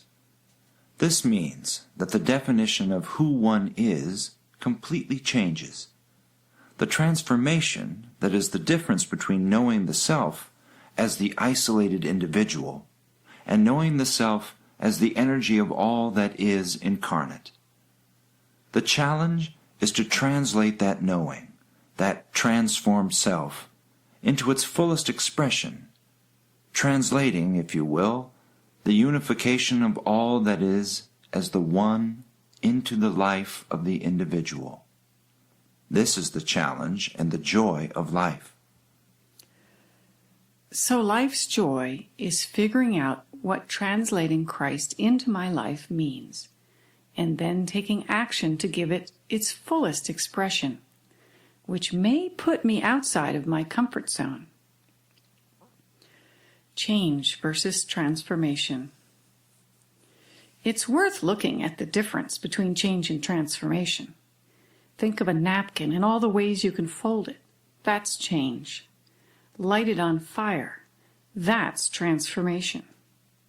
Change is self-improvement. It's easy to initiate and sometimes hard to maintain, as any dieter will attest.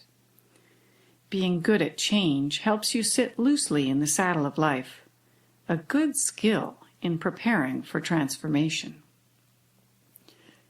Transformation is when nothing of the old remains. We are not who we were before. Opening to Christ consciousness transforms us to being so much more.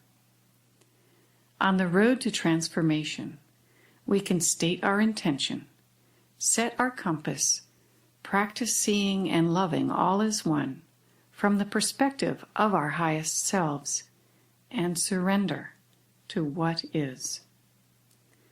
In transcribing the channel, I realized that Jesus didn't really answer the question, is transformation within our power?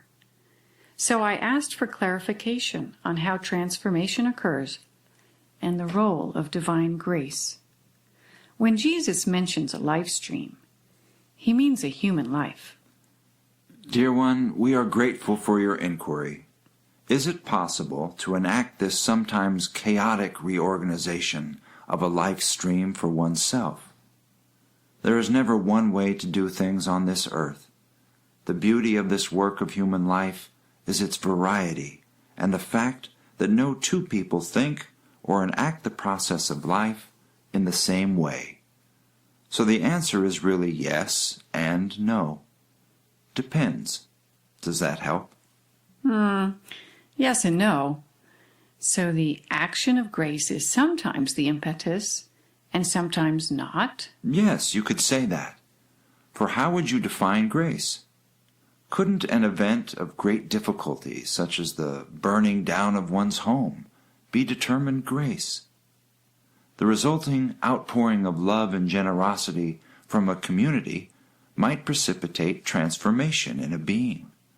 So the community could see the unified response of a single organism in action and thus be transformed itself. Or would you limit grace to divine acts of mystery? Would you limit grace to when an individual finds a peeling back of her perception to include only the true essence of who she really is?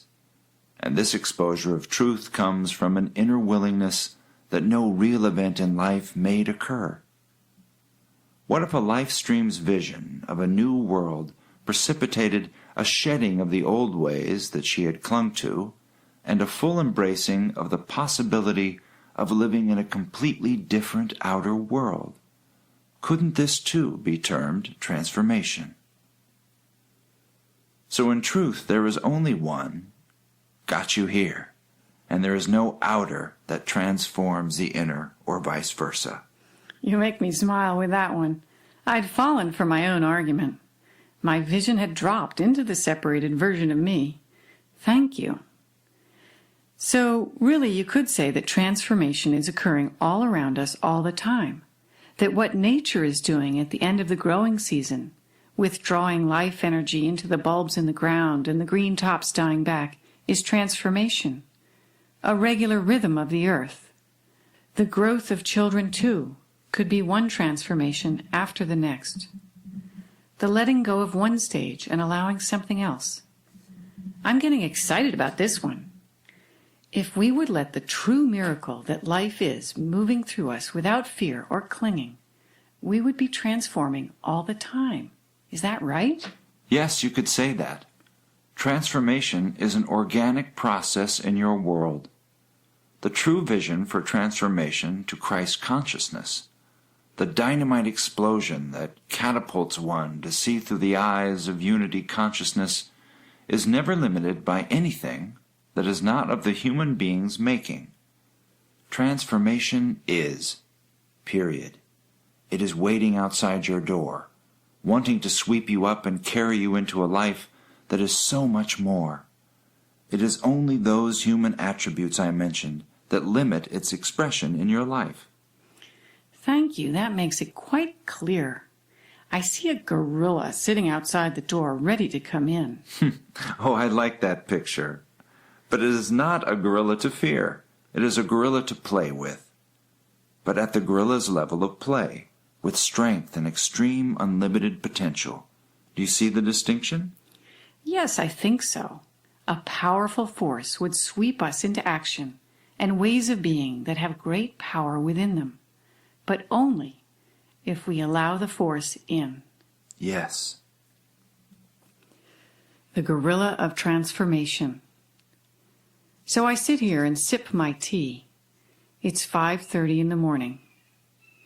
The wind is howling outside, and I wonder, what would I have to let go of to let the gorilla into my life to play? Perhaps you might like to make a cup of tea for yourself and ponder this question too. The path is changing. The beauty of the times we are now in is that there are so many of us undergoing transformation by fire, divorce, financial ruin, job loss, sickness, environmental catastrophe. Life's difficulties are our spirit's opportunities because they initiate a process that forces us to look beyond the physical world alone. We begin seeking greater meaning and spiritual connection in our lives. We are all being called to the path of transformation. Admittedly, some are being called to the path louder than others. But the beauty of this mass impulse is that the path is now a road, maybe even a highway, with monasteries, vegan restaurants, yoga studios, retreat centers, meditation groups, internet classes, ashrams, gurus, teachers, and guidebooks along the way. No longer must we surrender everything to answer this call to the One. We may now embrace our spiritual selves and weave their depth into the fabric of our everyday lives. The traditional path of spiritual attainment through ascetic or monastic life in remote locations is no longer necessary. We are being asked to be in the world and to bring what was available in the monastery or the cave into our existing lives. We carry the quiet connection within us as we actively engage in life. The earth is changing. The earth herself, our outer body, is also going through transformation now. Whether or not we are the cause of it, we face greater variability and extremes in weather, thinning of the ozone layer, global warming, earthquakes, tsunamis, solar flares, and other monumental disturbances of nature. Add to that social unrest and instability in governments, financial institutions, monetary systems, transportation networks, food production, and energy and water supplies, and we see a very insecure future. The interconnectedness of the Earth's natural systems and systems that support human populations renders our position vulnerable at this time. We are all one, and the world as portrayed on the front page of the newspaper sometimes looks like it's a house of cards propped up with bamboo poles, and a stiff wind is on the way. Chaos can be a necessary state between levels of organization. As chaos envelops our world, a tremendous opportunity awaits our every choice. Our choices will determine whether the earth moves towards greater unity or falls apart. The world is calling for our loving engagement and beckoning us to make our choices based on knowing we are all one. A higher possibility is held out for us now. We have the vision beneath us of a world transformed, a world in unity, love, and alignment with divine law and natural law. There is no holding man back from a rebirth of magnificent proportions. Not only is this what is needed for our blessed earth to recover her own health, but also the human species, back from the precipice of annihilation by our own hand, may too find rebirth and a hopeful future. Not knowing what might come next in the world outside of ourselves, our only choice is to look within, to find a star by which to guide our ship. The transformation of the earth will come one being at a time, and you, dear reader, are being asked to step forward to make this happen. May your way be clear, your resolve strong, and your strength paramount as the journey unfolds. Journey's end. Well, I had hoped that by the time we arrived at the end of this guidebook together, I would be able to walk on water and practice bilocation. But not yet. I do have moments of seeing all as one, when the energy of the Christ self shines into my doing and being.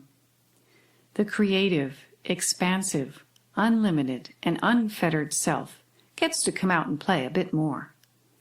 I am seeing how I can choose to look through Christ's eyes, and what I have discovered is that it leaves the perspective of the little me in the dust.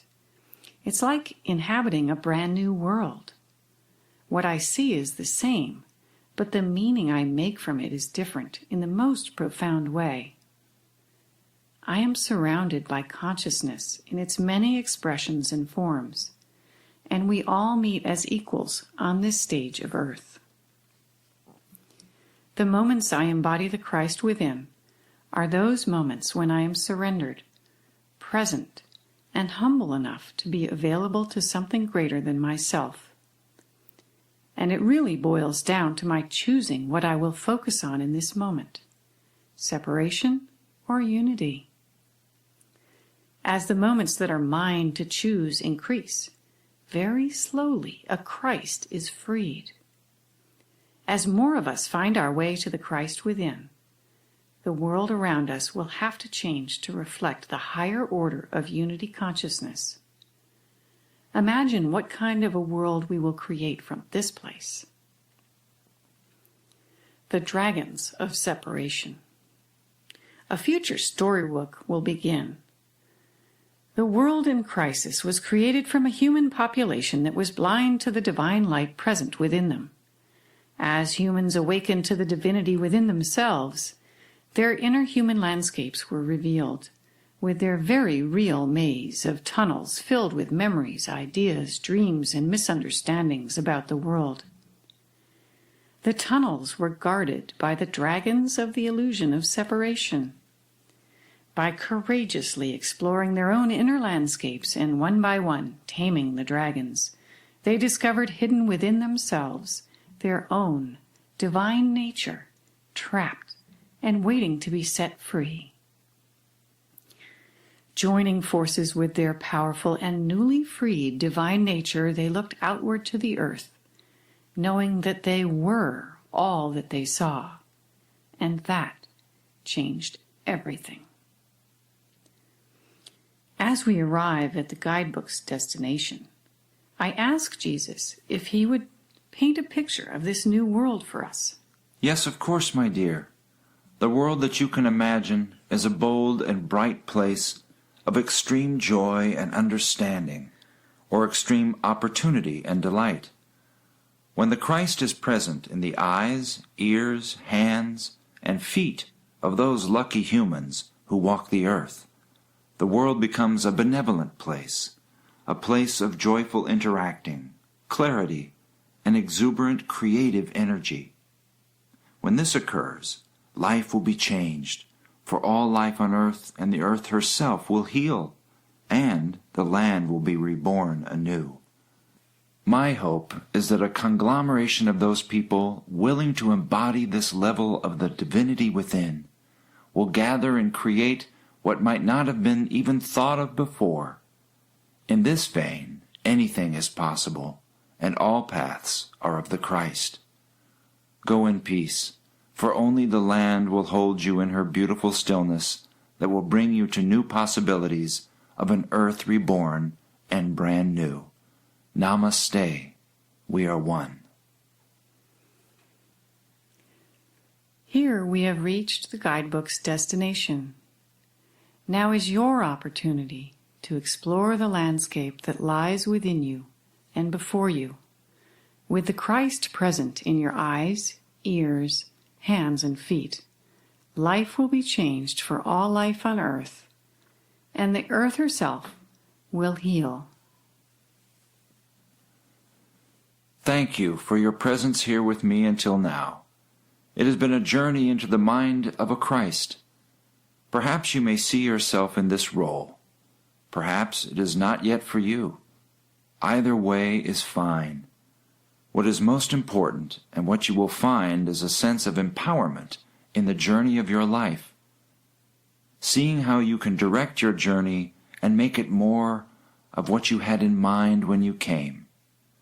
Perhaps this sense of creative energy will hold you up through difficult times when you remember, oh yes, I can make a difference here for myself simply by focusing on what I do want. This will be enough for most as they walk through the pages of time. This is a fine and precious gift. For those who would wish for more, there is treasure here beyond imagining. Not to be cast aside, but to be read and reread, for there are levels of understanding that can be gleaned upon a second and third reading of this work. Try not to be discouraged as the life patterns creep in and still exist over and over. Simply hold yourself as the Christ that you are when you remember to, and your way will be empowered. The light of God will shine down upon the path you tread, and your way will be clear. Namaste. We are one.